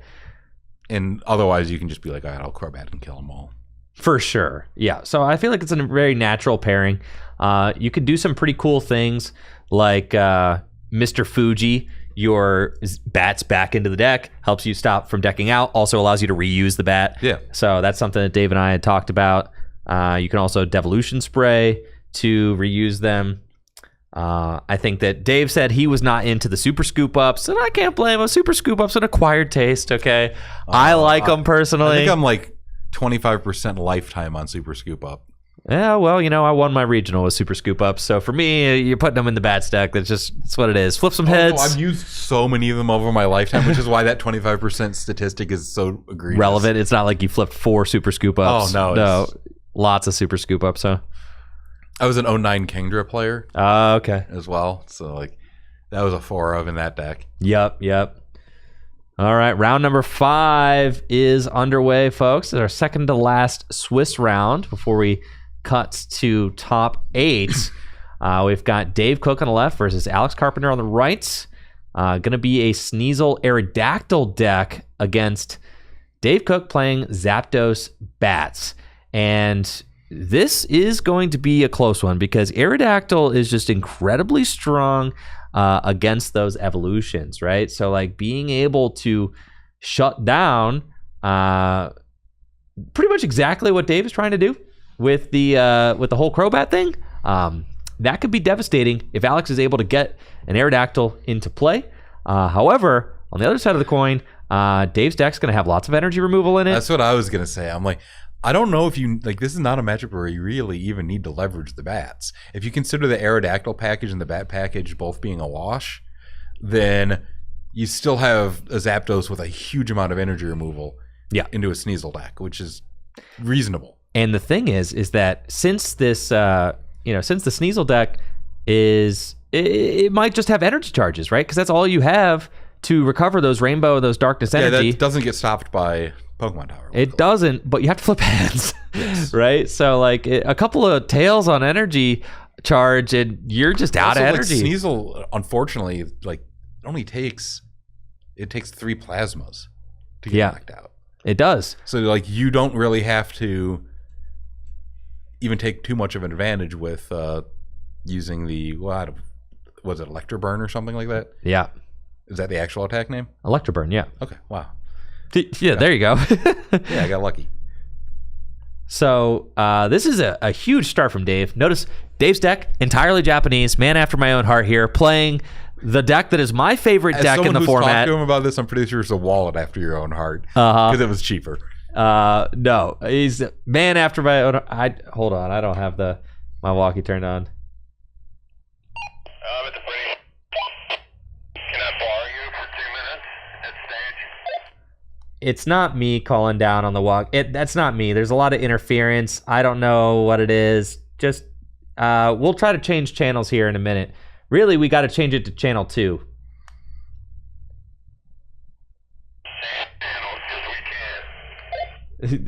Construction workers are thinking they're thinking I'm telling them to change channels, bro. I'm not talking to you, bro. You should have asked them who they thought would win between Zapdos or Sneasel. Oh yeah. Ask the construction workers on the walkie-talkies who they think's gonna win. All right, tails on Eek. This is big for Alex though, because Alex was looking like he was kind of out of the game. Until Absolutely. That was a huge draw for Alex. Just that rainbow. Like, it is unfortunate that to Eek with that Cleffa, like, you're either putting the dark or the rainbow on it, both of which are bad into Zapdos. Right. And as we can see, this is looking like it is shaping up to be a little bit of a slower start game, which is very much advantageous to Dave, as Dave is going to get a couple of turns to really get to use these bats, soften things up. The bats aren't that big of a deal in this matchup, but they also can be because... Oh, no, if they get unchecked. Like, if Aerodactyl doesn't come out, they're going to make a big difference. Oh, yeah. Even just because, like, Sneasel has low hit points. That's what I'm saying. It turns a 3-hit KO, a 3-hit Plasma KO on Sneasel into a 2-hit, which is huge. So we see Dave just, burning. He understands the stakes here. I don't know if he knows what Alex has in his deck alongside the Sneasel, because there are a lot of Sneasel variants in this format. Sneasel and Cleffa pretty much reveals nothing to you. But for the final 2 cards of Dave's hand to be Good Manners and Oak, I mean, that's insane. Right. Yeah. So you're going to get another Zubat out, Oak, and then we might even see Dave might smell blood here. And I think if I'm Dave, I'm just going in with the Zapdos. Try to clear this Cleffa with the 10 damage on it. Depending on what his Oak hand looks like. I'm going in regardless, dude. I mean, Alex has a 1-card hand, and that Cleffa. I forgot that he didn't get the Eek off. Yeah, with no E. Oh, if he had a hand of 7, I'm not doing that. No. Okay, no, I was working under the assumption I thought it was. Yeah, no. I'm going in with this the Zapdos 100%. 50% chance you just knock out. And then probably close the game. Yeah? Yeah, 100%. I don't know why in my mind I thought Alex had a 7-card hand still. Nope. You see Alex got his thumb on the top deck like, please, God. This is like, in casual play, I'm taking a peek. I'm like, oh, come on, what is it? What is I gotta know, bro? I gotta know. Look at him, he's thumbing the top. He really wants to know. He's like, aren't you done yet, dude? This is base Neo. The turns are supposed to be quick. Another Sneasel out for Dave. It's looking awesome. Another Sneasel? You mean Zubat? That's what I meant. Another Zubat out for Dave. Yeah. Like, what is your list? Yeah, no Sneasels here. I forgot that. Like, I just assumed that this would be playing Pokemon Tower, and I don't think it does. I don't think I'm playing any stadiums in mine. Because I think I think I saw item finders. So yeah. I was tunnel vision from last game. No, this one is playing item finders instead. Just allows you to be more my flexible. love of item finder. You don't have to sell Yeah, it's just really broken. Yeah. No, I think this one is very short on... Are you upset that they printed a junk arm instead of item finder? No. To go back to your previous gripe about nightly garbage run? Oh, no, because they're different, right? I don't think they are. Junk Arm is only supposed to get items from the discard pile. No, Item Finder can get all trainers. Can Junk Arm only do items? I thought it was just trainer. It's trainers, but it can't get supporters. Does it actually specify that? Yes, because it says trainers, and then in Heart Gold Soul Silver era, supporters are not trainers. I know I'm right, dude. Because I didn't play during that era. No, I know I'm correct.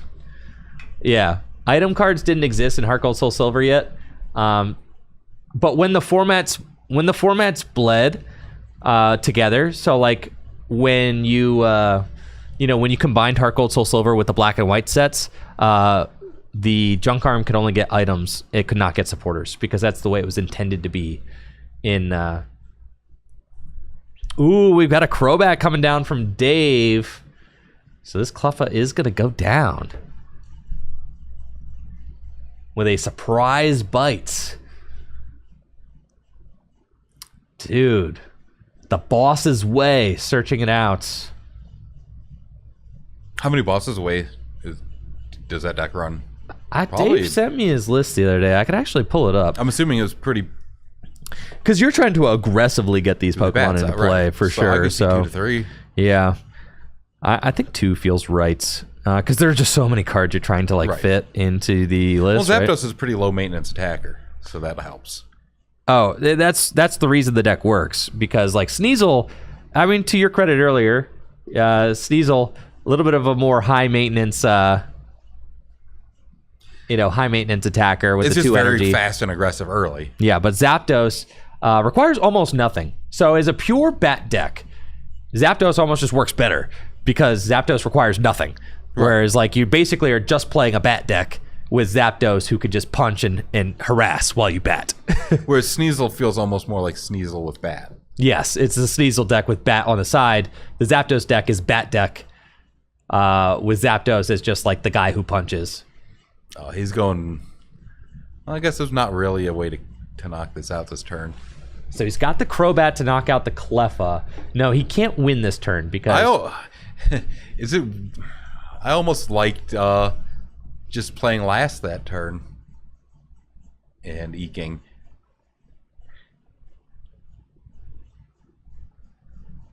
Oh, there might be a last here anyways.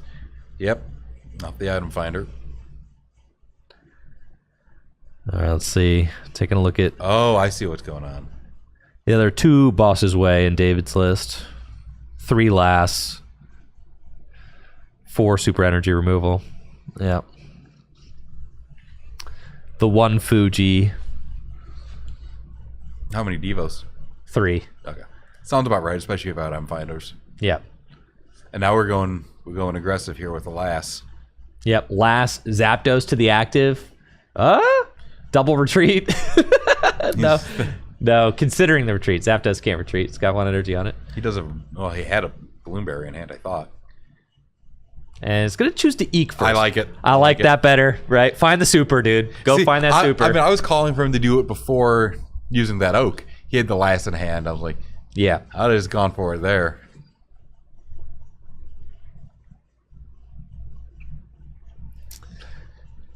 I guess, I think that's the one thing. Ooh, comp search off the top for Alex. That's Does he have enough in hand? huge draw. He's got just the right amount in hand, yes. All right, we're going to get a game.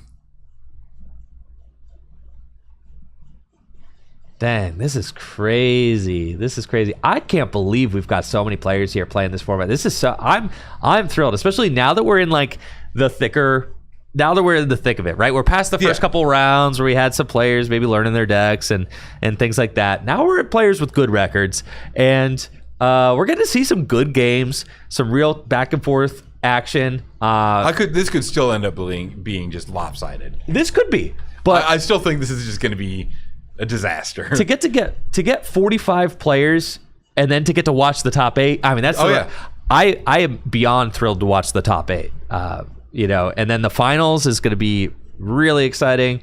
To have battled your way through 45 players in a base Neo environment. I mean, this is bigger than most tournaments back then. This is I'm not exaggerating. It's bigger than a lot of cups now. Yeah. Yeah. This is pretty crazy. Bigger than most cups now. Yeah, for sure. Yeah, this is I'm thrilled. And this is for me, I think base Neo is just like a format that's like it's accessible, right? It's accessible enough. It's like kind of nostalgic in a lot of ways. And we for no people. longer have to deal with licky tongues of previous Wizards format. Oh, for sure, right? It's not just like Lickitung walls. It's more enticing that way. There are evolving decks. There's not just Lickitung stall.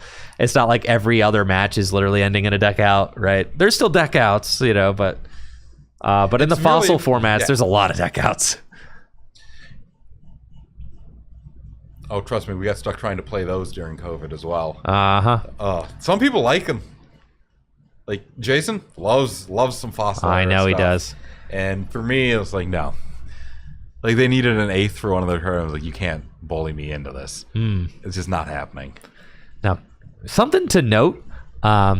Alex, I think, is having to play very aggressively for this Fossil Egg. Fossil Egg is flip a coin if head. Oh, search he your... needs his Aerodactyl now. There's two Yes. Mizu in play. If flip a coin if head, search your deck for an evolution. Ed, he's got it. Oh, look at that. They're geeked up.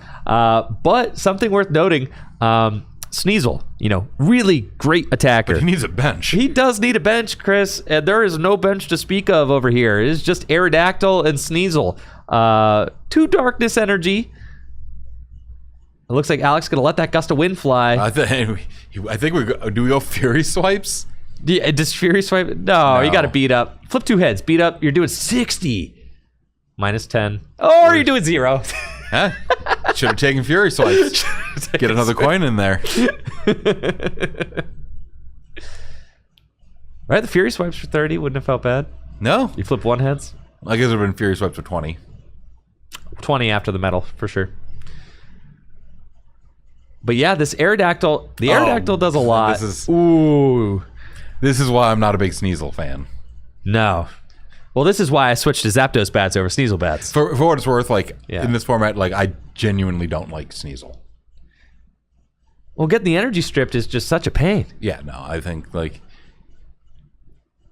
it feels like you're with Sneasel, you're constantly trying to walk this tightrope of do my energy stick? Can I last my opponent out of energy removals and get enough attacks in? Lasting. Yeah. And then if they have enough babies, the game slows down, that it's not going to stick. It's I'm just not a believer in my Sneasel. favorite Sneasel deck is Sneasel bats, but then I like Zapdos bats more than Sneasel bats because of exactly what we're talking about. That energy removal on that Sneasel, backbreaking, dude. Absolutely backbreaking. Do you want to know what my favorite Sneasel deck is?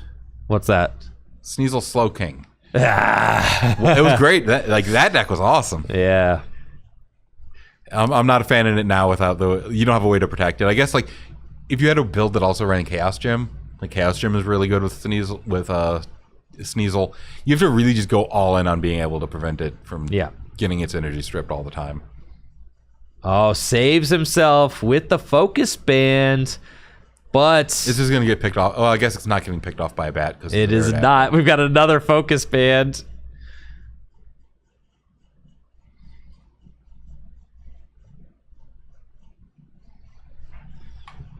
Are we trying to worry about... It's 10 self-damage. Yeah, it's 10 self-damage. Make sure that they have that correct. Metal energy is just such an important aspect of this format.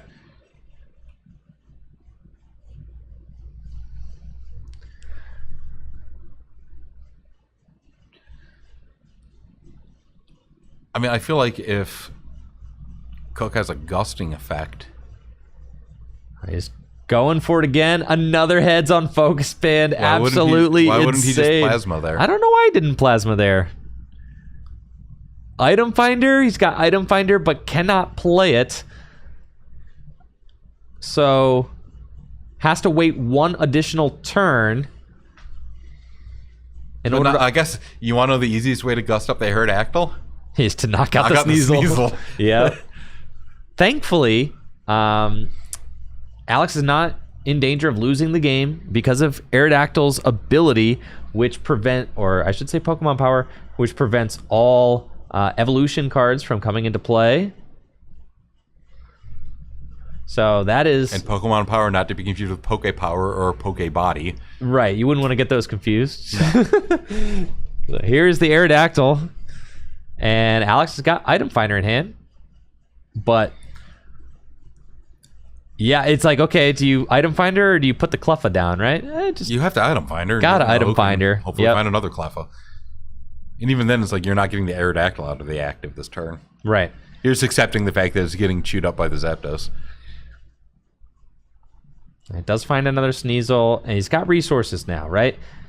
The game's not totally out of pocket yet. It's not. I mean, he's still got plays. Especially if he's able to get another Aerodactyl onto play. For sure. It's going to be, it's still going to be really difficult. Got an energy charge, big flip, and it's a heads. All right, gets double dark back, I believe. Yep, from the super energy removal last time. Yep. So energy charge, the only way to get special energy back into the deck, it's always funny to see cards that got like better from their original like WotC days. Yeah. You know, there's a special charge, which was printed during the XY era, which just puts 2 special energy from your discard pile back into your deck. Energy charge you had to flip for. There was also...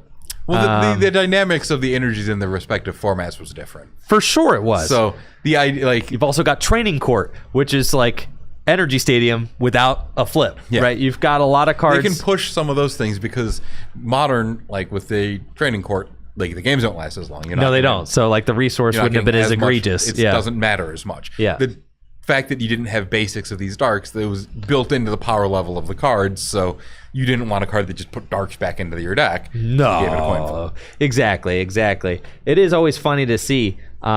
Even like, you know, energy retrieval got better because energy retrieval used to require that you discard a card. Now it doesn't. So there's a lot of cards that kind of that improved, but then there were a lot of cards that were so broken back then that would either A, never get printed again, or got extremely nerfed since then. Well, they had the gall to reprint Gust of Wind at one point as Pokemon Catcher. That was crazy, right? That was a time period. That was before certainly they gave it a flip. That was certainly a time in the game. Yes, emerging powers, dude. That era was not great. Nah, but looking back, I've softened on that era for sure. Well, I guess I guess I was never hard on it because that's when I started playing. That's fair. So like I started playing Noble Victories my first set. So like it was hard for me to be super critical because I didn't have like those slower formats, the slower times of formats. Did someone past. focus band after an elm? Oh yes, I will call that down. Someone in chat mentioned it.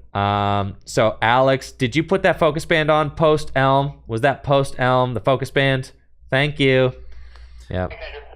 I also want to point out there's someone mentioned something in chat that I am absolutely loving. This is using electric coin flippers would be more era appropriate. And why? Because that was something that was around during this time period. It What? would be, you'd press a button and it would flip the coin for it. It would come up heads or tails. One of the local tournament organizers, John Latham, he did all the early, most of the early Goodness stuff gracious, up until 2010ish. What? They gave him out, they had him at some of the big events or whatever, and they were legal to use. What? Oh, absolutely. They were even being encouraged. And What? he had one that somehow got broken, and it would only flip heads. But then, Oh my god. if you smacked it on the table, it would only flip tails. And you hit it again, it would go back to heads. And it was just we loved this thing. We'd play pranks with people, league people with us all the time. They were all over the STS. That's absolutely insane. I cannot believe that. That's a piece of lore I didn't know. I am gaining new there's lore. this yellow today. thing with I am gaining new lore. Yellow little brick thing. And the fact that somebody else remembered that is, I'm thrilled. That's crazy, dude. I don't think I ever personally owned one. I think the only one in the area that I remember was John's. Yeah, because you're getting memories unlocked by people in the chat, kind of bringing stuff back, which is pretty cool. Yeah, I kind of repressed that one. that thing was being lugged out at League up until 2006. I cannot believe that. That's crazy. All right, Aerodactyl down now, so Dave gonna evolve into Golbat Crobat, little 1-2 punch there, in order to stack up damage, take a knockout on Alex's Cleffa. Oh, and this game is starting to get out of hand now. 2 prizes left for Dave. The Aerodactyl has been removed. He is free to evolve his Pokemon again. No energy in play for Alex.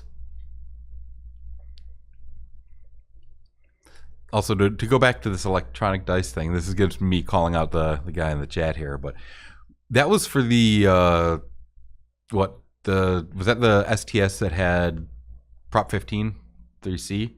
Because I went to the one in the Meadowlands in New Jersey, and they didn't have them then yet. So I think it would have been the wave after that.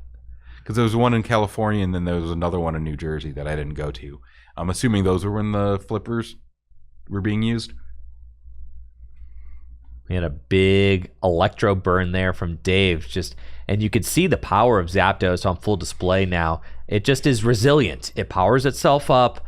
He was able to get these energy attached to himself with plasma over the course of many turns. Now has the metal energy attached to it and is using Electro Burn for 60 damage. Alex going all that was in a big flip with a second Fossil Egg. Double tails on Fossil Egg this turn is devastating.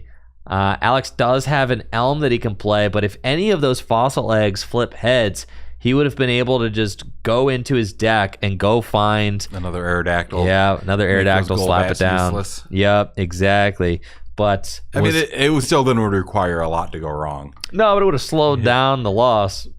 Yeah, keep in mind, Alex got 6 prizes left. It's 6-1. So yeah, it's 6-1. Yeah, it's not impossible. It's just improbable. No, because if at any point there's like a resource break, we saw what happened to other Alex. Yes, we did. Holtz. Yes, he didn't have an energy to be able to eke. Nope. Against the Zapdos deck, and he was firmly ahead at that point. And the game just slipped from there. Yep.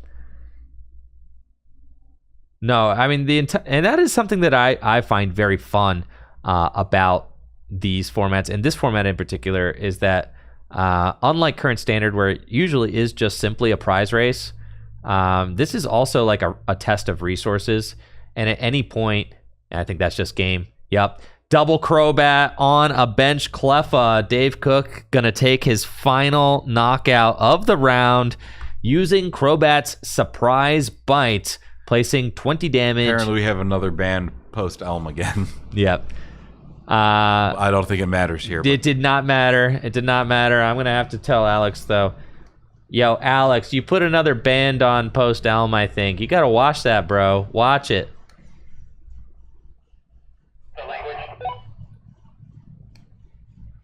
I was just saying, you put another band on after Elm. Just watch it going forward. All right. It's all good. Yeah. GG's. But, yeah, unfortunate there for Alex, as he was trying to get things going in that game. Wasn't able to take a prize, and Dave was able to kind of flex that Zapdos Bats deck and show what it's all about. That was a long game, but completely lopsided anyways somehow. It was a slow, painful defeat for Alex, I think. But gave us content. It did give us content, and you know what? We got to see my Zapdos Bats deck win on stream. And Zapdos got a win without not being at the expense of Kingdra. So, and the thing is, I really like the Zapdos Bats as opposed to Zapdos Muck, because, again, Zapdos' biggest weakness in the format, only does 20 damage. Cleffa has 30 hit points. Babies have 30 hit points. You gotta fix that math, right? I mean, otherwise Zapdos just feels so bad. You're like having to flip 2 heads to Plasma a baby. Just horrible, right? Well, it's weird because I do like what the Muck version is getting with the Pokemon Towers. Yes. I think that's really strong. So, like, there's different selling points to it. There is. Despite being a Zapdos deck, like, there's such different decks. They are. Like, this Zapdos deck is more of a Crobat deck. The other Zapdos deck is the best energy removal deck, though. It is the best energy removal deck because the Pokemon Towers are crazy. Yeah. And, like, a lot of people in the tournament are not going to be prepped to deal with 4 Pokemon Towers. Like you said, a lot of times you're playing 2 to 3 stadiums. You're really just like, I got to have something to bounce the the Chaos Gem, right? And, if you're dealing with Pokemon Tower, like, you got to time your item finders to get stadiums back. Like, you got to really be particular about how you play around them. You do. And if you go into, and that's something that I really love about this tournament, is that people are not as aware of like what a potential meta might be like. You could look at Jason's blog and be like, okay, well that probably. But that's a lot of lists, but it doesn't really show the spread. No, what you're going to expect, because not all those decks on that blog are equal. No, they are not. No, not even close. So, so you're going into a meta like this, where like if you make the meta call, like I'm going to come in with 4 Pokemon Towers, and people probably aren't going to have response to that. You're probably right. People probably are not prepped for a 4 Pokemon Tower list.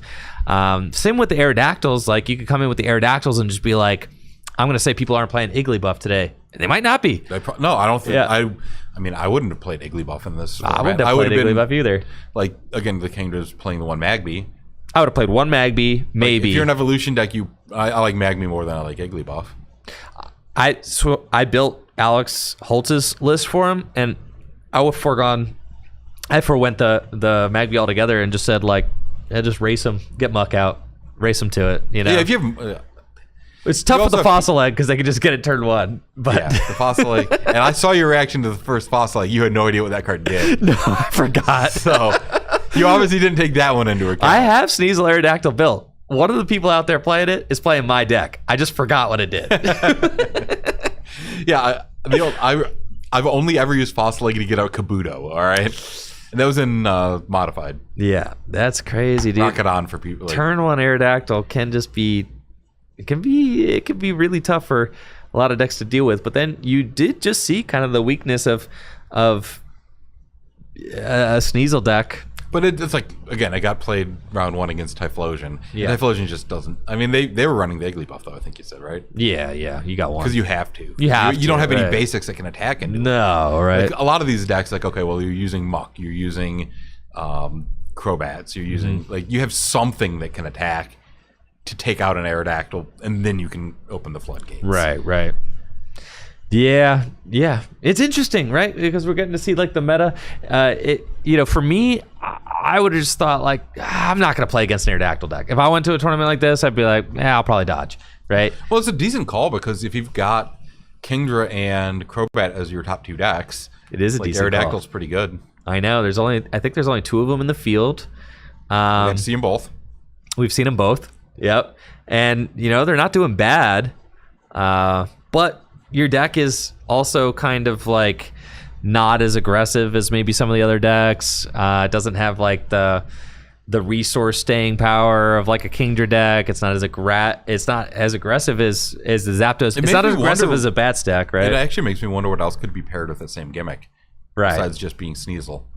Zapdos, Aerodactyl. That wouldn't be bad, right? Because like that's your other big basic that's just like kind of brutal, and you can play the Pokemon towers and the energy removals all the same. Yeah, you're playing Aerodactyl, and again, it's a pretty big commitment. But yeah. It's like the decks that it's good against is very, very good against. Like why? Like you might just be fine having something more stable. Yeah. Than Sneasel, which again I've said before, I'm not a Sneasel fan. I'm a big Zapdos fan. It's great. Zapdos is good. I'd almost even I know it has some of the same problems, but even Wigglytuff. Wigglytuff to me feels almost exactly like Sneasel though, right? Because it's like the 2 energy. Extra hit points are nice, and the fact that you can play down, like you get recycle energies, like you get the guaranteed damage. Yeah. You can buy time with Lullaby or Sing or whatever it is. I think it's Lullaby. Yeah. That's true. The 1 energy sleep is really good. Because you can put an energy down by time, and then like they have to deal with it, and then if they don't, you can attack. You can threaten a double colorless. I'm not gonna lie, Chris.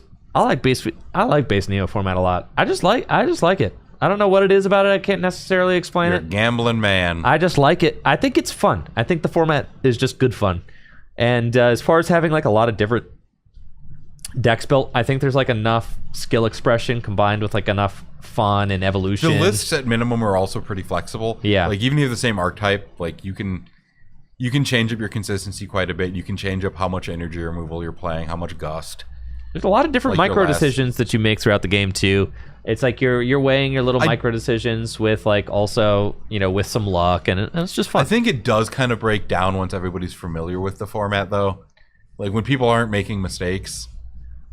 And I do think it gets to a point where like once you get used to what the matchups are about, it does boil down a lot to just flips. Yeah, I can see that. But it's one of those ones where there's a lot of expression when there's a skill gap. Oh, for sure, right?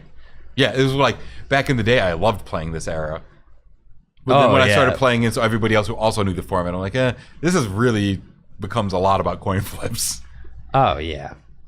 Yeah, that makes sense. That's one of the reasons I really like having the decks built, because a lot of times people aren't going to be familiar with older formats. Though this is like a really good. I feel like base Neo is just a really good introduction to retro formats. Yes, yeah. And it's all, like again, it's affordable as well. Yeah, like the games last. Yep. The deck diversity is cool. You know, and you can always just, you know, even if you're just, you know, with a buddy, you know, and you both know the format pretty well, if you want to flip some coins, let's get after it. Yeah, that's why I need to pick up 3 more Clefas so I can have build 2 decks. Uh-huh. Because this is a format that's like reasonable to just pick up and play. It definitely is. Right? Just kicking it, get some drinks, having a good time. So now we're at a point where I don't know why the Pichu's down there. Oh, he opened with it. He opened with Pichu, yep. Okay. Yep. Looks like both players are setting up really well. Yeah, Jonathan's got the lead on getting out the first Seadra. It'll be interesting to see if he's going to try to go for an aggressive Kingdra or if he's just going to keep trying to eke to get more Kingdras out. I would be all about eking. I think so as well. Yeah. Although this is a matchup where like taking a prize early kind of matters. Just because like anytime you can get a cheap prize is good. Right. Because you're eventually going to get to the slog of Pokemon Centers. This is probably going to be miserable. I mean, we played it. I know we played it, dude. And we agreed beforehand that we were just going to play 1 instead of 3 because we knew how unpleasant it was going to be. I know, right? I know.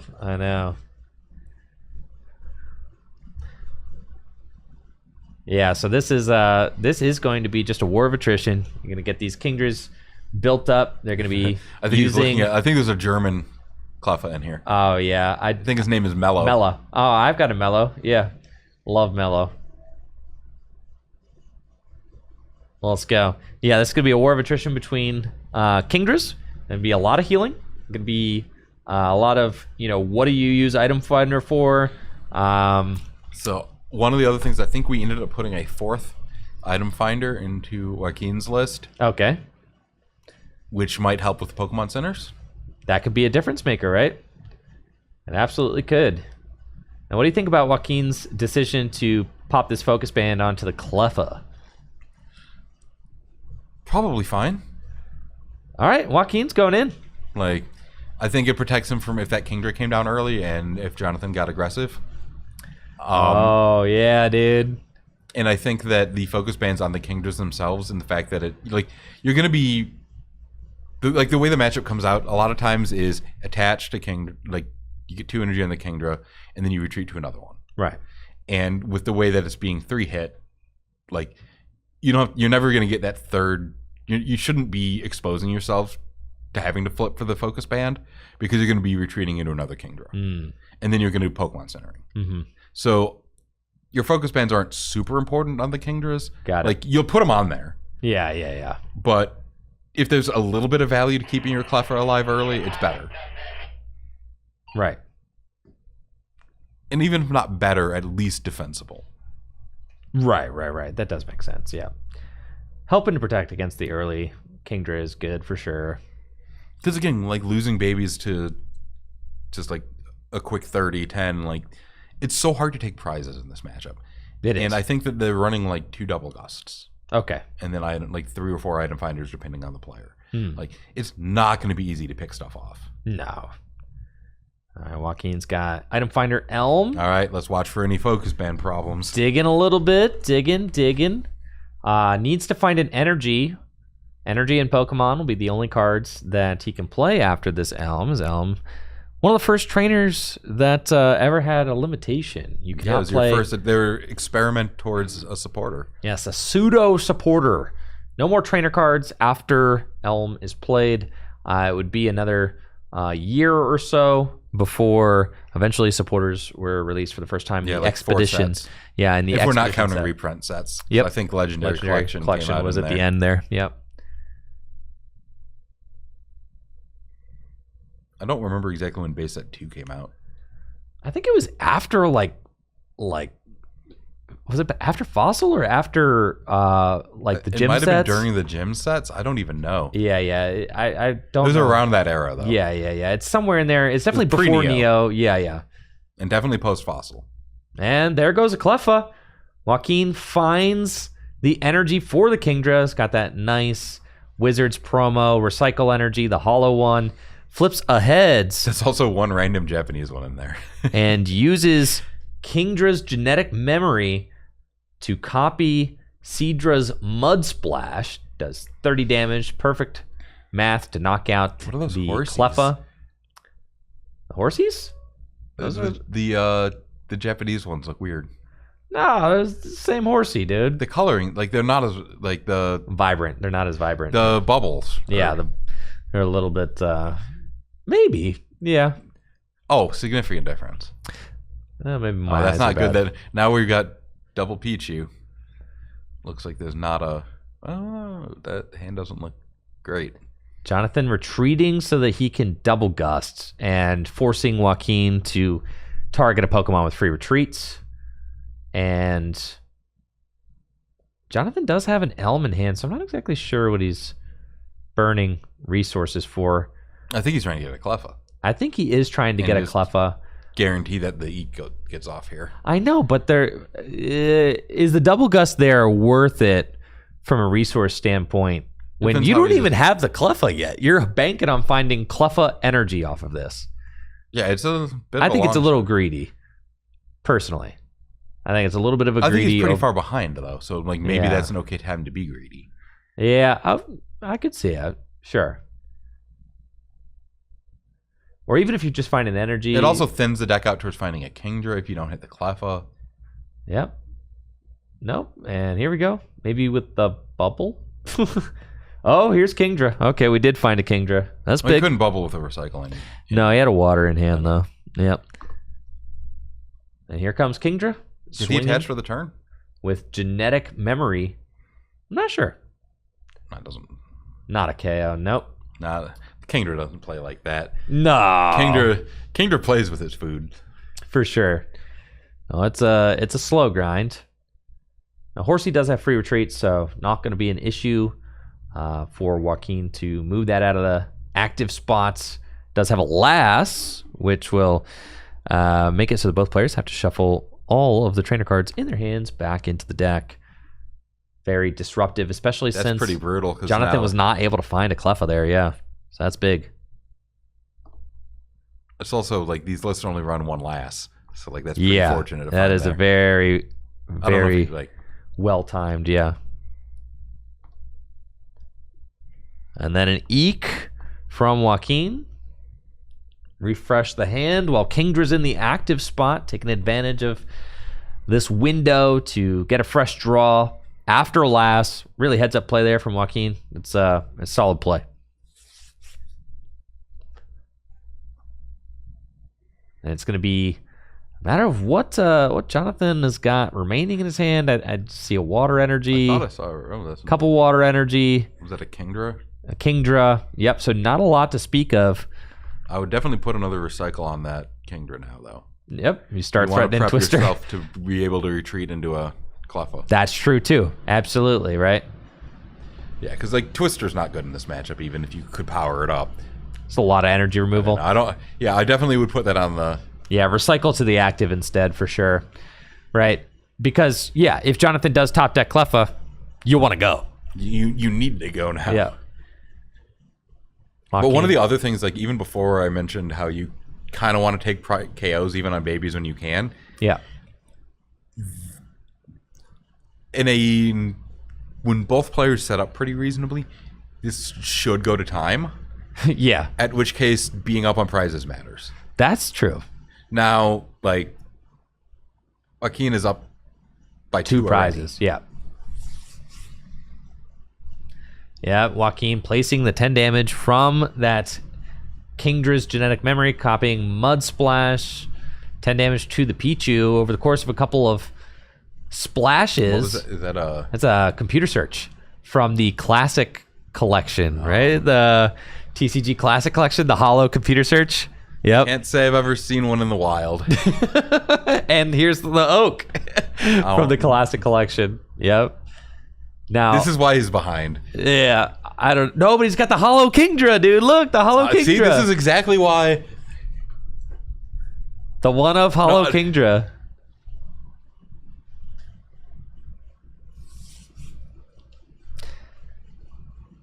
I really like the Japanese Classic Collection cards. I think they look really, really slick.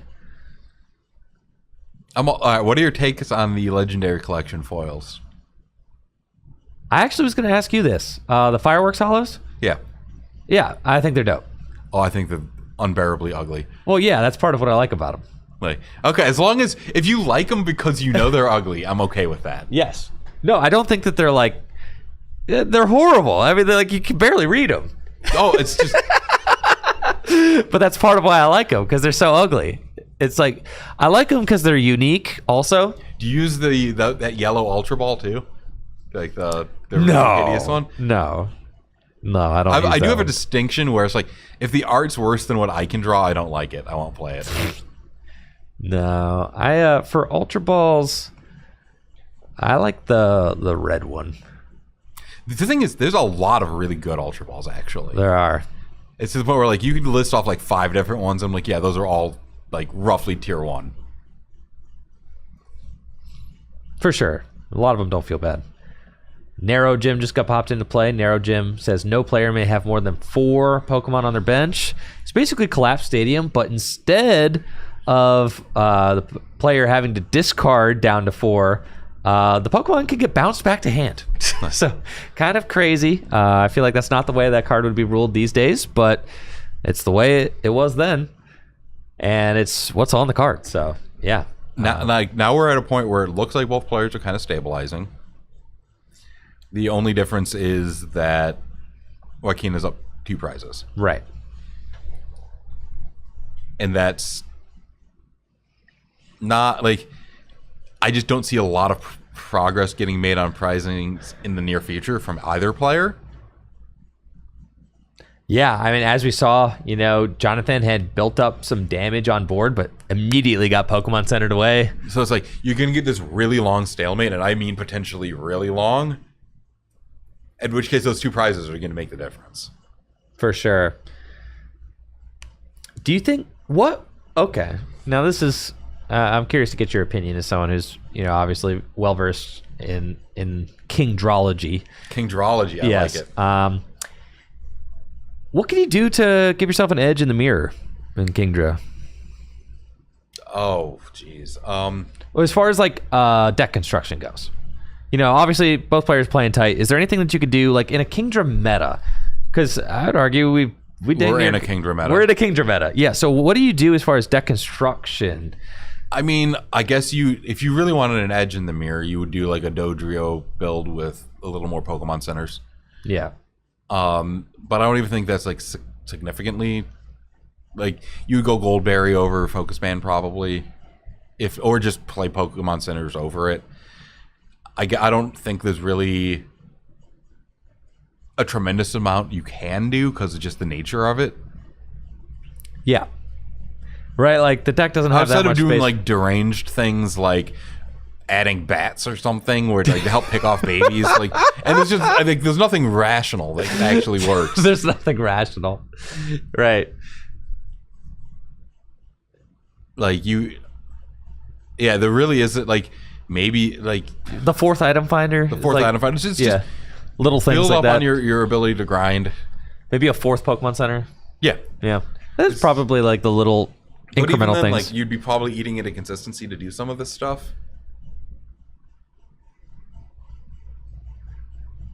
Right. When I was looking at the list, I was starting to think that like 2 Pichu felt like too much. The problem is if you're going to be using Pichu at all, then 1 Pichu is not enough. Yes. Right. Like, you have to be able to use multiple Pichus if you're using Pichus at all. For sure, because the 20 damage doesn't do anything. But when you're like racking them up, it's like you start getting up to 60 or whatever. And for what it's worth, I'm not really the biggest fan of Pichu in the deck. Yeah. I wouldn't mind seeing a Tyrogue. There are other Pokemon that could be good. An Igglybuff could be fine, right? If you're worried about Aerodactyl. Again, The Magby's fine there. Magby's fine, can do it, right? But it's really hard to have any kind of edge in this matchup. It is, yeah.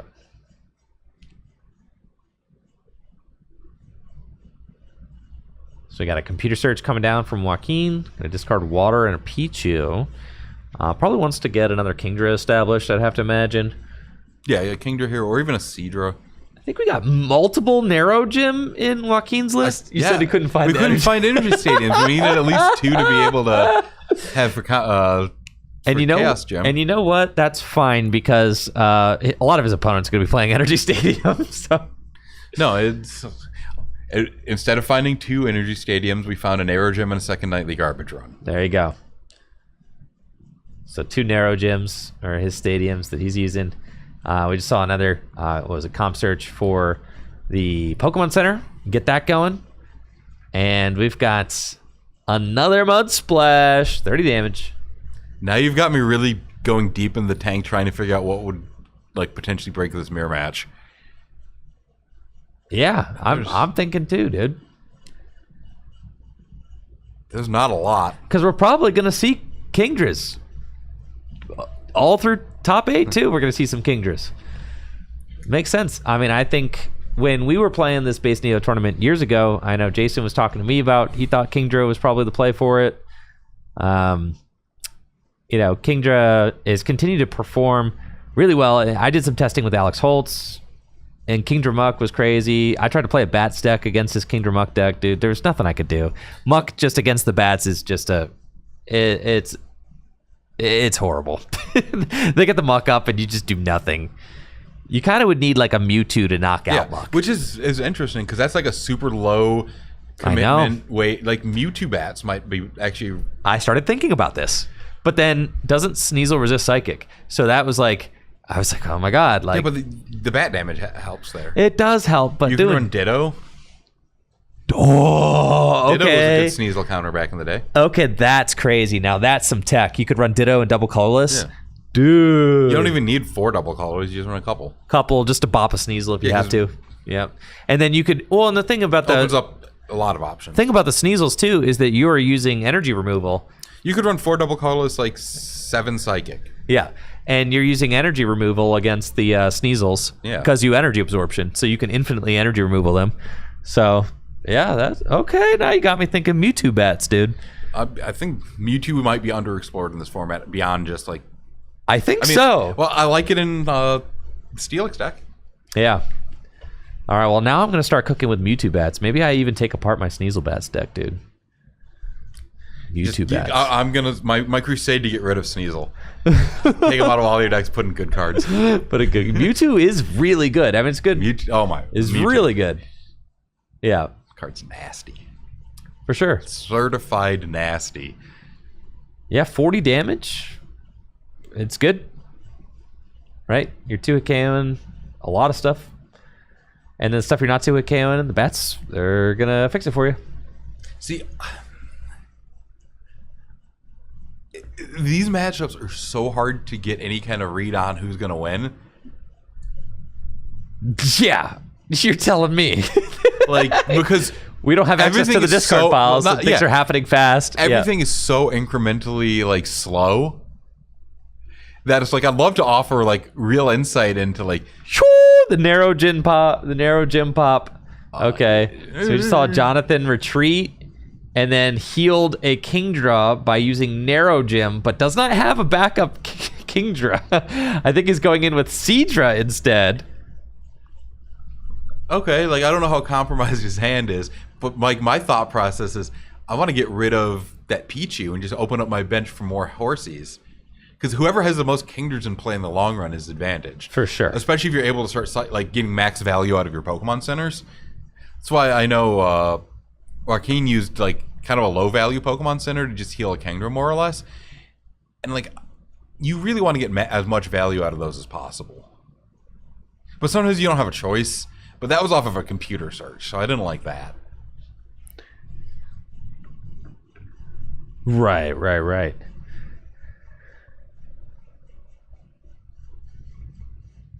What do we got? Item finder. Yup. Here comes another Pokemon Center. I almost feel like he's using those too aggressively, and he's going to give up a lot of ground in a long game. But I also don't have a good stock of overall resources. Yeah, but Jonathan also is like not necessarily using his Pokemon Centers more optimally. No. So that's the thing. And it's like so Jonathan long as you're using them, less of them. Yeah, so long as you're using them, maybe. For every wasted center your opponent has, you can get away with one. Yeah. Jesse letting me know in the chats. Jesse Parker finished 3-3 with Kingdra. One loss was to Metal Mewtwo. The other 2 losses, he got a turn 1 last. Oh, he got the base Neo experience. Yes, he said he got to experience the highs and the lows of the formats. Having never played it before, that's it's solid. Introduction to the format. There you go. Now you know.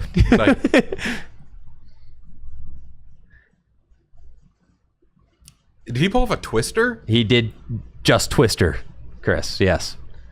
That's Flipped 1 heads, removed an energy, 50 damage. He removed all of his energy. Yep. Item finder that away. is so aggressive. 2 double gust for the center again? Oh my. Both double gust. All right, we got some. And an oak. Oh baby, we're churning. Okay, if you're gonna oak there anyways, Then sure. But ooh, we got some energy removals because he's like. Jesse's that. saying he got to experience the Magby Crobat rolling. The looks like muck. Oh yeah. Oh yeah. Nope. This is the one that makes no sense.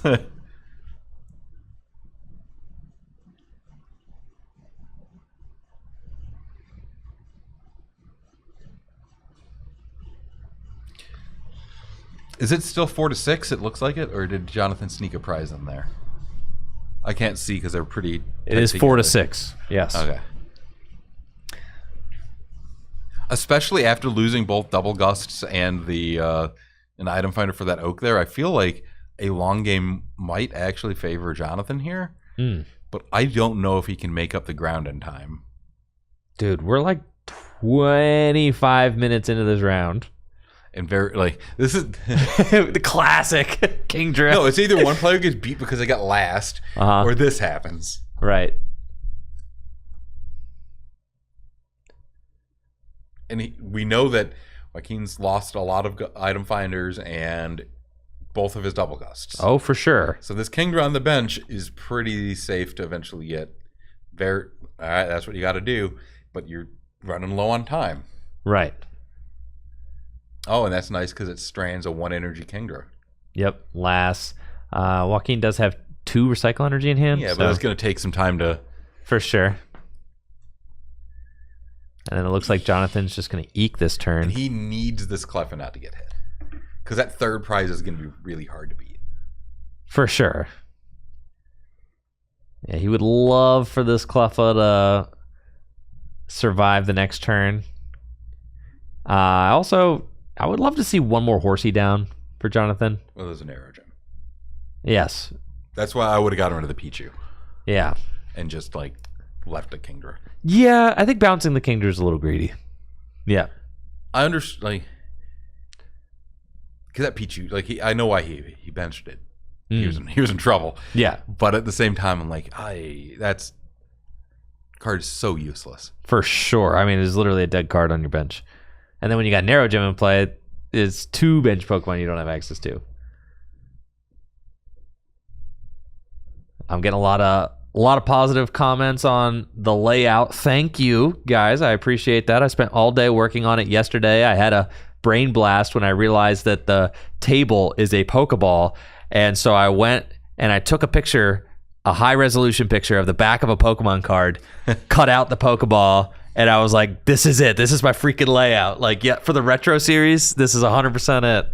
Someone is asking why I'm not playing. I'm choosing to let someone else have a chance. Right. That's good guy Fulop for you there. You're all welcome. Yep.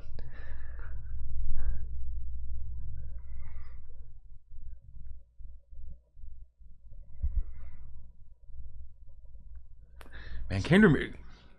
I can't tell if I hate watching Kingdra Mirror match or love it. I've thought about this layout, whether or not I want to keep it for standard and gym leader challenge. Something that I really like about it is the table's bigger. The table is basically given a full frame shot, which I really like, and then popping out the cards just when I want to talk about them, I think is also really nice. So I'm not sure. I think giving the card the card scans permanent real estate on the overlay is not something I'm like totally in love with. So I could think about it for sure. You know, I like being able to pop up a card, talk about it, and then put it away, right? When it's time to put it away. And just appreciate the game that's happening on the table. So it's something that I'm still thinking about. But yeah, I love that that the table is just bigger in this overlay, getting more emphasis on the cards themselves. I just realized that was a Seadra attacking. Oh yeah, that is a whole Seadra. Something I do love is that these players are not wasting time. I mean, they're moving. You know, it's something really refreshing about base Neo format. Is the turns just don't take very long. What are they doing there? I have no idea what just happened. Why are they putting the energy onto the die? What is occurring?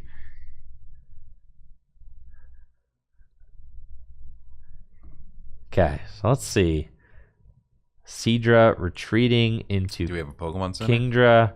Pokemon Center, here it comes. Yup, full heal there.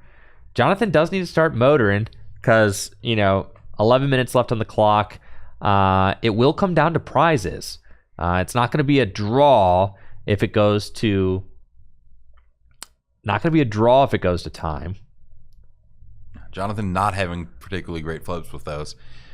Now, conventional wisdom would say to be attacking the baby Pokemon here with that flip. I actually don't mind hitting the Kingdras, basically that have energies on them on the bench, to maximize the inconvenience of using a Pokemon Center. Like, take those energy attachments away. Okay, yeah. Like, even if they're going back to hand. Right. It's, like, really, like, inconveniencing them still. Right. Because More than likely, you're not going to be able to get to KO a Cleffa yet without, like, that damage getting picked off by, like, a Pokemon Center along the way, because you need to get 3 heads. Right. Pokemon Center does, it forces you to heal all Pokemon with damage counters on them and discard the energy. Really having a go of it with those, what is it, Muddy Waters? Oh, yeah, nothing. That attack says 30 damage. But now they're back on even footing in terms of, like, Kingdra's in play. Yep. Which is important. Although he has another spot for a Horsey, even with the Narrow Gem. Oh, Narrow Gem's gone. Narrow Gem's gone, dude. Why are there not more Horseys in play? We're flipping on Energy Stadium now. But I feel like And now we're getting to the deck counting. The players are like, all right, what am I working with here? So at some point it's probably going to be like Jonathan just taking the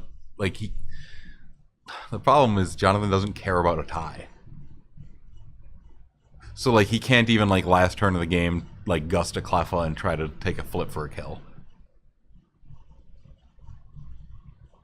All right, here comes tie eliminates Kingdra.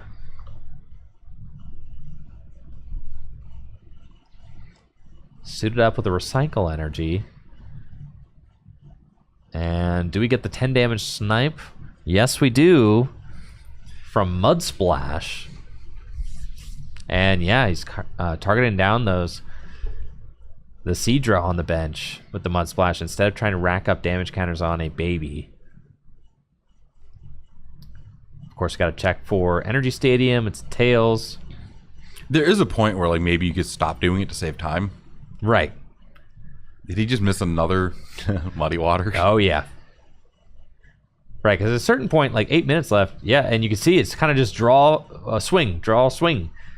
Like, I mean, Kingdra does 30 damage at a time, right? Like, so it's not, against opposing Kingdras with 90 hit points, it can take a while. Especially because, like, they're not lasting each other because they don't run that many. They run one each. Yes.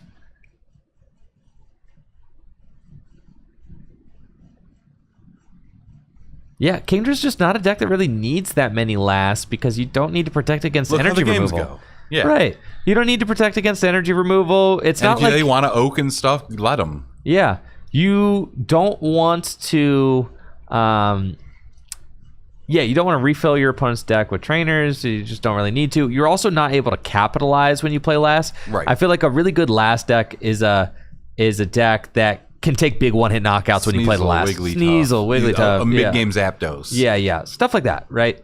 If you don't one-shot, don't bother with it. Don't you bother. need it just to, like, you can still run it for disruption to, like, slow the game down to let yourself set up. Yeah. And to not deck in the end. So, like, every deck needs to play one. Jonathan missed another mud splash. It's like me and Super Scoop Ups.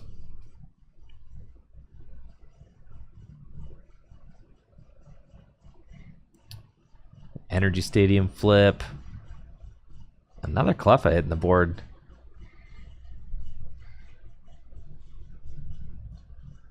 And retreats. The recycle energy goes to hand, so I'm going to want to put that back to hand. Does he notice it? Nope. All right. Joaquin, recycle energy to hand. Recycle energy to hand, right? Recycle to hand. The recycle energy. Yep. Okay. There we go. Very good. Yeah, he's got to be running low on center options here. For sure, right? You would think.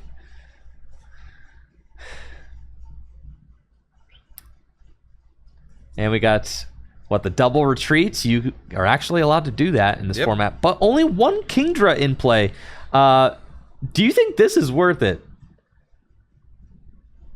How aware of time is he? This could be very bad if it goes, like... Yeah.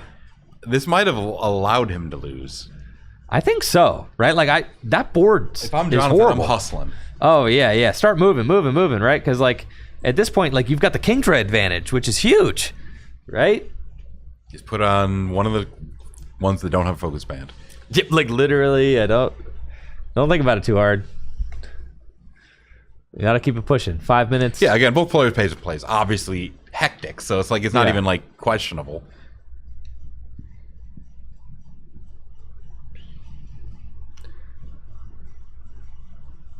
Got an item finder in hand still. Okay, there's probably because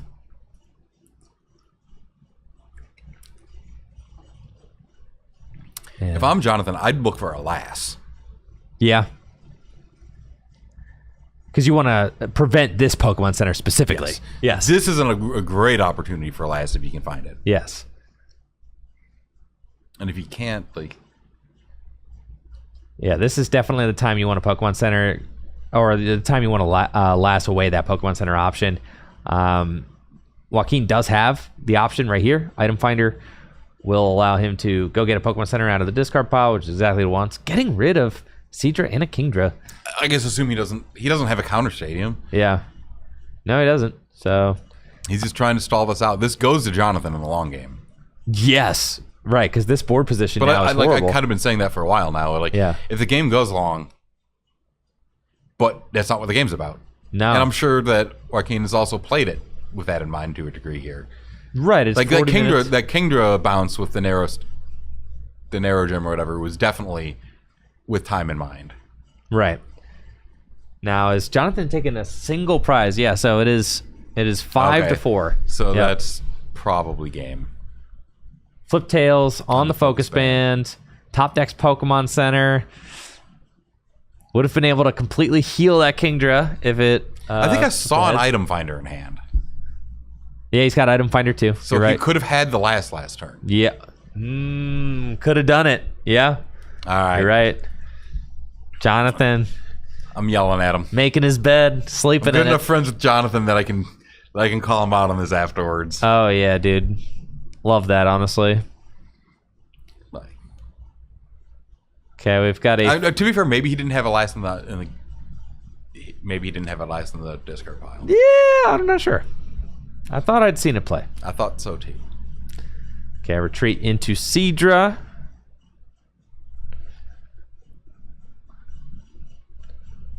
Right, we're going in with Seadra. 3 minutes left. Down 2 prizes. I've never seen Seadra attack this much. Yeah, this is a lot of Seadra action going on. Well, if you're only running 3 Kingdra, it happens. But I'm not. I know, but yeah. It happens. The problem here is, like, even if Jonathan just gets, like, really lucky and Ooh. gets like a bunch of heads in a row on Muddy Water, he's tying it. Right. In which case, I'm pretty sure all that does is eliminate both of them.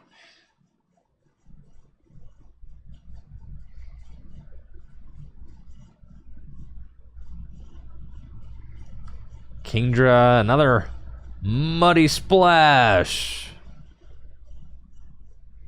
It is wild how little that ends up mattering. Yeah. And Jonathan top decks another Kingdra himself. Got Focus Band on his active Kingdra.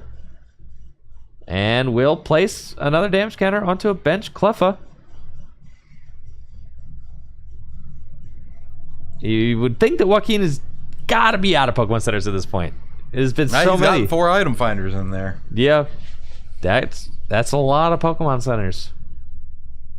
But he's got no backup. We'll see if Jonathan allows it. Yeah, I suspect that he will. He's got Jonathan's. Oh, this is my heinous Japanese recycle energy in there. I retreat into Cleffa, trying to preserve the Kingdra. It's pretty beat up too. Like that's why it's so like really. So I guess if Jonathan can get a gust, There's like a minute left. He's got item finder. there's no turns in this either, is there? No. So you gotta go, dude. You take the 2 prize. And then you got that's a gust tie. for another. You got a gust for another baby. Oh, here's the gust. Got it. Okay. Yep. Bring up Kingdra. Go for the 2 prize knock. Yep. Do you get it? Nope. I can't tell. It was I'm a no. assuming- No, I only took 1 prize, so I didn't get it. If he gets another turn, he gets another gust and can potentially. Yep. And go for the lead. He needs 1 more turn though. I mean, if he has another if he item He has finders item for finder. a He gust does for have a item Pichu, now it's going to be a lot harder with that. Yep.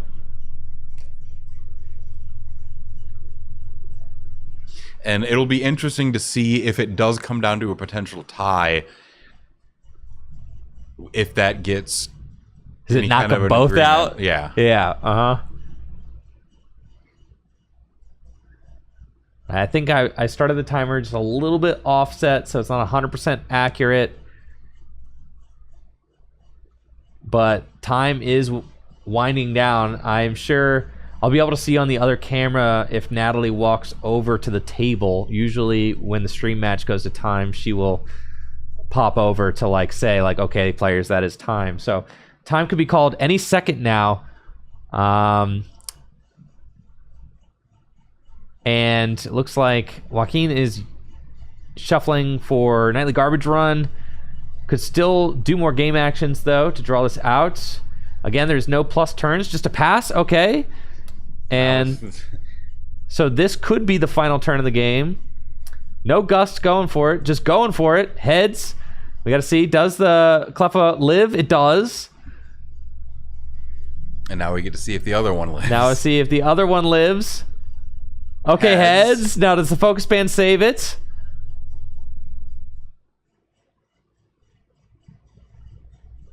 It does not, so it's tied at 3-3. What? Okay. And they are still playing, so I have to imagine that. Oh, I told you, bro. She comes over. Oh, she looks so angry. No, she's not. That's just her face, bro. No, that was you guys are playing past time face. Oh no, come on. Yeah. That's just her. That's just her focusing. All right. It's a focusing face Does she ever wear a focus band? to help her focus. Yeah. No, she doesn't need doesn't help need it? focusing. No. I she- could use a focus She band. wouldn't struggle like that Machop/Machoke would. Yeah. For sure. No, I could use a focus band. So what? Did they tie? 3-3? I mean, I guess it could. An unintentional tie? I mean, I wouldn't find that uncommon. No, it actually was extremely close to Jonathan taking it there. Really just like a flip. No, yeah, we'll see you. I'm going to text Natalie and ask what the outcome. She might have texted me. Oh, Jonathan conceded to Joaquin based on board state. On board state. Really? I would assume the other way around. I also would have assumed the other way around. Yes. Okay. So, I think what we're doing for top... I don't know if he was like decking himself or something. I'm not sure, but okay, looks like Joaquin. But I do think that's a good spot for one player to be conceding to another. For sure. You don't want to ID... you tie unintentionally and then both players are out. So, like, sure, somebody should concede. Now, Natalie talked to the top 8 players. What we're going to go with is top 8 and top 4, 50-minute best of 1.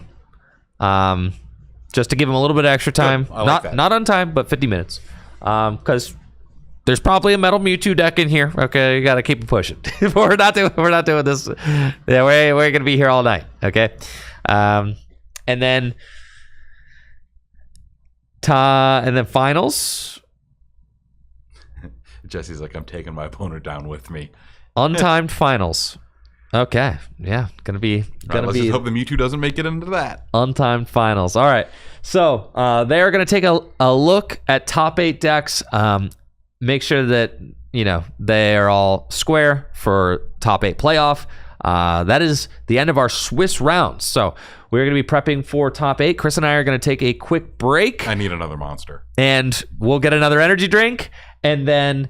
We're going to need it for this untimed finals. Oh, yeah. Yep. We're going to get another energy drink. And then Chris and I will be back with the top 8 players and their decks after this short break. So thank you so much for joining us so far. It has been an awesome day filled with base Neo 2002 action. Chris and I will be right back after this short break. Don't go anywhere. Thank you so much for being here. Be right back. This tournament is sponsored by Dragon Shield. Dragon Shield makes the highest quality sleeves and accessories for your favorite tabletop games, like the Pokemon TCG. Dragon Shield sleeves are super durable, making them perfect for tournament play and collecting. They also come in a huge variety of colors, so there's always a great choice to match your deck. You can even turn your favorite photograph or design into a custom box of Dragon Shield sleeves using the Sleeve Crafter on DragonShield.com. Head over to DragonShield.com and place an order for your favorite sleeves today. Use code TrickyJim at checkout for 5% off your order. Again, that's DragonShield.com for the highest quality sleeves and accessories for your favorite tabletop games. Huge thank you to Dragon Shield for being a continued sponsor of the channel.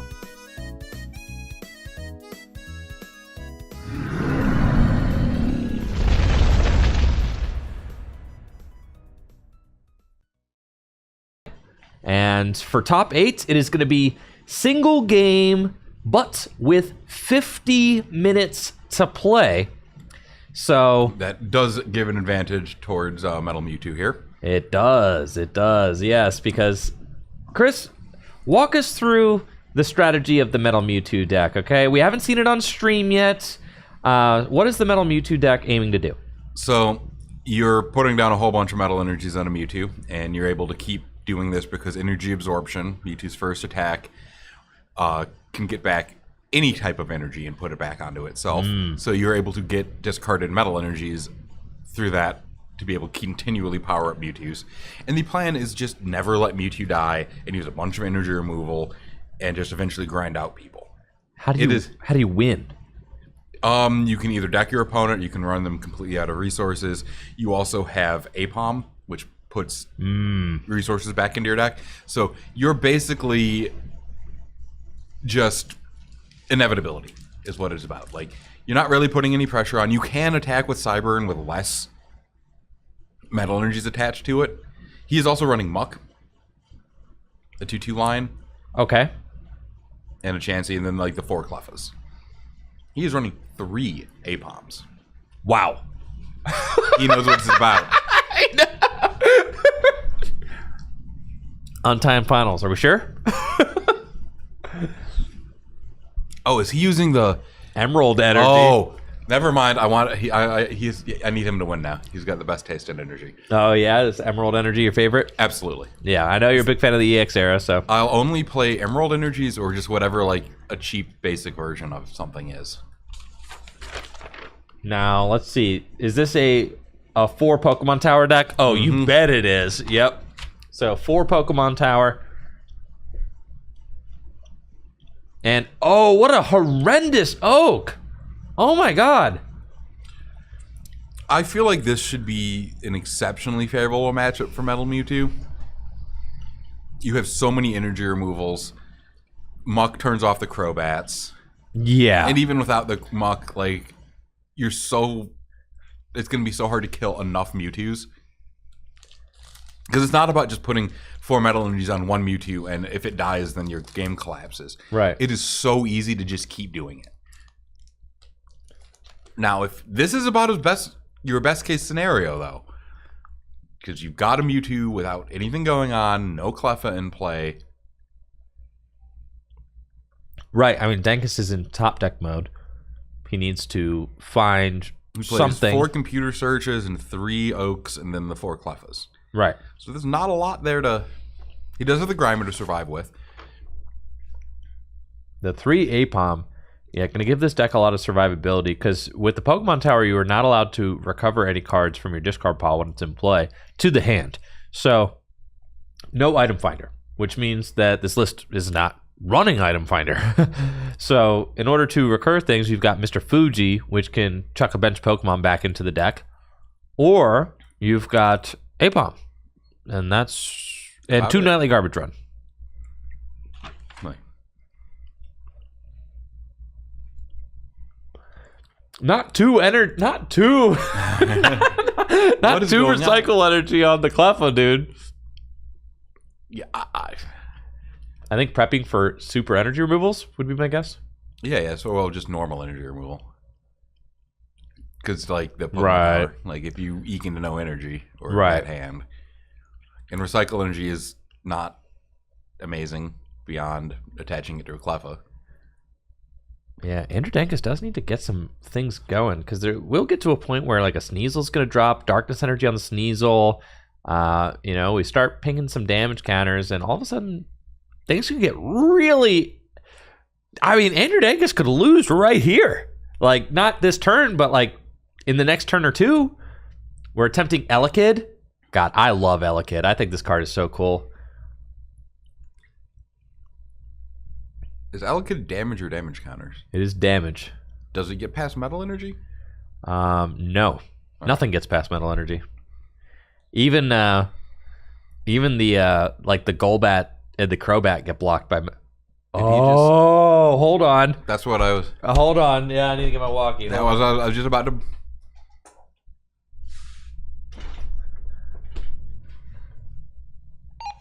All right, guys. So this is a fun one. Hold on. Hold. This is a fun one. So metal energy interacts with Crobat and Golbat. Okay. So the Golbat did not place a damage counter on Mewtwo because of metal energy. Yeah.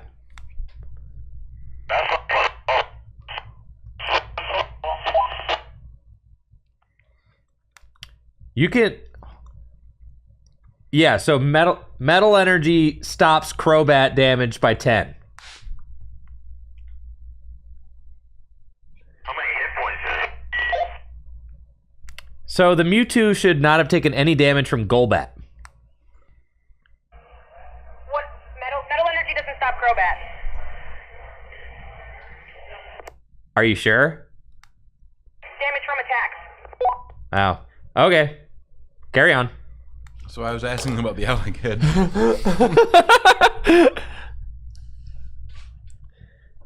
I thought, is it damage from attacks? I guess I'm tripping, dude. We're crossing channels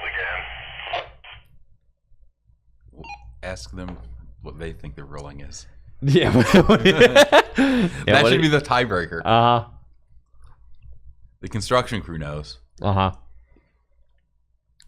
The construction people are probably mad they've been listening to Pokemon card banter all day. Yeah, probably. Well, we're crossing channels again. I know that. Get off channel 1. That's the channel I'm on. I work here every day, bro.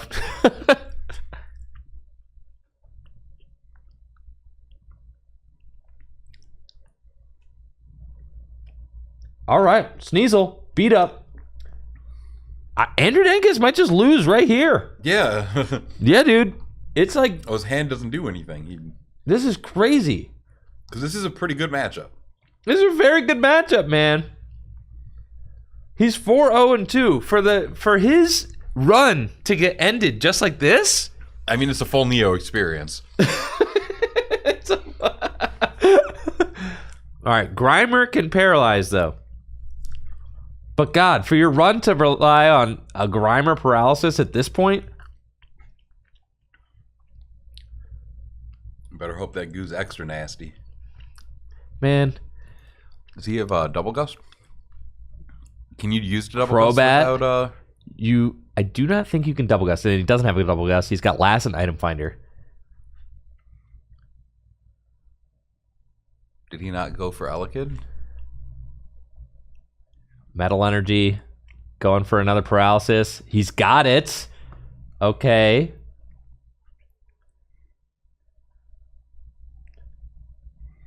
Elekid, he's going for Elekid now. Whew. And a Mewtwo, all right.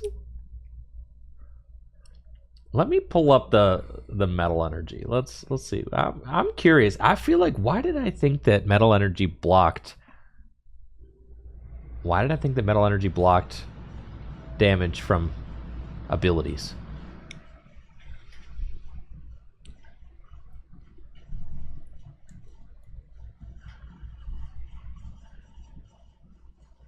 I think I was correct. I was under the impression of that as well. Damage done on this Pokemon statue is reduced by 10. Yeah. Natalie. Yeah. Okay. All right, so now what do we do? Well, now we Pause. future-proof it. Okay. Oh, well, I guess the game just ended. Oh, did you flip enough heads? Think so. Okay. Well, that entire game got kind of invalidated by that. Nah, it was 10 damage. Oh well, we shake it off. No, it's 30 damage.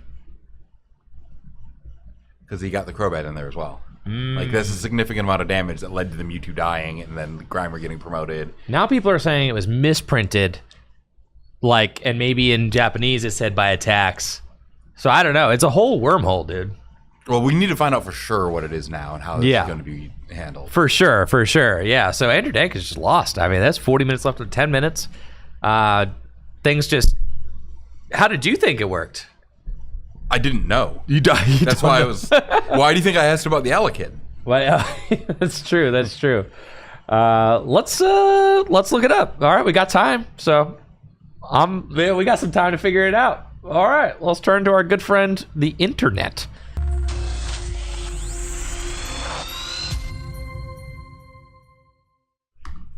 Yo, what's up, everybody? I am joined by Alex Holtz, who just punched his ticket to top 4 of the base Neo tournament with Kingdra Muck. Alex, we saw you on stream a little bit earlier. Game slipped away from you.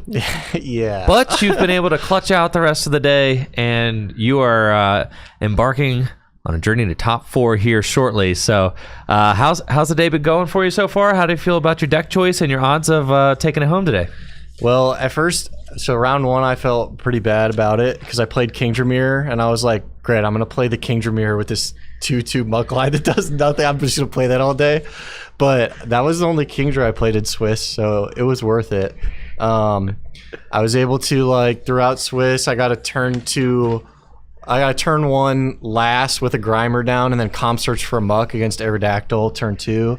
So that saved my game against Owen Robb. Yeah, in like round 3. And then after my stream game, I like totally tilted like off the charts, like completely.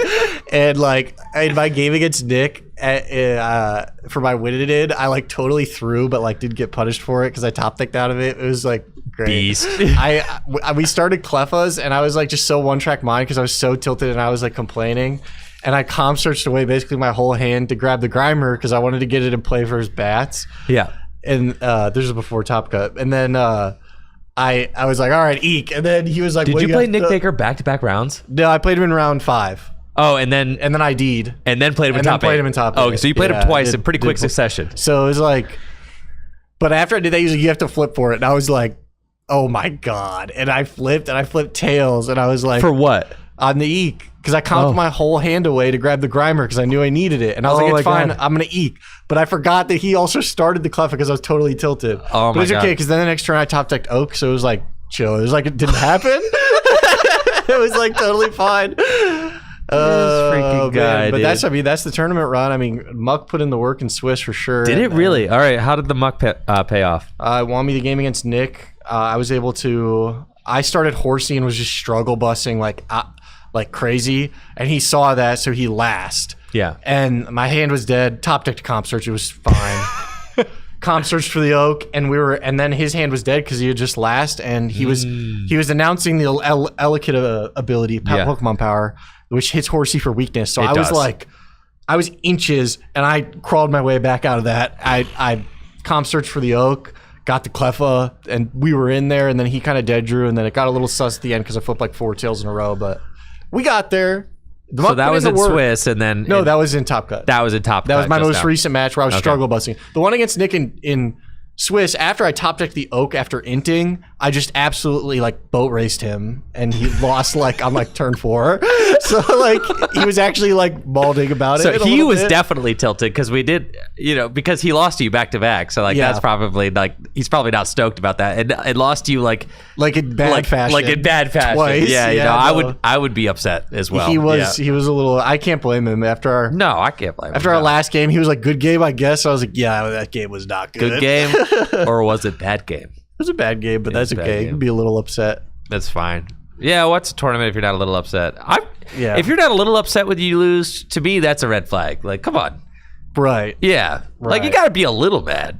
Yeah. And either yourself or the game or something. Yeah, the game, you gotta start blaming yourself. something. Let's start blaming something. What's wrong with you? I agree. If I didn't flip 4 tails in Swiss against Zapdos on Focus Band, that flip was over your prizes and start raging about them. Like, No, that's cringe. You cannot. You can complain about anything, but you cannot complain about your prizes. That's like the one thing you cannot complain about. For sure. My goodness. So the Muck has put in work. Well, I'm happy to hear that. And so going into top 4 here, you said that your prediction, you think it's going to be, I think actually it's all wrapped up. So let's see. I got the actual 3 Kingdras, 1 and the Zapdos that I lost to. Okay. Send Holtz back down. It's gamer time. You heard that, folks. It's gamer time. I think we've got 3 Kingdra and a Zapdos Muck. And I'm playing the Redux on my Swiss round right now. Okay. That I lost on stream. So you're playing against Zapdos right now? Same guy. And you'll probably be the stream match. Because you don't want to do 2 Kingdra mirrors in a row, probably. Right. Yeah. So let's go. See you in a few minutes. All right. This tournament is sponsored by Dragon Shield. Dragon Shield makes the highest quality sleeves and accessories for your favorite tabletop games, like the Pokemon TCG. Dragon Shield sleeves are super durable, making them perfect for tournament play and collecting. They also come in a huge variety of colors, so there's always a great choice to match your deck. You can even turn your favorite photograph or design into a custom box of Dragon Shield sleeves using the Sleeve Crafter on DragonShield.com. Head over to DragonShield.com and place an order for your favorite sleeves today. Use code TrickyJim at checkout for 5% off your order. Again, that's DragonShield.com for the highest quality sleeves and accessories for your favorite tabletop games. Huge thank you to Dragon Shield for being a continued sponsor of the channel.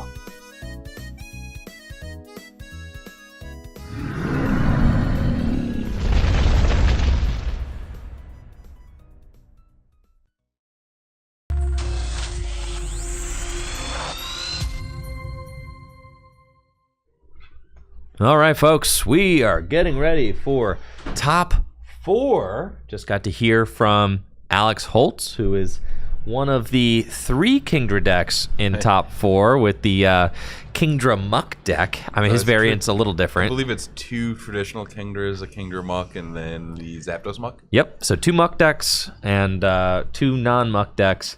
And Alex was singing the Muck's praises. He said it really helped him, especially with the Crobat decks. And also, actually, he said it copped him out versus a Aerodactyl deck, too, as he got it out quick. Before the Aerodactyl. Yep, which is precisely the strategy when you're against an Aerodactyl with the Muck deck. Just try to race it out and then evolve your Kingdras as you would. Now, we have got... let's see, who do we got here in top 4? This is Alex Holtz and Frank Massey. That's right. Alex Holtz with a record of 5-1-1. And Frank Massey is Also playing 5-1-1, I'm assuming. 5-1-1 and is also playing Zapdos Muck. So we have a Muck off. And nobody will be getting Muck into play. Let's go. 50 minutes on the clock. And this round is getting underway, folks. These Zapdos decks got to add plus power to stop being cowards. I was thinking about that, you know? But then you're like playing plus power to flip on a baby. Oh, no, you just got to flip heads. The horsies. Oh, yeah, to hit the horsey. Yeah, because you're hitting 40 plus 10. Yeah. The horsies are weak to lightning, so. I was thinking about lending, when I lent Tony the Wiggly Muck earlier, I wanted to put 1 plus power in there. Yeah. Just to hit those 70s, and also you just get so much extra value out of item finders later. So you can do it throughout the course of the game. Yeah, the item finder's cool. Though. Not in the same No, turn, you though, cannot. 'cause they No. get put into play. Yep. It looks like Alex having a very nice start with computer search. He's got an energy on Cleffa and Elm. We've got prizing updated as well. $225 for first place store credit. Impressive. That is for a base Neo tournament? Yeah. $225 store credit for first place and a custom champion playmat. Second place, $150 With store the correct credit. amount of ease on the eek. Yep. $150 store credit for second place, and then third and fourth get $70, fifth through eighth, $40 store credit. So some great prizing today. It was a $15 buy-in for these players. So really, a testament to how much this community and these players wanted to play the retro format. Willing to, do a $15 buy-in. And it seems like players have been having a lot of fun today. A lot of players made the trip out from multiple states away. So that has been really exciting to see as well. And as we embark on our top 4 match, I'm stoked to see who ends up making the finals. So worth noting here as well, we've got a metal energy on the Cleffa, which keeps out of Kingdra range, pretty much, and the ping damage. But it is another one of your metal energies missing from a Zapdos. It is. And we saw how important, the threat of running out of metals were in the first game that these two played. For sure. Alex was asking me. He's like, "Oh, how do I beat the Muck deck?" He's like, "It's got to just be about the metals, right?" I'm like, yeah, man, you just got to get those metals out of here, and then you should be fine. Zapdos without metal energy is not a particularly good card. No, Zapdos with metal energies is excellent. Yes, for sure. And there's just a limited number of the metal energy, right? So you can a very identifiable. Looks like we got tails here as well. Yep. So back-to-back tails. Off to a roaring start. I would expect nothing less.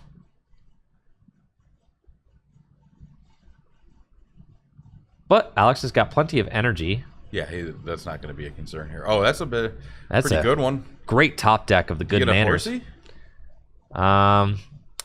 Yeah, the Cleffa's not in danger of getting knocked out. Danger. Yeah, you could just go with the horsey. The horsey's probably more in danger of getting knocked out than the Cleffa. Yeah, right. So I think another horsey just feels really good, and I think Alex agrees. So yeah, Zapdos, he's not playing plus power. The other thing is he's not going to want to promote these Zapdos right now while the Eek-Off is going on. Right. Alex is stoked about that heads flip on. Yeah, because if he just Eek. gets... And we've got back-to-back heads. Without being particularly far behind, again, I like the matchup. What I don't like is the threat of a Kingdra finals. It's true.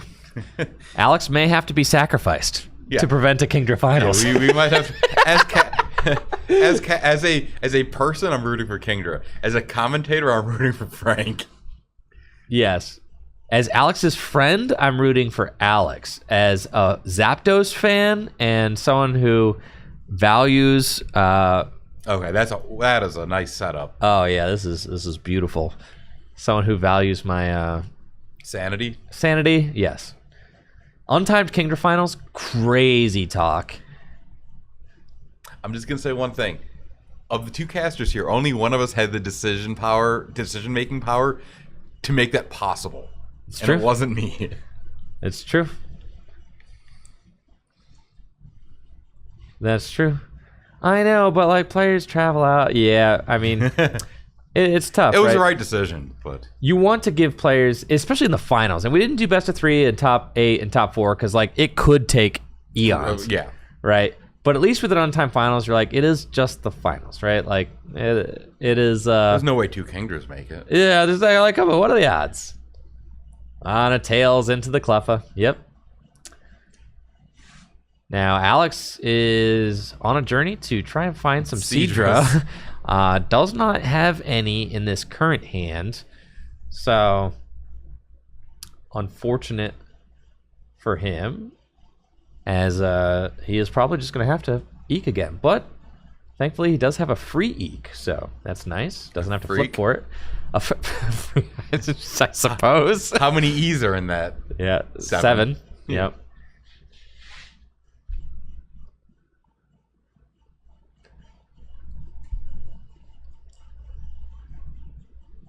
That is a solid-looking board filled with Horsey, but we definitely need to get a Seadra. Alex. All right, there. Yep. Letting the energy removal fly. I like this too.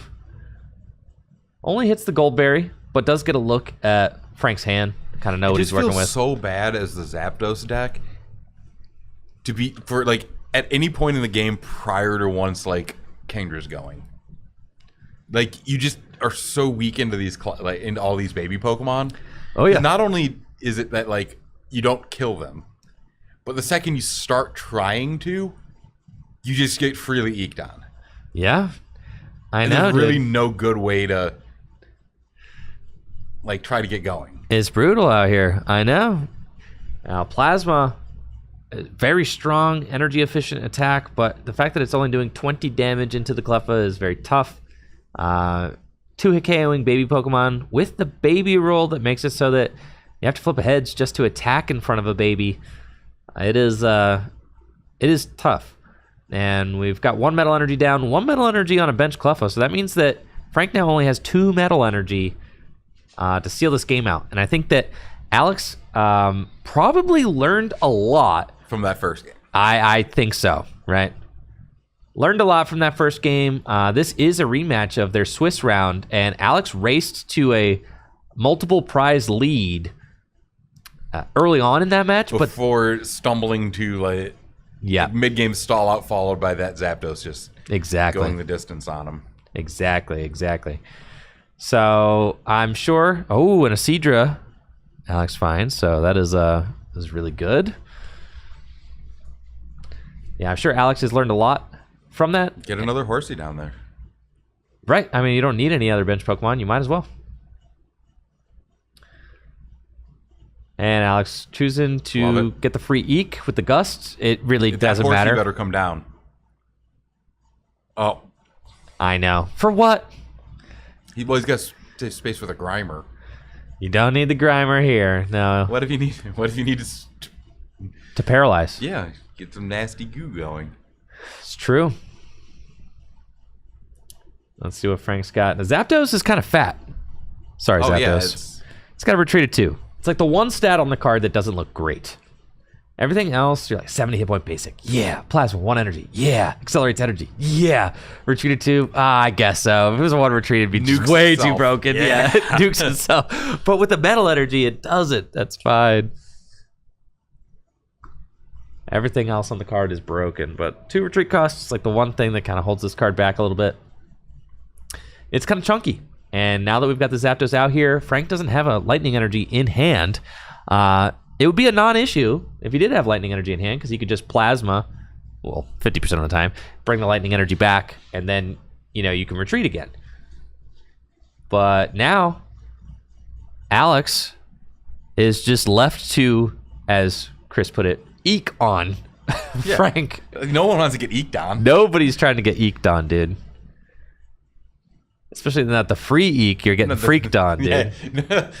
Yeah. I mean, I'm not going Hate to to see say it. anything. Dude, comp searched away the horsey. Family-friendly stream. It's true. And going for the Elm. Just keep this thing going. I would have just grabbed a Seadra or something there. And just, because you're eking, right? So, like, just, because isn't what you're looking for a Seadra? Yes. Yeah. So rather than get a Seadra, you have a shot at a Seadra. Yes, exactly. So here I would have liked to see Alex actually just comp search for You the know what else I Seadra. would like to see? What's that? Fourth horsey in play. Yeah, instead it's in the discard pile. I don't know what it's doing there, but it's where it is. Right. It really is about getting as many Kingdra into play as you can. So.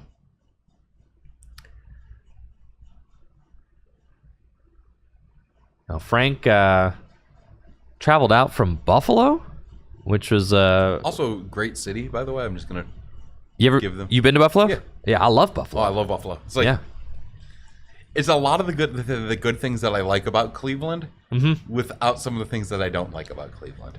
It's also got like a lot of things that I kind of like about Canada, but it's not in Canada. Yeah, It's a lot of. I don't need a I passport should to say. get there. All right, Canada's huge. There's a lot of things I like about Toronto, but it's not in Canada, right?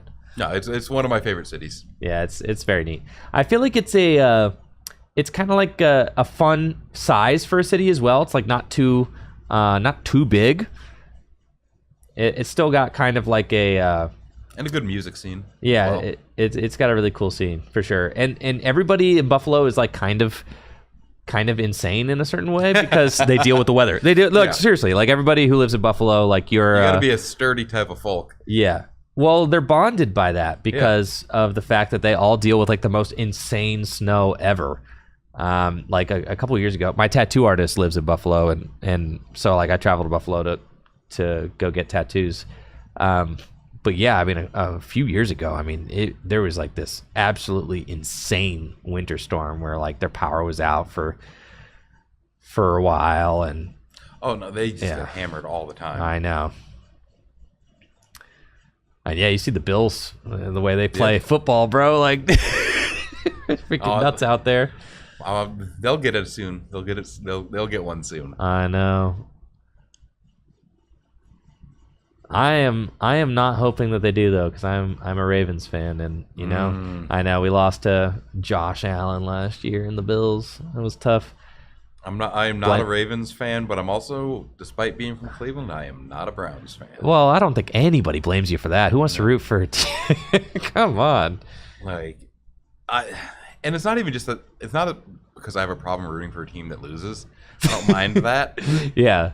It's just they make so many bad decisions. Organizationally, they're just absolutely I can't horrible. root for that. No, Like, horrible. I'm not going to root for them in spite of them sabotaging themselves. Yeah, a all the team that time. like actively seeks out Deshaun Watson, like, come on, That man. was honestly the final straw for me. Yeah. Horrible. I've kind of followed Baker down to the Buccaneers. Oh, yeah, that's fun. They're my team. I realized, like, I like seeing Baker lead the Browns into the playoffs. Yeah. And then I realized, oh, I like Baker more than I like the Browns. For sure. Well, he's fun guy to watch. Real fun to play. I'm really excited for him that he's just having a good career down there. You know, kind of had a career revival with the Bucs. Like that's fun, and I'm happy for him. So No, and just Watson, I can't. yeah. No. But we got Flacco back now, dude. I mean, better than Watson. Yeah, we got Flacco back, and as a Ravens fan, I don't mind seeing Flacco up here in Cleveland. That's cool. No. All right, we've got some action happening here. Potentially a double knockout. Yeah, Ooh, yeah. Alex is kind of knockout. It's just 30 to the active.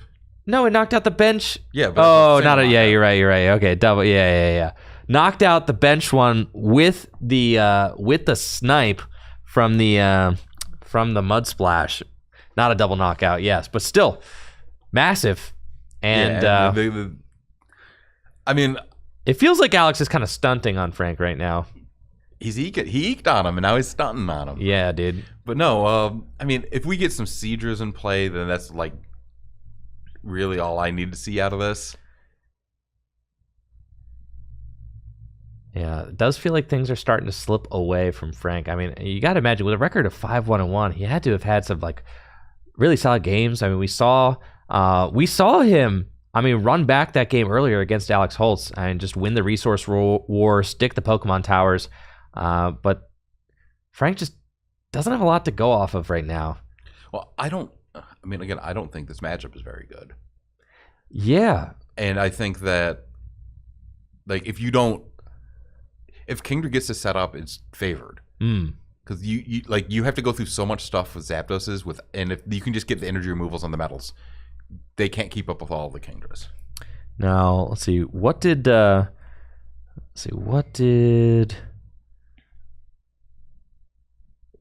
Frank beat a Kingdra deck in top 8? I was curious. Yeah.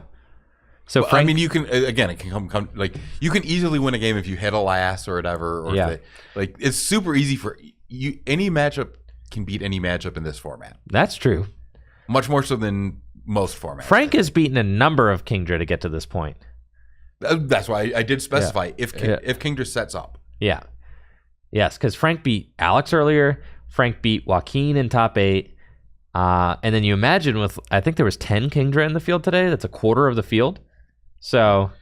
Well, we saw how the game against Alex went before. We did. And that could have gone to Alex. That's probably.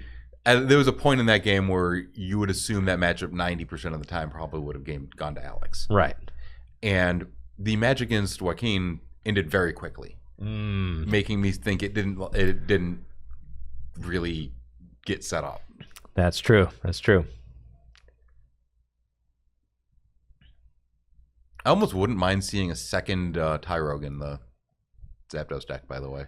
Yeah, that's a good card. It feels like that's how you have to start going into all the baby Pokemon. I think so, right? Yeah. Yeah, because you don't want to just like lead Zapdos. You can't lead Zapdos. No, and you can't just let them eke on you. No. Yeah. So you have to have this is a deck where I think Tyrogue might be at its most important. Mm-hmm.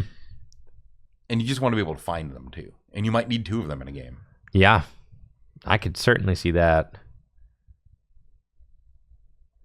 Maybe it should be like a more Tyrogue than Cleffa type situation. No, you gotta have.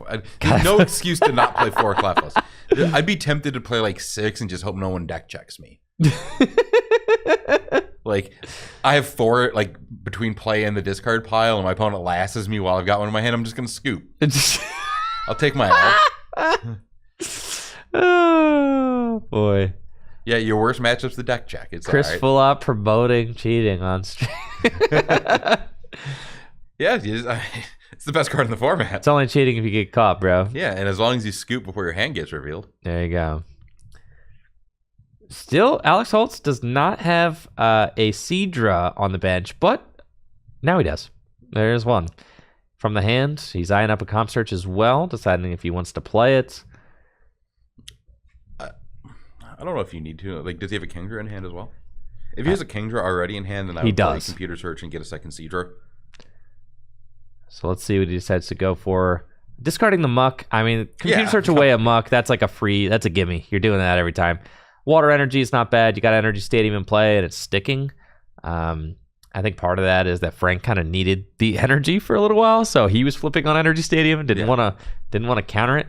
But Frank does have Pokemon Tower in hand, so probably gonna put that down momentarily. But I think Alex is actually going for this super energy removal. So used comp search, get super energy removal, is gonna utilize the effectiveness of the recycle energy while it's capable of being affected. Where'd the damage go? I don't know why the damage went, but I'm gonna make sure. Oh, there it goes. Yep. Okay. So the Pokemon Center. This is all. Oh, is he gonna item finder for like an oak or something here? He item findered for the super, and used that. And this knocking out the Tyrogue on the bench. This is being very aggressive again. Like he's so far ahead. I don't know why you're. Doesn't need to do all that.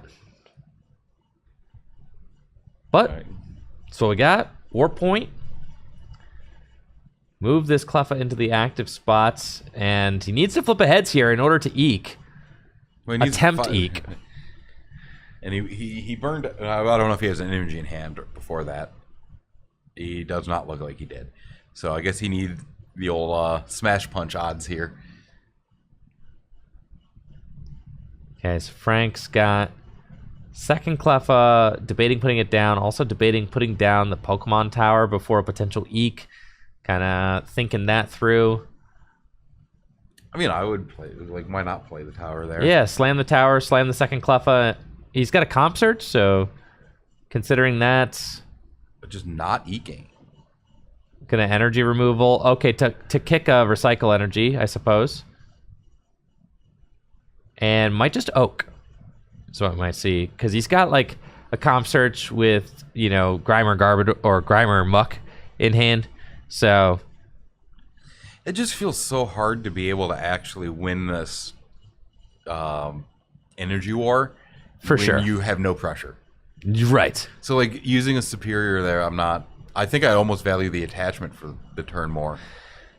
Yes, it's Frank is certainly fighting an uphill battle right it's now. one of those I mean, ones where it's there's like- not great decisions to be made. No, everything feels kind of bad.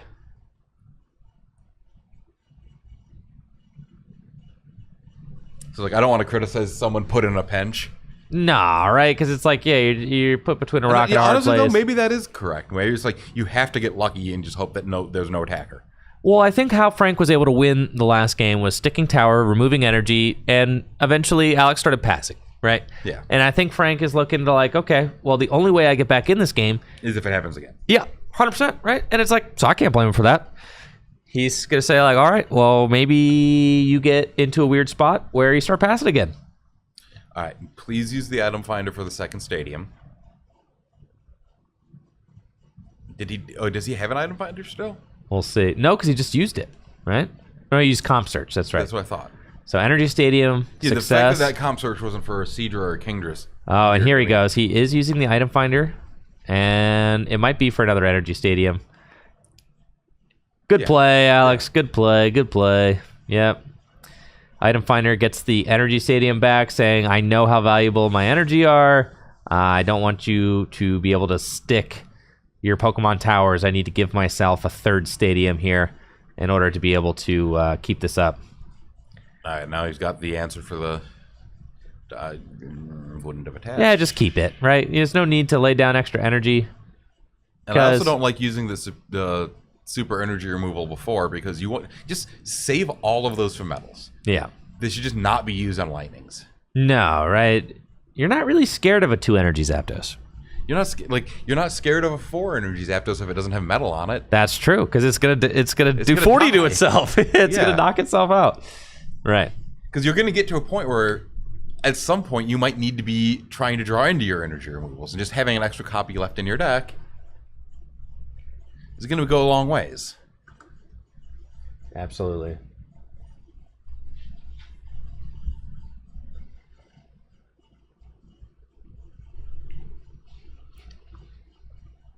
But yeah, now that there's 2 Kingdras in play, it's with the prize advantage and the lack of setup for Frank, I think it's going to be rough. And this is looking. I do like the balloon bearer on the Cleffa, though. That's hype. Well, it's to thin the deck. Thins the deck. You don't Yeah, ever have to draw it again. for sure. So it's not wrong. It's just amusing. Yes. He's got extremely free retreat now. All right, Frank's got a big hand to work with at this point. Energy removal, super energy removal. Lightning to the Zapdos, Elm in hand, multiple gust options, but all the lines feel pretty Vile. rough. Yeah, vile, yeah, not great. Rancid, putrid. Yeah, as we see Frank just saying like, I'll just Yeah. yuck again. Which is not good when you've already got a big hand. Yeah, right. Like, what are you digging for? I don't know. Probably Towers and energy removals, I would have to guess. You're looking for tower, you're looking for energy removal. the problem is you almost need to pair it with last because you have to get rid of that energy stadium. Yep. And there goes a Cleffa as Alex goes to just 2 prizes remaining and the relevant 10 damage on the Zapdos. Well, that might not be the best because that could trigger a Goldberry. It could. And it will. All right.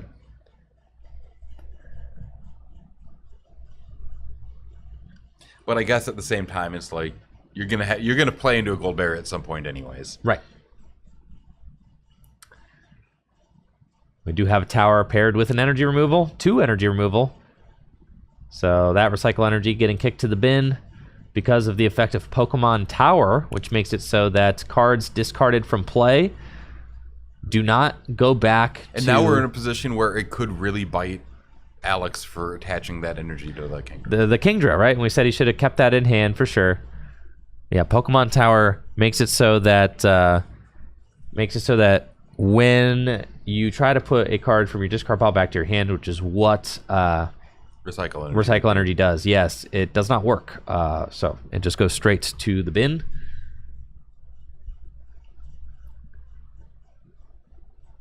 And it looks like we've got Professor's Elm from Frank. Shuffle handed to the deck, draw 7. Does find a Cleffa if he wants to bench that. I feel like he does. Yeah, you got to damage Zapdos. Not for long. There's a Goldberry here. So that Goldberry is going to proc. Heals the Zapdos between turns. I guess he's just going to go with... and a Plasma. Acknowledging that like this might be his last stand Zapdos.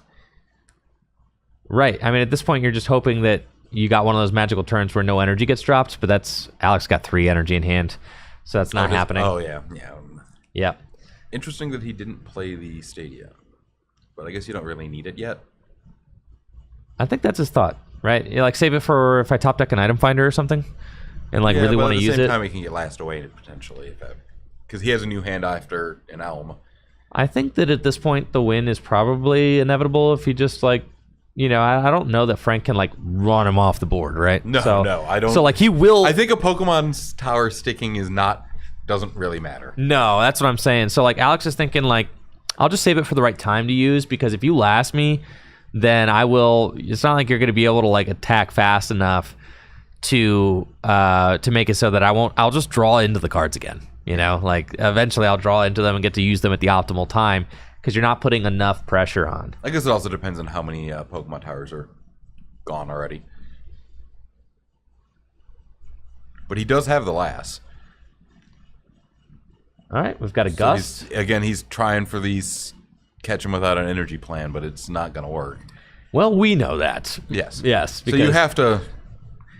You do have to get lucky in this position, so that is totally fine. Like, oh yeah, you know he knows how far behind he is. Oh yeah, look, it's 2-6. If he's chasing a 1%er, that's still better than playing to stay in the game, so to speak. For sure, right? Like, you have to actually chase what might give you a win. Right.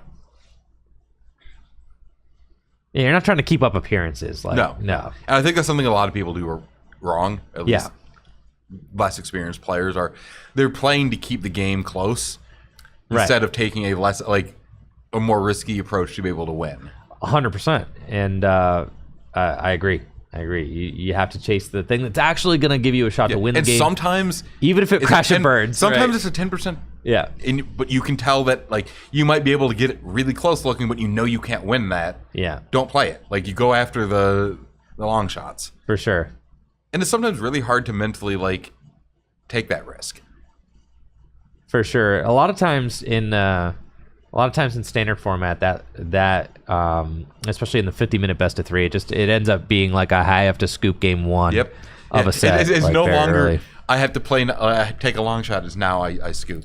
I have to scoop on turn 1 basically to give myself enough time to complete games 2 and 3 in order to, especially if it's like a good matchup. A lot of people will be hesitant to scoop I'm that the other game way around. If it's a good matchup, I'm more likely to scoop game 1 because I know I got games 2 and 3 wrapped. The only thing that could stop me from winning the set is time, right? So, because if it's a bad matchup, I'm generally okay trying to force a draw as well. Me too, right? So like I could play game 1 out, and then like I'm gonna steal game 2, and steal game 2 when I went first. Yep, force the draw. Right, exactly. But a lot of people don't see it that way. No. So, all right, Alex going down to 1 prize remaining. Zapdos hitting the bin, and Frank is on the ropes. 1-6 prize deficit. Looking rough. 2 Cleffa in play. That's it. How many Zapdos does he play? 3 or 4? I think it's 3. So I think you want to increase the odds that you open with a baby, right? Yes. And increase the odds. Because opening a Zapdos is not usually ideal. No. But you want to have enough to be able to play a full game with them, and you have the nightly garbage runs or whatever to get some back. Yep. And then you get the and then you get the energy back yourself. Yeah. Yeah, the energy's not an issue on that, but you just want to ideally open with one of the babies, which is another reason why I think why not play an extra Tyrogue? For sure, extra Tyrogue would be great. I think that would be my first major adjustment to the deck. Not that it need again, he's 5-1-1, doing great. Yeah. It doesn't need a major It's overhaul or one Nightly Garbage Run. Yeah, 3 Zapdos. But still, with one, you can put multiple Zapdos back in the deck. It's probably enough to carry you. Oh, he is running 3 Tyrogues. So he's there you go. Okay, so never mind. He's running even more than I was going to do. So I think he came to the same conclusion about needing that as a opening attacker then. Mm-hmm. We just haven't seen it. Yeah, it felt like he's playing one. Yeah. No, in all the games that we've seen him, he has not really used that Tyrogue. And they've been 2 pretty long games. Yeah, for sure. And it's not even just he hasn't opted to use them. He hasn't found them. I mean, he has one in hand now, but it's far too late. It is. You would have to, basically to win this game, you'd have to put up the Tyrogue, hope Alex flips 10 tails, and you that flip could be 10 the last. heads. That is the 1%er you're chasing, or not less than that, 1 in a million, the baby. The problem is 10 heads on scoop. 10 heads on that's Smash game. No, Punch. Alex flips heads on the Yeah. Cleffa. It's game over. That's wraps. Top 4. Alex Holtz is going to the finals. Yeah, I don't know if even if you just flipped all heads with Tyrogue, I don't know, you might deck before you get through all the Pokemon centers. It's true. I don't know if you could take 6 prizes just off of Tyrogue without decking first. Austin Sneasel bat. It wasn't 3 Kingdra in top. Oh, we actually have a Sneasel bats. So That makes this. the finals is going to be Sneasel bats versus Okay. Kingdra Muck. Were we lied to? Did we lie to them? Alex told us we were slightly lied Alex to. lied to us. Alex lied to us because Alex told us that he thought it was going to be 3 Kingdra and a Zapdos in the finals, and that's what we thought because we took him on that. But he was up here and not on the floor watching. So a Sneasel Bats deck is actually going to be in the finals versus Kingdra. This is going to be much more. That's much easier much to watch a best of friendlier, 3 yeah. of. That's for sure. Yes, as and Muck might actually end up winning Alex this matchup, and it could be huge. Yep, Sneasel Crobat versus Kingdra Muck. That is going to be our finals, folks. Absolutely amazing. Alex Holtz versus Austin, I believe, with the let's pull out the lists. Austin Bug. Yep. Austin Bug with the Sneasel Crobat. Alex Holtz with the Kingdra Muck. Awesome. All right. We are going to be right back with your finals of the base Neo tournament after this quick break. Hang tights, and huge shout out to the sponsors, FullGripGames.com. Make sure to check out FullGripGames.com for all the best. All of your Pokemon needs. All your Pokemon needs. Pokemon TCG singles, sealed products. If you want to sell extra cards. Except Professor Elms, I'm pretty sure they're sold out of them at the moment. Yeah, at the moment, but then you can wish list it, and then as soon as we get them back in stock, bam, you got it emailed to your email inbox that we'll have them in stock. Also, DragonShield.com for all the best sleeves and accessories. You could use code TrickyJim and check out on DragonShield.com for 5% off your order. We'll be right back with the finals of the base Neo tournament. The winner taking home the champion playmat and $225 store credits. We'll be right back after this. This tournament is sponsored by Dragon Shield. Dragon Shield makes the highest quality sleeves and accessories for your favorite tabletop games, like the Pokemon TCG. Dragon Shield sleeves are super durable, making them perfect for tournament play and collecting. They also come in a huge variety of colors, so there's always a great choice to match your deck. You can even turn your favorite photograph or design into a custom box of Dragon Shield sleeves using the Sleeve Crafter on DragonShield.com. Head over to DragonShield.com and place an order for your favorite sleeves today. Use code TrickyJim at checkout for 5% off your order.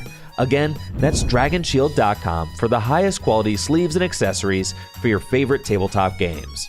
Huge thank you to Dragon Shield for being a continued sponsor of the channel.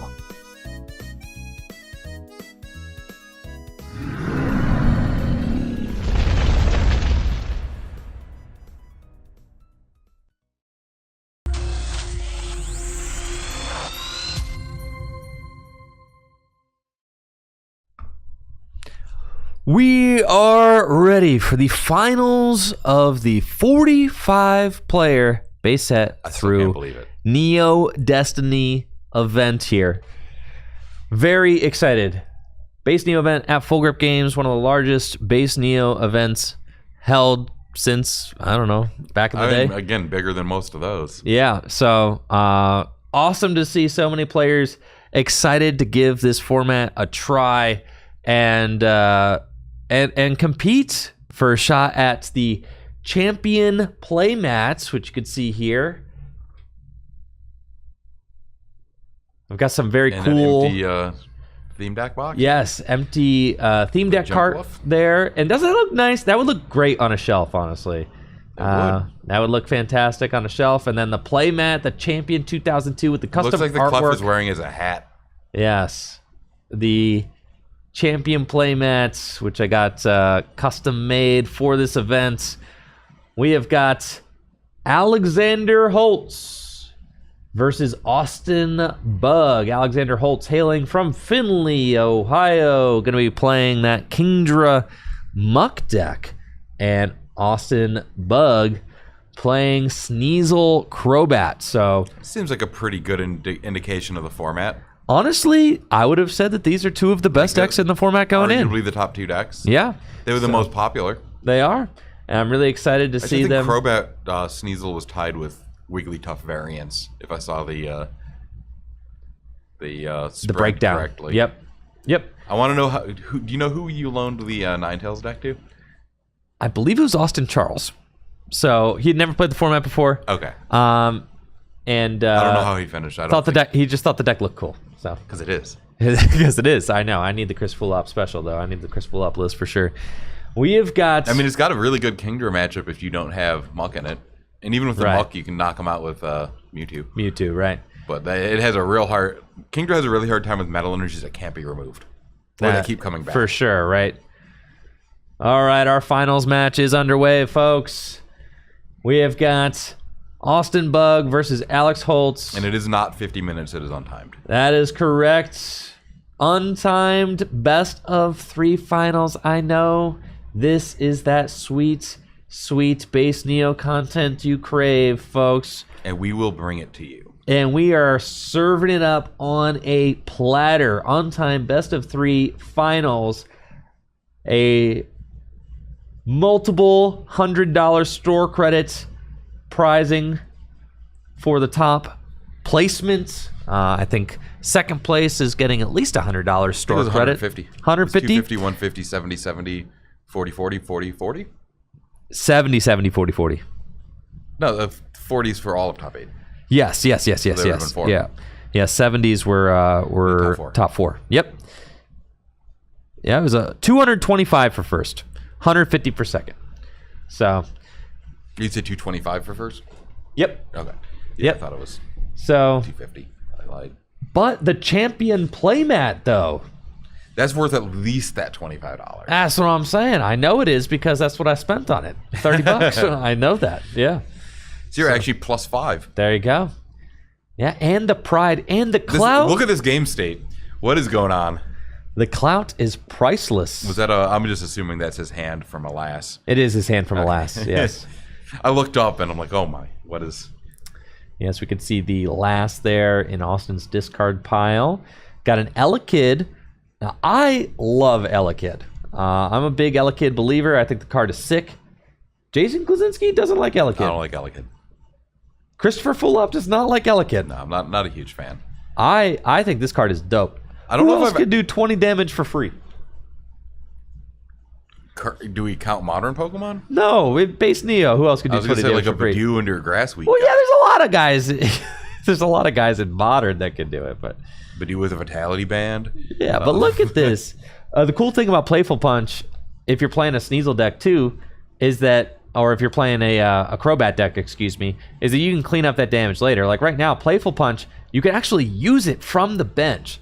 It's a Pokemon power that says once during your turn, you may flip a coin. If heads, do 20 damage to your opponent's active Pokemon. So you don't have to flip for the baby flip of Cleffa. So for me, it's like, that's like 10 damage short of a Tyrogue, and it doesn't need an energy or to be in the active. So to me, Yeah, that's 10 damage short of crazy. a Tyrogue is a significant drop off in damage. Yeah, but you don't need to flip 2 coins. You only got to flip 1. Yeah, but you don't like. You have In to a do it bats twice, deck, so in a it's- bats deck, it's incredible. You don't have to flip twice. Well, if you're trying to kill a baby without bats, is what I was getting at. But we've got the bats.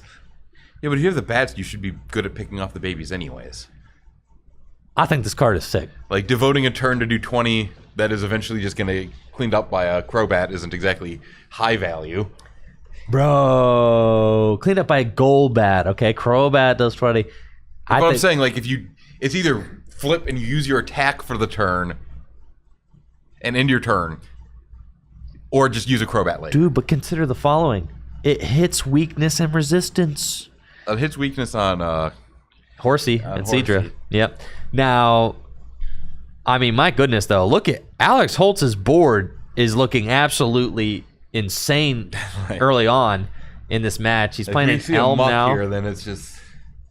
No muck yet, but does have another Horsey, which he could just slam. But if we know from watching Alex earlier, he doesn't like to fill his bench. No, he's... Nope. And he's not going to again. Gets the successful Eek, and we're going back in. Kingdra already established. I was going to say his hand looked pretty good. I don't even know if you need the Eek there. No, sometimes you actually don't eat. You just leave a baby active. Yep. Right. Especially if you've already got the stuff you need. Sometimes you don't eat. Now we've got a real assortment of characters on Austin's board right now. Sneasel is obviously the main attacker. It's got the beat up attack, which you flip a coin for each of your Pokemon in play. Does 20 damage times the number of heads. Special darkness energy. Make it do 10 more for each darkness energy you got attached. There's no basic darkness energy in this format. So this Sneasel deck is relying on special darkness energy and rainbow energy in order to power up Sneasel's beat up attack, which requires 2 darkness energy to use. And there is the muck on Alex's side of the board. That is huge. The quick muck could spell disaster for Austin in game 1 of the finals. Yeah, and at this point, there's really no reason not to just go aggro. Yep. Well, besides Tails. You've got the Kingdra. You've got the Muck. You got the Focus Band on it. You got a Seadra in play.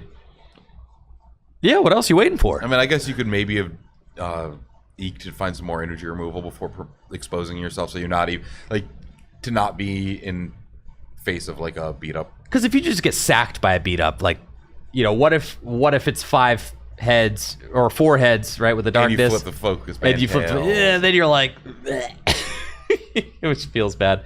And instead, he's just hunting the muck. Double gust. Yeah, it doesn't matter. No, that's why he's hand gesture in there. Like, doesn't matter who you pick, because I will get to send up my Pokemon of choice. Ooh, with the last, this is big. Last is the hand away, and then it's going up with a Cleffa to Eek in front of the this downside muck. of the muck. Right. Muck is fat. Alex is playing 1 Balloon Berry, 1 Double Gust, so not plentiful switch options, just 1 Cleffa in hand. That is a terrible hand. And this is absolutely how Austin climbs back after this muck getting established so quick. The problem is it doesn't really... Like, I would say Would Austin be favored here? In the matchup? No, just in the position. I'm not even sure he is still. No, he's only got 1 Zubat in play. Yeah. You know, and Kingdra can play the long game. Kingdra can beat Sneasel Crobat even without the muck, absolutely. Yeah, so... And it beats it when the game goes long. Yeah. So if you're not putting the pressure on Link, if you're stuck stranding this muck for a little bit, I don't even think you're... Realistically, he probably wants to strand the muck for a single turn. He would have, you know, maybe drawn into a darkness energy here, but he didn't. So instead, going to go up with Magby and Sputter. Which turns off Pokemon powers. Why are we sputtering? Just to get 10 damage on? Probably.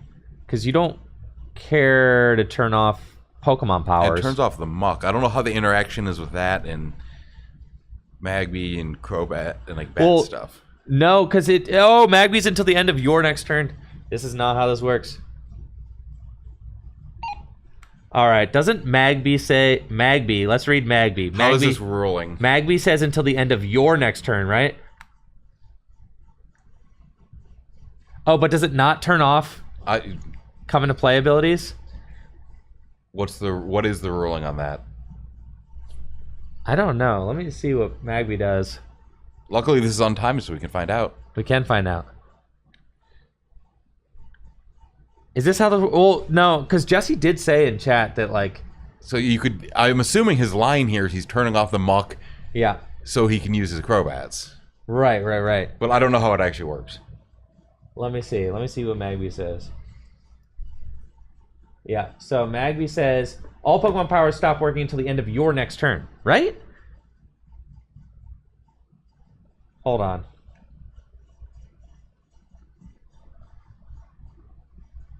Like, am I incorrect here? Well, Jesse said, like, I don't know what's... Because it's a coming into play effect. That was the thing we were talking about earlier. Yeah, right? What is the... I don't know if that's something that Wizards ruled incorrectly versus how it's played in Japan. Or how are we... I don't know how it's... You hold down the fort real quick. Okay. Call Natalie, yeah. So, yeah, make sure this gets settled. Yeah. And I'm going to sit here and... All right, Natalie's texting me. Okay, so I guess they're just going to continue on with the play, and Sneasel knocks out Muck instead. I don't know if we had a...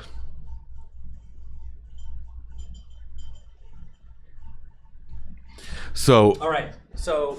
We know that what Wizards ruled is the same thing with Muck. Like, they didn't stop coming into play effects. But I'm also pretty sure that that's not how it was in Japan. So this is the ruling that I'm getting from Natalie is that Sputter only shuts off powers that were in play, doesn't impact come into play abilities, so it counters Muck. Because it says all Pokemon powers stop working, I think it means the ones that are in play stop working. Okay, that's weird. It is weird, but like think of it as puts a spray onto everything in play. It's like all y'all that are here stop working, right? Yeah. I guess. Yeah. Right. You got Sputter on you. You can't use it. Yes, you've got Sputter on you now. You can't use it. Okay, so that makes sense. So it's a distinction from Muck? It turns off the Muck, but yeah, then... Yeah, I get that. Like, but that's then why doesn't turn on... Since he that would be why you'd run Magby in Bats. Otherwise, there's really not a particularly good reason to. Right. Well, I guess Aerodactyl. But I don't know what the Japanese ruling is on that. Like, how would it play on TCG1? Because the problem is, like, the specific wording on what Magby got translated as could be weird as well. Yeah, no, that is very strange. Okay. Cool. So Stream Table knows. I checked with Natalie. Make sure that they know how that interaction is being ruled here at the event. Yeah. How it's ruled is important. Yes. How it is. I don't know, like. Right. No, and that's the thing is when you're playing like a tournament like this, it's like you're trying to do some retroacting fixing of like missed rulings, right? And you just got to make sure that everything's like spelled out from the get-go. Yeah. So. And we probably missed some of that. Yeah, we did. We were just the Magby, started. the Monkey, and the Metal Energies probably should have been addressed beforehand. But now we know. Yeah. You know, this is definitely the largest base Neo tournament that we've ever run, and hopefully this acts as like kind of a signifier for anybody else who wants to run a base Neo tournament. Like, you know, we kind of hashed out a lot of that stuff. And there's interest. Yeah, and there's interest, you know, so that's cool. And since there was interest, it's like, great. You know, this could certainly be worth doing again. Only 2 heads there. That's big. Missing the knockout with the Sneasel beat up. Absolutely wild. But what is in his hand? Yeah, that was a big flip with beat up. Is that a super energy removal and a Kingdra? Okay, so you could... I'm almost thinking that maybe the Muck is a trap. You think the Muck's a trap, dude? With the Magby? With the Mag? Oh my gosh, I know, right? I'm just like... I don't know. Alex said he's putting in work with the Muck so far today. Well, I mean, in this matchup. Oh, in this matchup? Against the particular... Like, since we know he has the Magby. Right. That's interesting. Especially, like, with how good his opening hand was. You probably didn't need to go for it. It feels good to have the option to shut him off, force your opponent to sputter. I don't mind it. I think it's fine. So long as it's not like impeding your, you know, the rest of what you're doing. Yeah. You know, if you're just drawing into him, like, put him down. Like, why the heck not? Well, I mean, you see the downside of it. Yeah, it got stranded. Yeah. Did for sure. So now, I mean, Austin is up 2 prizes. And the 2 prizes isn't hugely significant against Kingdra. No. Kingdra expects to drop behind sometimes, For sure. if not a lot of times. That is a pretty decent chunk of cards there getting removed from the hand via Lass. Biggest hand disruptor in this format. And then Austin will just attach Darkness to the damage Sneasel. That doesn't feel good. I mean, Sneasel's only got 20 hit points left. Has to retreat it. Yeah, and see, it would be nice if there was another bench space instead of an Elekid. You're correct here, Chris. You're correct. Because if that was a second Sneasel spot, or even another bat spot, that would be pretty big. We had someone else in the chat now saying that they came from New York, had a great time with Brock's Protection with Neo Discovery Tyranitar. I love that. That's fun. Yeah. Oh, that's awesome. Had some huge swings with Trample. Yeah. I was actually trying to think of a deck to play Neo Discovery Tyranitar in because I love that card. Oh, that's probably the only way you could ever do it. Right, is with Ninetales. That makes sense. Yeah. You could also do like Misty's Gyarados, I think, is another one that yes. is very good for that. And yeah, hopefully we'll see you back for the EX one as well. Yes, RSPK is our next one in October. Mark your calendars if you are looking to play some RSPK here at Full Grip Games. I'm always looking to play some RSPK. For some awesome prizing on stream as well. We've got that going on. So, really excited about that. It's going to be a lot of fun. I've never watched an RSPK event. I'm a 2006 truther myself. So I also think 2006 is more fun than RSPK, but they're very close. Yeah, they're similar. They're the 2 best formats for me. Yeah, I'm not gonna lie. My favorite format to play is certainly 2006, and I get to play my Rocket Sneasels. It's awesome, and I get to play Dark Dragonite. It's awesome. Do you play with Lunatone Solrock or no? Of course. All right. I ain't letting nobody do quick search under my watch, dude. Absolutely not. I'll force through the quick search. I'll power up one of those celestial bodies and take them out, and then start quick searching freely. Sure, whatever. Dude, we got to get a 2006 game in. That'd be fun. Oh, absolutely. So what's your favorites LBS? Yeah, I also like Bombtar. But even I think a lot of the 2006 fun comes from some of the kind of closer to tier 2 decks. Like once you start playing like Rocklock, Nidoqueen, Ludicargo, some of those decks have really fun matchups. Just like the way the games play out. Yeah. Yeah, I could have. Yeah, one day I'll have to get you on for a retro stream. That'd be fun. Oh, if you ever just want me to come down and do retro stream stuff, I would be definitely down. All right, dude. And I've got most of the decks built already, so you don't even have to supply the decks. All right. Well, you know what? You know what we ought to do is before the RSPK event, start streaming some stuff. Well, we would have a day where we just kind of boot camp it and just play it so that I am more familiar with RSPK because I've never played it. Oh, I've played a ton. Yeah, and I've played Ample 2006, so I get it. You'll get most of it. I get most of it, but there are going to be some things that I know what's add cessation crystal. Which is... well, that's what it seems like. It just seems like there's. Oh, I gotta put you through the Stantler ringer. Oh, what are they trying to walk you up here?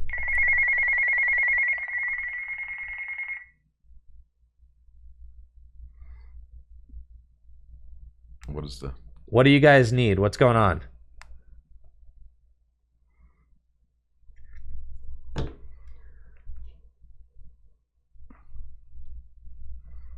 Yeah, I'm not. Do we have an elm mishap? I don't know what's going on. You got me distracted by 2006.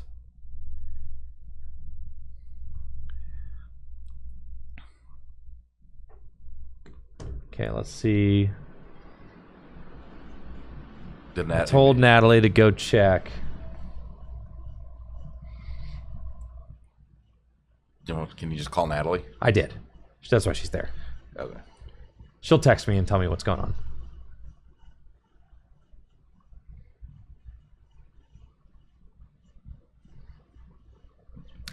I missed it. It's on time, so.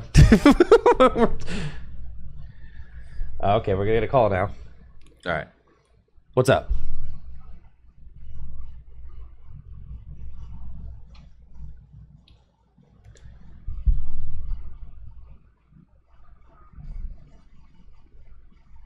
$70 before he attacked?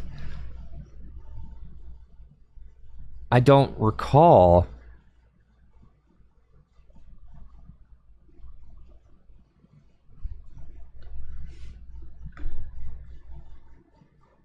Are we able to rewind?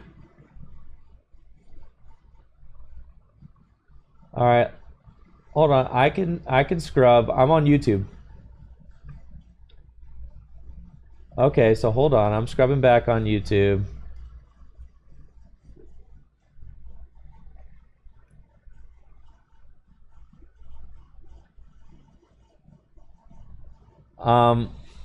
So right now I'm scrubbed back. It's Austin's turn. There's 5 damage counters on the Kingdra right now. And 50 on the Sneasel. And 50. Dark Golbat's in play, but there is no Crobat. Yeah. So no, it's 50 damage, and then Crobat puts it to 70. Okay. Yeah. Okay, cool. All right. Okay, fixed. I don't know what I fixed. I don't know what they forgot. Yeah, I still don't know what it... Yeah, bro, keep track of your dang game state, bro. Like, come on. We're commentating up here. Yeah, we're we're reminiscing. advertising for the next event. Yeah, we're advertising for the next event. We're expecting you guys to play some clean baseball, all right? Let's go. Oh, that's a nice line.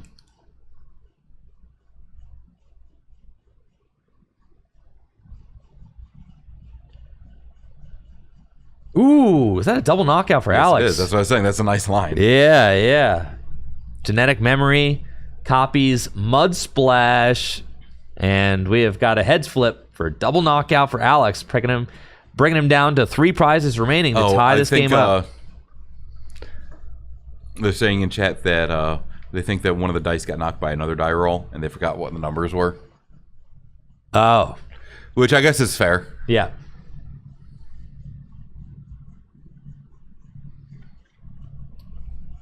All right, now Austin. Man, having another horsey in play would have been real great for Alex here. I know. I'm going to harass him about that. Oh, please do. Yeah. Oh, yes. I am going to harass him extensively about why overall, I've been pretty proud of his play, but that somehow he's just not putting enough horsies down. There are formats where benching out is bad. This is not a situation where it is. No. Yeah. No, this is a situation where you just want those Kingdra in play. Yeah. This is going to shape up to be a very close match. This will be a very, yeah.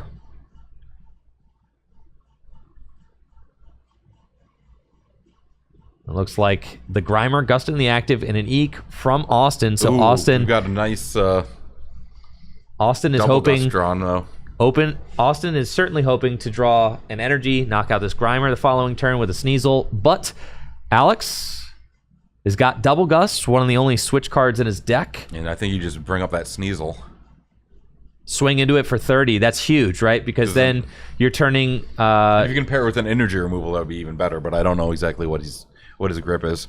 No, I don't think he's got anything to answer the energy. But a Focus Band Kingdra, you bring up the Sneasel, smack it. That way you're getting the first hit. You know, both players only have one attacker right now. So, being the first one... No, technically Alex has Grimer. It's true. And Austin has Magby.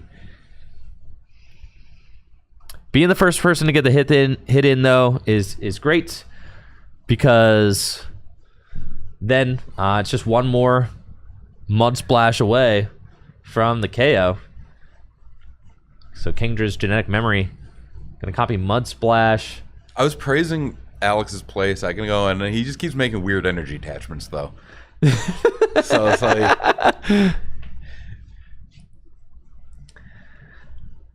I'll say, I think Alex, I had Alex over, and we tested, I think we tested this format for about an hour.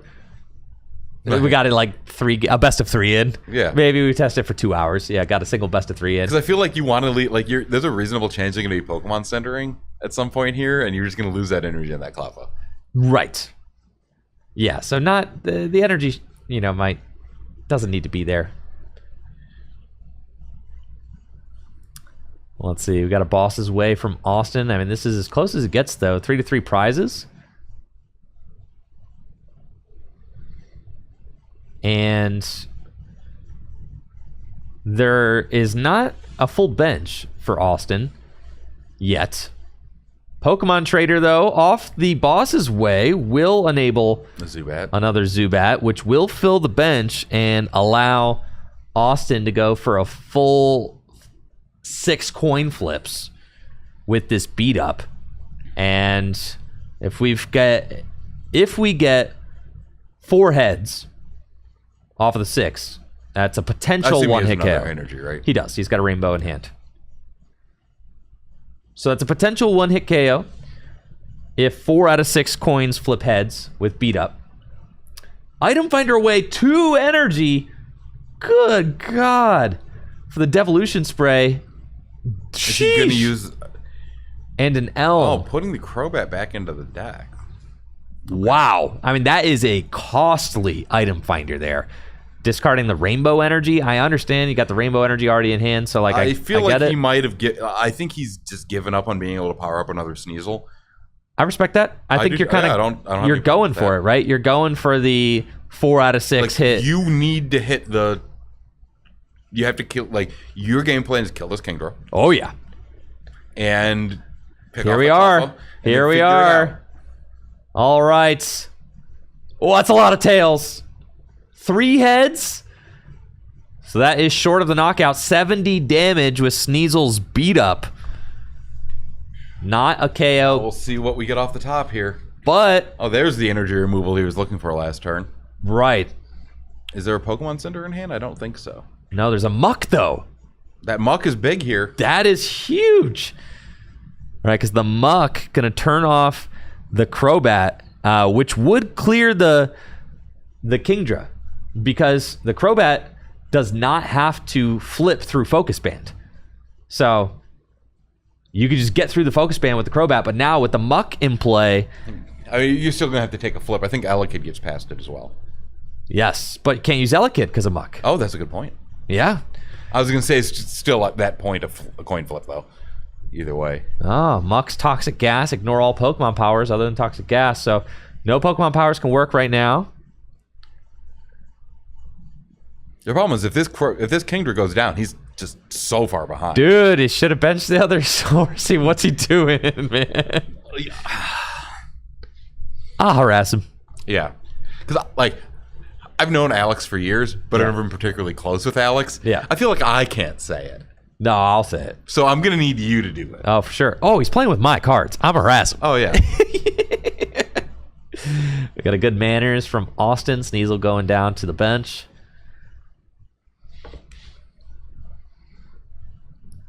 And maybe we'll get to see another Sneasel get powered up as there's a Rainbow Energy in the hand. Sputter will turn off the Muck until the end of Austin's next turn. So we're really looking for a Pokemon Center. Right off the top, let's see it. Pokemon Center would be insane. Yeah, Pokemon Center would probably just win the game, because I know he has an energy removal already for that Sneasel. Yes. And now it's just like awkward either way, because now the bats are back on. Yes.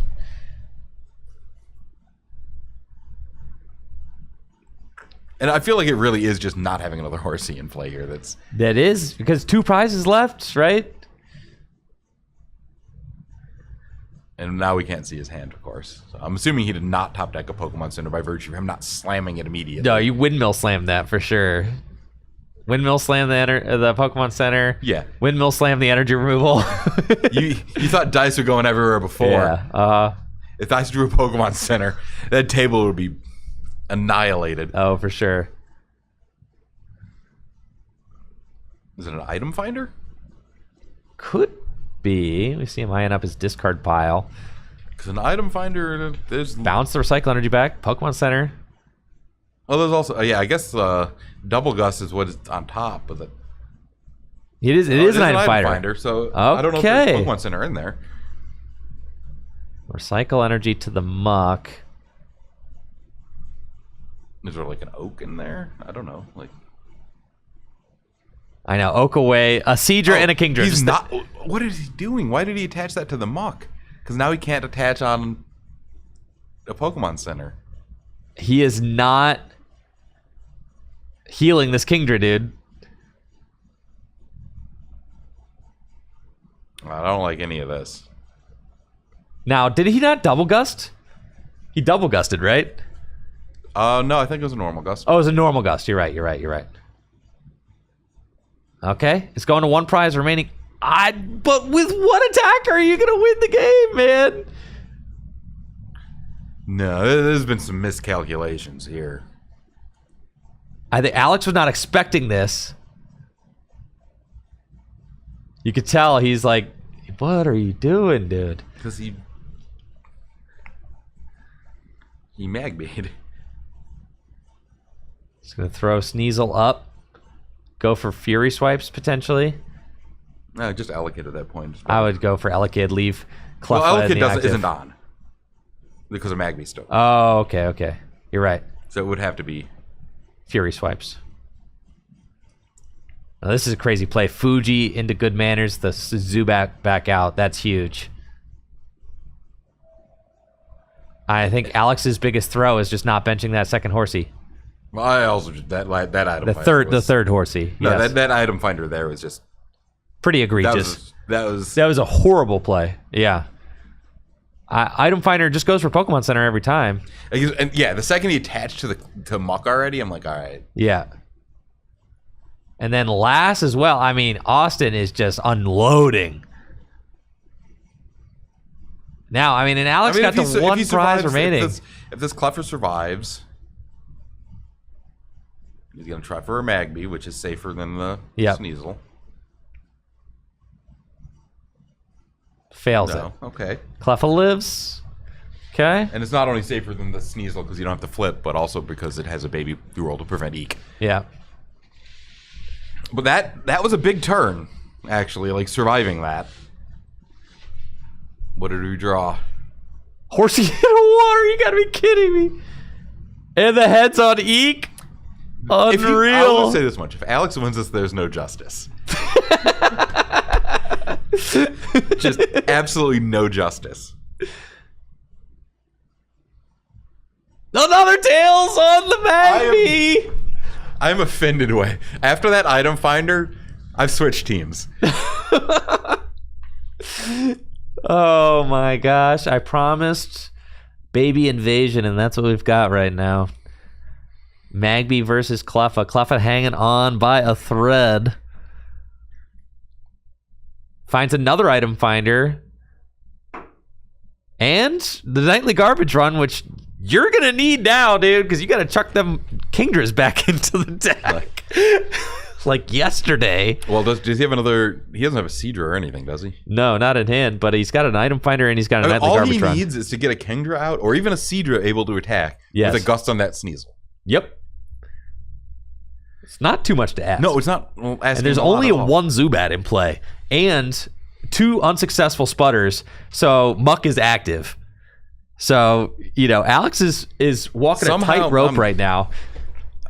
I'm disgusted.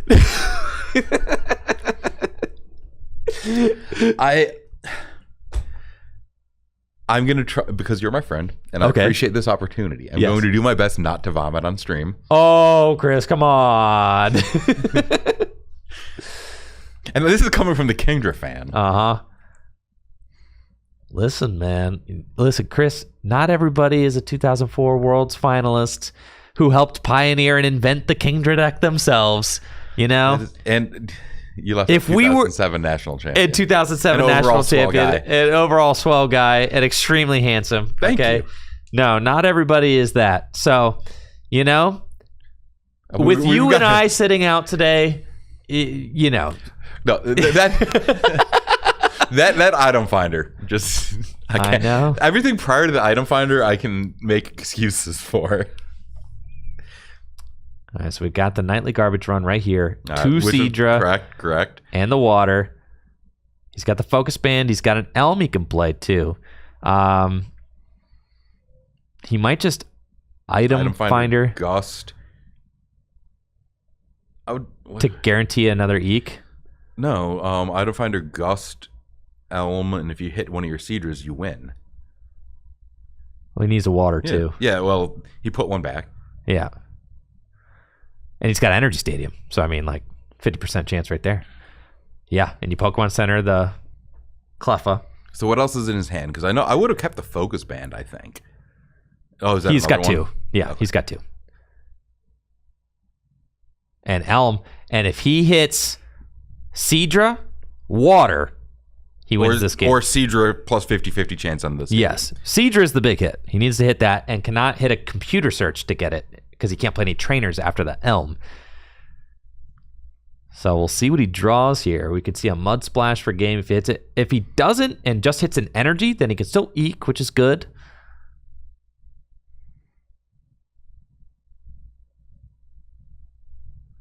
I don't mind taking this like opportunity to go for like the actual win here. It might be unnecessary.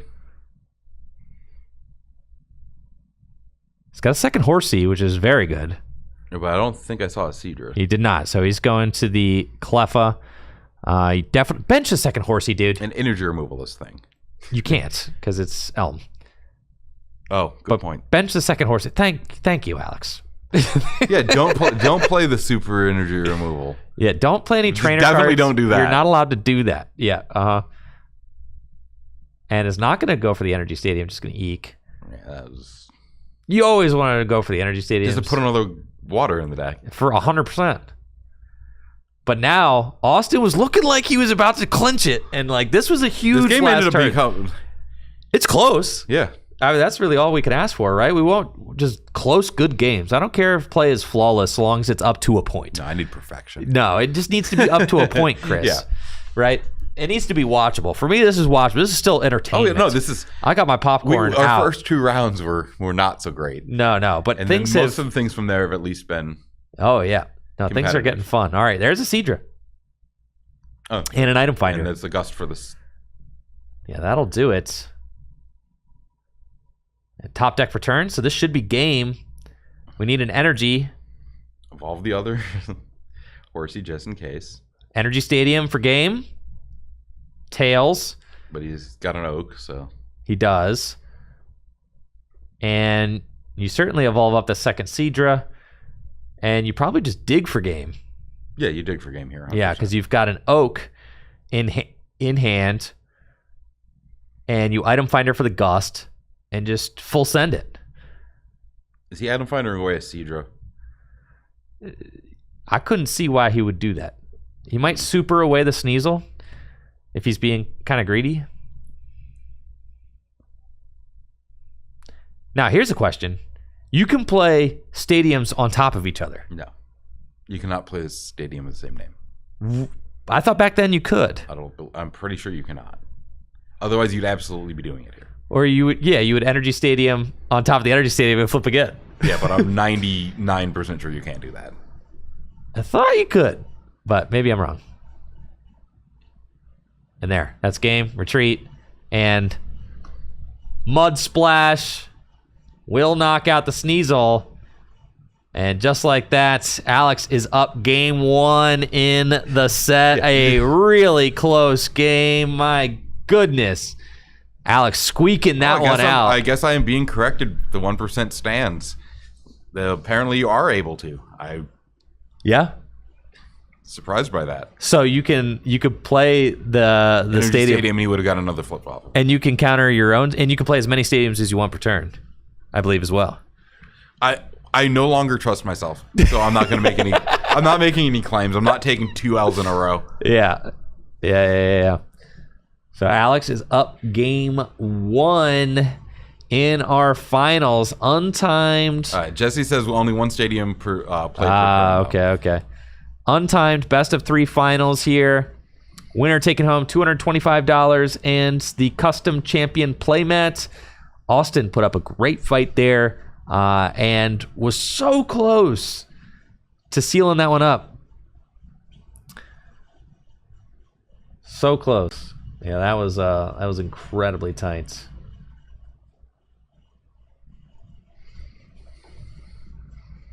Now, going into game 2, how does Sneasel How does Sneasel Bats win this one, Chris? How does it come away with a dub? I don't think the matchup's good. But I've said this about every matchup with Kingdra, so either Kingdra's the best deck in the format, or I'm exaggerating things. But I'm a Kingdra believer, so I'm a Zapdos Bats believer, but Dave Cook bubbled out of top. Dave Cook would have won this event. Dave Cook would have had probably a pretty tough time beating the Muck deck. I'm gonna be honest, but Zapdos Bats. Well, he would have also gotten paired into the Mewtwo deck. He would have, and I don't know how he's beaten that. Probably not. I mean, realistically, he's going to beat it just like whoever else beat it in the top 8, right? You just the dead draw and I win. Just sack it. Yeah. No, because honestly, I feel like that deck should. If we replay these finals, like the top 8, like say 1,000 times, I think Mewtwo probably wins more than any of the other any deck. Yep, that's why you got to sit down and play. Yeah. Bad things can happen. All right, game 2, folks. Here we go. Of the finals, Alex Holtz up game 1.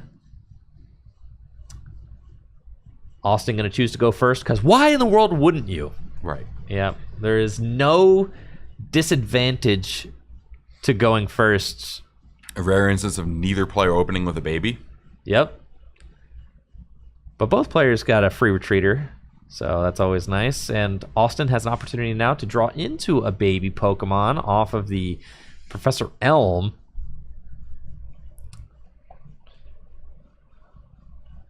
Oh, yes, and you do have to go first if you win the flip. So, right, there is no choice. That's right. I forgot about that. Yeah, Sarah but it's always advantageous. Sarah Paragon in chat also referenced the using double healing field. It's like, and I do remember doing that before back in the day. So... Yeah. You could double healing field. You could double energy stadium. Yep, that's what I'm saying. I don't think I'd ever use double energy stadium because the only thing that was ever in was Kingdra, and you had never really needed them. That's what Alex could have gone for win though with the double energy stadium, but he missed the it. Healing fields, I'm definitely remember using. Oh, okay, so it's coming back to you a little bit. Yep. Because healing fields was sometimes played in 20. The Steelix deck. Yeah, for sure. All right, so. Austin, lucky enough to draw into a Cleffa off of his Elm and got a successful That Eek. is a dangerous rainbow, though, because that makes it one step closer to getting picked off by... It's true. By Kingdras later on. We got to see if Alex is lucky enough to draw into a Cleffa as well. Cleffa Energy to match Austin's Cleffa Energy. Got the Focus Band on the Horsey. Can he find what he needs off this Elm for 7? Both players, starting off strong with an Elm. That's good. I mean, the good... I mean, that's not great news, but, like, Alex isn't really under pressure either if he doesn't find anything here. No. Now, I think I item finder for this Elm, though. Well, you can't now.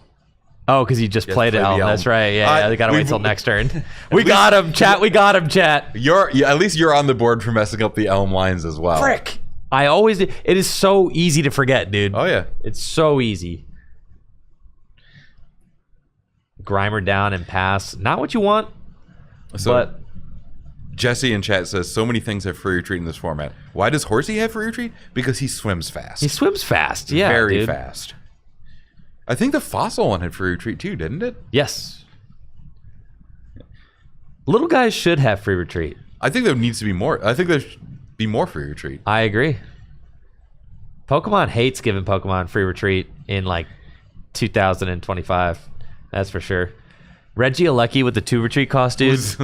I mean, to be fair, the only reason I know that's a problem is because people complained about it. I have no idea anything about a Regieleki. No, of course not. I don't know anything about the video games, bro, but I did hear lots of people complaining. It is kind of funny. You're telling me it's the fastest Pokemon in the Pokemon universe, and it's got a retreat cost of 2. That's pretty funny.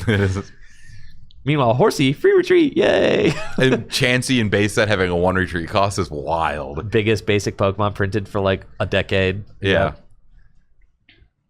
And this Horsey, I think, has like a smoke screen attack. I think you're right about it being smoke screen, which makes me wonder why. I mean, maybe it does get used sometimes off of the put 10 more genetic memory. But well, let's see. Is it 10 or is it 20? Oh, apparently there's a 3 retreat cost Regieleki. There is a 3 retreat cost, Regieleki. That's true. Also, I'm still mad that Snorlax only had 90 hit points when Chansey had 120. Chansey's big. Chansey's really big. Like, at least give Snorlax a 100, maybe 110. I understand Chansey genuinely does have more hit points, but it's like, it should have more hit points than a Venusaur. Snorlax. Nah, Venusaur's stage 2. I'm a big hater on basics having more HP than stage 2. Yeah, but Snorlax also didn't do anything. All right, we've got the turn 2 Muck. Or 3. Oh, whatever. Something like that. I think it might be turn 2. It is turn 2.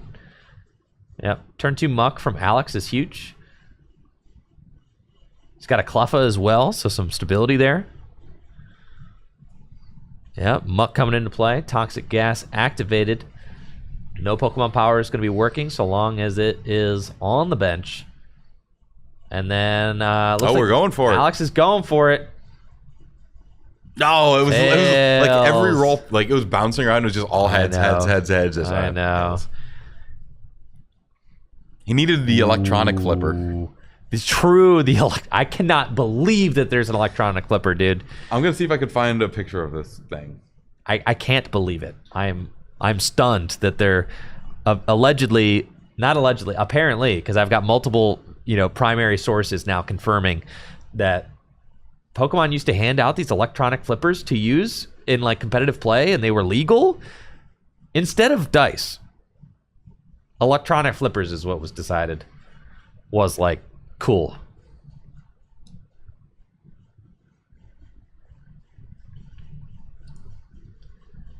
That to me is just so crazy. I mean, it's probably still way more random than the Chansey coin. Oh my goodness. All right, so we've got a double gust up the Muck and a Lass from Austin. And Sneasel beat up. Gonna try and take that Muck out right here. And 1 heads, 2 heads. So that is 50 damage, just 1 flip shorts. And these Sneasels not catching a break in the finals. It's twice now in the set that Austin has been just 1 flip shy of the knockout on one of Alex's Pokemon. So I'm doing the Lord's work here and went to look for this electronic coin flipper. I can find no physical evidence of it on the internet, but I will get a hold of John Latham and I will find out if he still has it, and I'll try to get a picture of this thing. Well, if not, offer to just straight up buy it from him. There you go. I don't know if he'll get rid of it though. Oh my God! Look at this. The extra darkness energy getting attached, and a beat up for knockout. And the Muck has been removed, but the path has been cleared for Alex to eke, and that is what he will do instantly. It is also interesting that even when the Muck becomes a problem, like for Alex that is, when it gets like beat up or just stranded, it still like takes the focus off the rest of your setup. It does. So that could have been the Horsey. Yes. I could make a case that maybe it was supposed to be the Horsey. You could absolutely make that case, for sure. Like, I don't know if that's an overreaction to the Muck, with there only being the 1 Horsey in play, and I understand that it's like, it's got a focus band, so it's 50% chance of surviving. But at the same time, it was like a 50%, I guess it's better than 50% chance that you're actually killing the Muck or not. Right. But isn't far from 100%. Now, that was a failed knockout on the Cleffa, and I think that is a huge flip, actually. For what it's worth, you don't know for a fact that the Cleffa would have died. Why not? We got an all tails. Sure. You're right. I know. Sure. Would only needed 1 heads to knock out the Cleffa.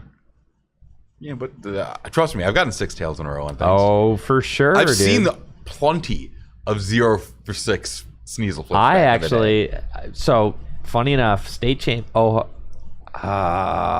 was state championships 2015. I'm playing against Christopher Szymanski and I'm winning in to top 8, and he's playing this Malamar deck. As he should be. Malamar EX. Oh, no.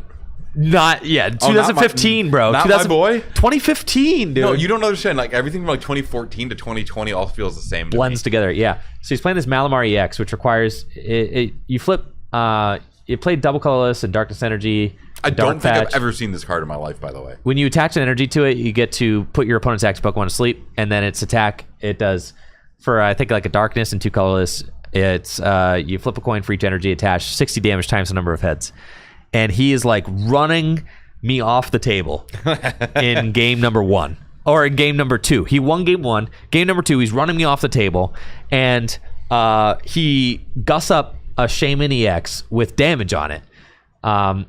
And all he has to do is flip 1 heads. There's 6 energy attached. He overcommits to the Malamar, has flipped 1 heads, and he slow flips them one at a time. You can't slow flip. He flipped all 6 tails, bro. When he got to like the 3rd tails, I started pogging. I'm like, oh. What is pogging? Pogging like mouth agape, like, oh. Okay. I wanted to know what pogging is in that kind. Like for me, I'm old. Pogging usually involved a slammer. No. If anybody gets that, I'm sorry you're old too. We'll work that shit in about 5 minutes. She didn't know if you wanted to be up here by All right, super energy removal on the Sneasel. Get rid of those 2 darks. But yeah, I flipped. Oh, so yeah. Anyways, long story short, he flipped 6 tails. I actually make a miracle comeback to win that game, then win game 3. Yeah, and all he had to do is flip 1 out of 6 heads to make his way to top 8. So that was. We take those. We do take those, 100%. Yeah. I think I had somebody flip 7 heads in a row with a Dunsparce. Goodness. The strike and run one against my Blaziken EX in like a Cities in 2004. And I still won that game. But it was very frustrating.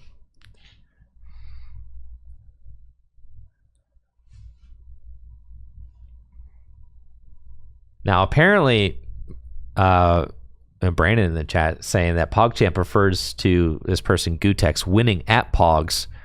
And it was the face that he made when he was winning at Pogs. And he pogged. The problem is either that he is pogged when winning with Pogs. that's either true or he's trolling us. There is definitely a significant chance that he'd be trolling us. I know it definitely refers to this guy. It's an emote. I don't know if he was playing Pogs while pogging. That's the thing I don't know. But I like that lore though, so I'm just gonna go ahead and trust it. Yeah. If it's not true, like I'm just gonna say like I'm not fully I don't trust it. I would trust Brandon with my life. I don't think he'd troll me, bro. Oh, but he might troll me.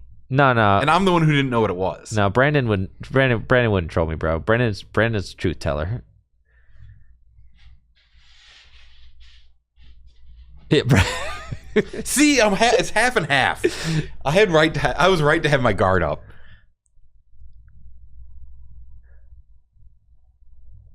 No, Brandon's knowledge of internet lore is quite deep. So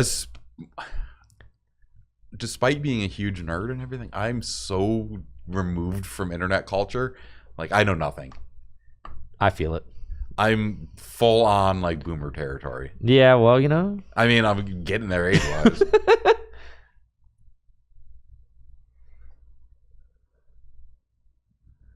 All right. Let's see. So Crobat on Austin's side of the board was able to wipe out that Cleffa with its surprise bite Pokemon power. And then Devolution Spray to bring it back. And since Alex doesn't have Muck in play to shut those bats down, the bats have free reign. And Alex is setting up a lot slower this game as he was last game. No Seadras, none of that. At least I have not seen him fail to bench a Horsey this game. It's true. The Horsies are all... Hopefully he learned a little something from last game where he had to try and emergency build up a Seadra out of nowhere. Yeah. Yes. Maybe the Justice just took time. Like, the hammer was coming down, but it just hadn't reached him yet. He won the game too quickly. Now, this game is certainly shaping up to be in Austin's favor as... absolutely. Yes. He's significantly ahead here. Oh, yeah. I mean, he's up 2 prizes. There's no Seadras in play. Muck has been removed once. This Horsey is certainly toast. You don't know that, but I mean, it's certainly toast. Yeah, it is toast. And Sneasel's beat up. Going to go right through that Horsey, tear it in half. The problem is, like, this is where I'm never, like, super confident, even as this looks pretty lopsided. Like, once the energy removal start hitting, Oh, yeah. y- Everything could change right now. I mean, it could be a super energy removal Sneasel, Muck Like a on the super bench, energy removal here Seadra, and- and an Eek, right? And then, like, and I think he has a computer search. If he just He does. grabs the Seadra and eeks, it's not even a bad spot. No. no, it's not, because it's like the Crobat. Like, you can just focus down the Sneasel's energy attachments from here on out. Right. And you do have a free Eek. A freak. Yes. Yeah. So with the Sneasel active, you don't even have to flip to Eek. You get the guaranteed Eek. It's great. Comp search. Probably not looking to discard these. Yeah, these Kingdra in hand, so he's not trying to oak right now. You just and he's favoring the Muck over the Seadra. I mean, hold on. What is that? 2 Kingdras in hand? Yeah. You can't really oak that. No, you can't, and that's why I think if it's one Kingdra you do, but 2 is like kind of, well, then you're like pigeonholed into finding your nightly garbage run. You're one of, right? It's like nobody wants to have to go dig that out of the deck. You know, you get into some really sketchy territory there.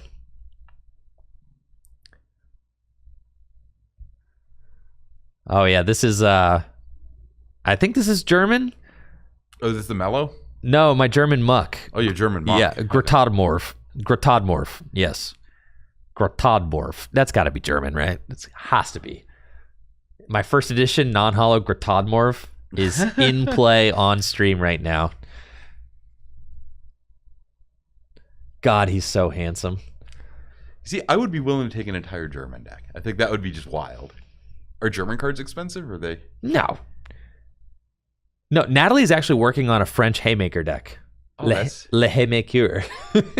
Yeah, it's weird. Like, I would like. I don't want to have an entire Japanese deck. I want some weird, like, far less popular language. Yes, Natalie has been working on an all French Haymaker. It's almost done. It is almost done. She's got it like 99% completed. I think she's missing maybe 2 cards. Oh no, we got someone in. Cellarwish Gaming is now asking what Pogs were. Oh no, we're not going down that rabbit hole, Chris. Focus on the cards. Look it up. You could Google it. Okay, we do no answering questions that are easily Googleable. Oh, but no, it's more. All right, you're right. I told you, like, if I'm gonna get on a tangent, you should have like a spray bottle and just zap me. All right. Get me back on track. Now here, actually, Alex is starting to rebound a little bit. No, I think Alex is in great shape here. Recycle energy going to the Grotodmorph so that it can retreat after this Balloon Berry gets used. And, you know, I like that. And with Seadra down on the bench, I mean, the board is looking a lot nicer. Would love to see another Horsey, but with a heads flip on this Cleffa, I mean, we're right back in it. At a certain point, it was looking really dire. Yeah, there's nothing going on with that Sneasel. No. The Muck's in play. He can't put down Mag because his bench is full. Yep. I don't know what his Fuji situation is. Right. So now, the Muck, this is Muck number 2, right? The first Muck got slayed. Austin's going real hard on the double gusting the Muck plan, which is not a bad plan. No, you kind of have to do it, right? I'm assuming this will lead to a... is there an energy in hand? No. Meek? Okay, but there's going to be a Elm, it's looking like? Yes. So yeah, Elm, shuffle draw 7. Would love to find an energy off the Elm, obviously, so that you can eek or, you know, start charging up the Sneasel. If it's like a darkness, I mean, you're charging up the Sneasel for sure. Recycle. I mean, honestly, yeah, dark. If the Cleffa didn't have the 10 damage on it, I might be willing to pay dark. What? I mean, Alex is at 6 prizes. I think found a recycle. Yeah, found the recycle. Like, if it wasn't a 6 prize to 3 scenario, then I'd be willing to say no. But all right, depending dude. on what the quality of the rest of the hand You've was, sold me on the Ella Kid being bad, dude. Because this is, what is it doing here? it's terrible. Dude, Grotodmorph is French? That's crazy. Slakemon is German. Slimeock? Slimeock. Yeah, That's way Slimeock is cooler. German. I need a German Mock. All right, Slimeock is You've German. had that Muck and your beloved Muck and you didn't even know what language it was? Of course not. It's Grotodmorph. You couldn't have read any of the other words to tell if it looked French or German. Did we not already say stupid American, bro? I don't know anything. Also, I didn't attempt to read the tax. I now or know what the anything. Belgian flag looks like, though. Yeah, dude. All right. Well, that's both of us have a strike against us for cultural knowledge today. So I thought Grotadmore was German. You messed up a flag. I mean, that's way worse for sure. Is it? You didn't know it either. But I didn't claim to know it. No, if you remember the context, I was guessing. I was clear with the inflection. You could tell I was clearly guessing. No, I think I even said like there was definite precursors suggesting lack of confidence. Okay. That's why I clarified it was the 4th place. Okay.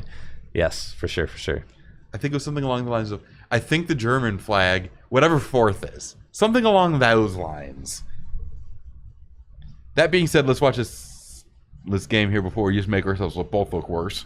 That's for sure. All right, Alex failed a Kingdra attack into the Cleffa. Notably, another horsey out. Notably, Alex has a Kingdra, which is not something that we could have seen. And Sneasel's not remote.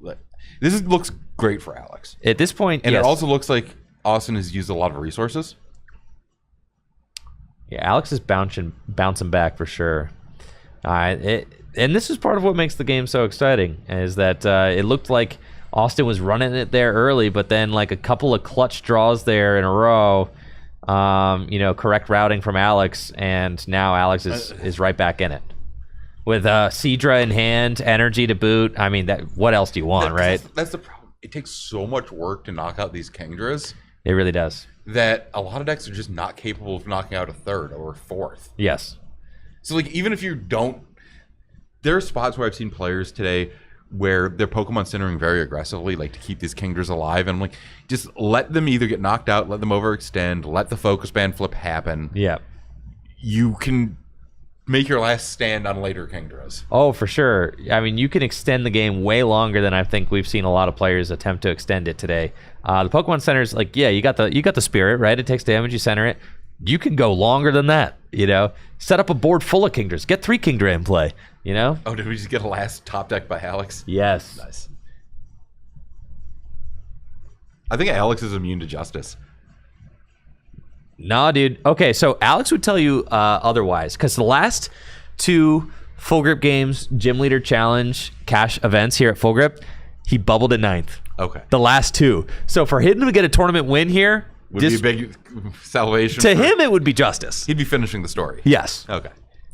So, he bubbled out of both of those at 9th. I mean, and what are the odds? We've hosted 2, 9th at both. Like, yeah, dude. He's been waiting for this moment for months. Yeah. And we got to keep the Kingdra streak alive, too. For sure. All right, big knockout there for Alex, taking out the baby with the energy on it, taking the first prize of the game. And it looks like Austin does have an energy, so he's going to be able to eke it up. The free eke with the Kingdra active. Doesn't have to flip. But now, I mean, Alex's board is looking real juicy with like the muck and with the energy in reserve. Yeah, I mean, this is looking real nice. And the fact that it's the second muck, knowing that Austin already had to blow double gusts to try and chase down the first. And some amount of item finders have already been used as well. Oh, yeah. Like, it's... Like, the last count's getting thin. A lot of the big high-impact plays are gone. Oh, not gone, but the numbers are significantly reduced. Oh, yeah. The energy have been removed at this point. Many energy have been removed. I don't even think that the Sneasel Crobat deck is playing many energy charge, if any, because it's kind of primarily a Crobat deck. Well, it's also because, like, you don't really need them. You have so much space being taken up by Crobat stuff. Yes, you just which really is can't now play useless. them. Yes. So that's what I'm saying. So like this deck doesn't have the energy recursion that a normal Sneasel deck would have. As far as like playing multiple energy charge, you can't really take chances on your deck flips that way. The way that the Sneasel Crobat deck wants to play is it wants to use last when it goes in with Sneasel. Yes. Yeah. So like and using the bats to clear the way of Cleffas. Yeah. And then stick your. You don't need to attack with Sneasel early. No. You need to attack with Sneasel when it's safe. Yes, that's exactly the case. We do finally have Magby coming back up into play, though, so Sputter makes it so that all Pokemon powers stop working until the end of your next turn. But You would think that with a modern lens that means that We that Austin, learned otherwise. yes, that Austin will not be able to use Crobats, but that is not the way that it is ruled. Think of it like a power spray, like it's spraying everything that's in play right now, and everything that's in play right now can't use its powers next turn, Lamuck included.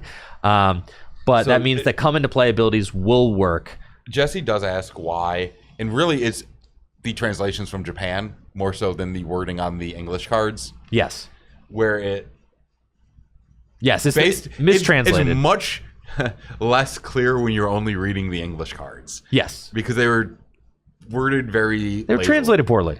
They're translated poorly, right? But the way it reads in Japan, it's only supposed to stop powers in play until next. So just think the words in play are missing, basically. Like currently in play are missing from the card.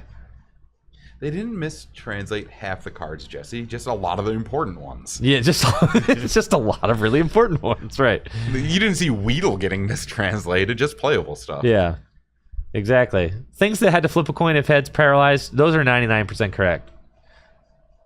Unless you're Mew. The Mew promo. Confuses instead. It confuses instead of paralysis. I mean, I'll take the. I guess the confusion's worse with all the babies, but prior to that, it would have been better. Yeah.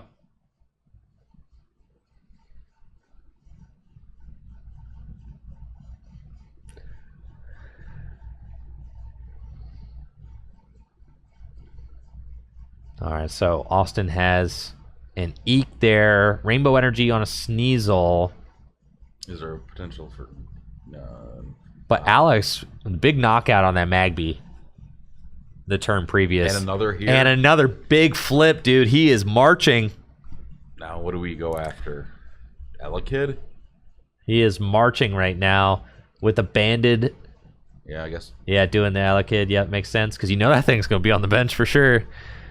And now that This Muck is like, I am ready to retreat. dude, I like it. I'm here for it 100%. for sure. Yeah, That's just there's no Pokemon towers in that deck. completely correct. Yeah, let those things and you can infinitely retreat during your turn. Like, there's no reason not to. If like by some reason you needed to get those back, you could. You could even super energy removal one back to your hand if you needed to. Like, there's a lot of options there. So now that Magby was kind of like the last stand. I feel like Austin kind of needed that Magby to not die. I mean, it gets interesting if this Sneasel takes out this Kingdra. If the Sneasel takes out the Kingdra and Austin goes to one prize left, this is absolutely. I mean, this is huge. But does Austin even have a final bench Pokemon? I'm not even sure. No, this is 5 flips. At least It has tails. 1. All right, and this is game over. Oh yeah, that's ugly. That is the ugly side of I think there's a Sneasel right Pokemon Center in there. hand too, right? No. Ugly side I'm of just blind. Sneasel. No, there's one, isn't it? Or is that a stadium? And the Sneasel is just crumbling to Kingdra. Another heads flip for a damage counter on the Elekid. My goodness. And this Kingdra is a force to be reckoned with the Muck in play. The Muck shutting down Austin's entire strategy. Austin's been able to steal a couple of turns of Crobat usefulness by gusting up the Muck, knocking it out, using Magby. But the Muck has persisted, and now this Kingdra is just proving to be too beefy to handle. It's pretty common. Yeah. It doesn't read like it's nearly as good as it plays. It really doesn't.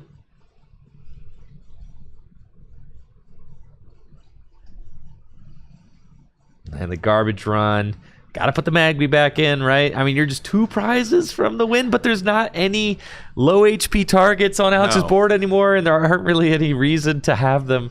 And I think I saw another energy removal in Alex's hand. Yep, and so Elekid tries to use that power, but then Alex instantly reminding, actually the Elekid cannot damage because of the Muck. So that was not going to work regardless. Austin making the correct choice of putting the Elekid in the active so that it doesn't get knocked out to some residual damage. Energy removal flying, bopping that darkness energy off of the Sneasel, and we're seeing the Sneasel deck just start to unravel as The Kingdra deck is just winning this resource war. Another knockout through a baby Pokemon. That's 3 heads flips in a row for Alex. I'm not gonna lie, I thought that was his last prize. And he's got 1 prize I left. thought that was it. No, but at this point, we might just see a concession. There's just not a lot left to be done. Fury swipes. 1 heads. It's 10 more damage dealt with the Sneasel. Recycle energy is all we got now. I think most of the darkness energies, the rainbows, have been chewed through. Pokemon Center time, sure. And Kingdra swinging back in, copying that Mud Splash from the Seadra. Deal 30 damage. Alex has an opportunity to bring another energy back. I'm assuming the Bat deck doesn't play any stadiums, does it? Or doesn't have room. No, it doesn't play stadiums. It at a point was playing like the maybe Broken Ground or the Rocket Stadium that like flips for placing damage counters, but like I don't. Oh, he has Eco Stadium. Eco Stadium. Okay, cool. Yeah. 'Cause I was gonna say maybe I don't know if the Energy Stadium was necessary. No, but Eco Stadium just bounces the energy back to your hand when it gets discarded. So. And there's the Gust and the Sneasel. And that is game. Alex, Gus Sneasel, and Kingdra emerges victorious. Alex Holtz. Keeping the Kingdra streak alive for base Neo. There you go. Alex Holtz is your winner. Taking home the custom base Neo playmat. And it looks like a cool little carton there as well from the Neo era. The packaging from one of the Neo theme decks. And Alex also going to be taking home $225 store credits to Full Grip Games. Alex Holtz taking his first major win at the Full Grip Games event. Huge congratulations to Alex Holtz. He bubbled at 9th at both of the Gym Leader Challenge cash tournaments that he attended, the Destined Rivals and the Journey Together cash tournaments. He bubbled 9th at both of them and finally made his way into top cuts at the base Neo event. 45 players here today, battled his way to the top and won the whole thing. Huge congratulations to our finalist, Austin Bug, as well. Played very well with the Sneasel Crobat deck. It was a treat to watch. Yeah, he played very well. And there you go. Alex Holtz is your winner. Yes. There you go. Perfect. Well done, folks. Well done. And I know, Chris, you got an event you're trying to make your way out to. So I'm glad that didn't go to a game 3. we are going to wrap this up. Thank you guys so much for watching today. Again, huge shout out to the sponsors, Full Grip Games, for all your Pokemon trading card game singles and sealed product. DragonShield.com.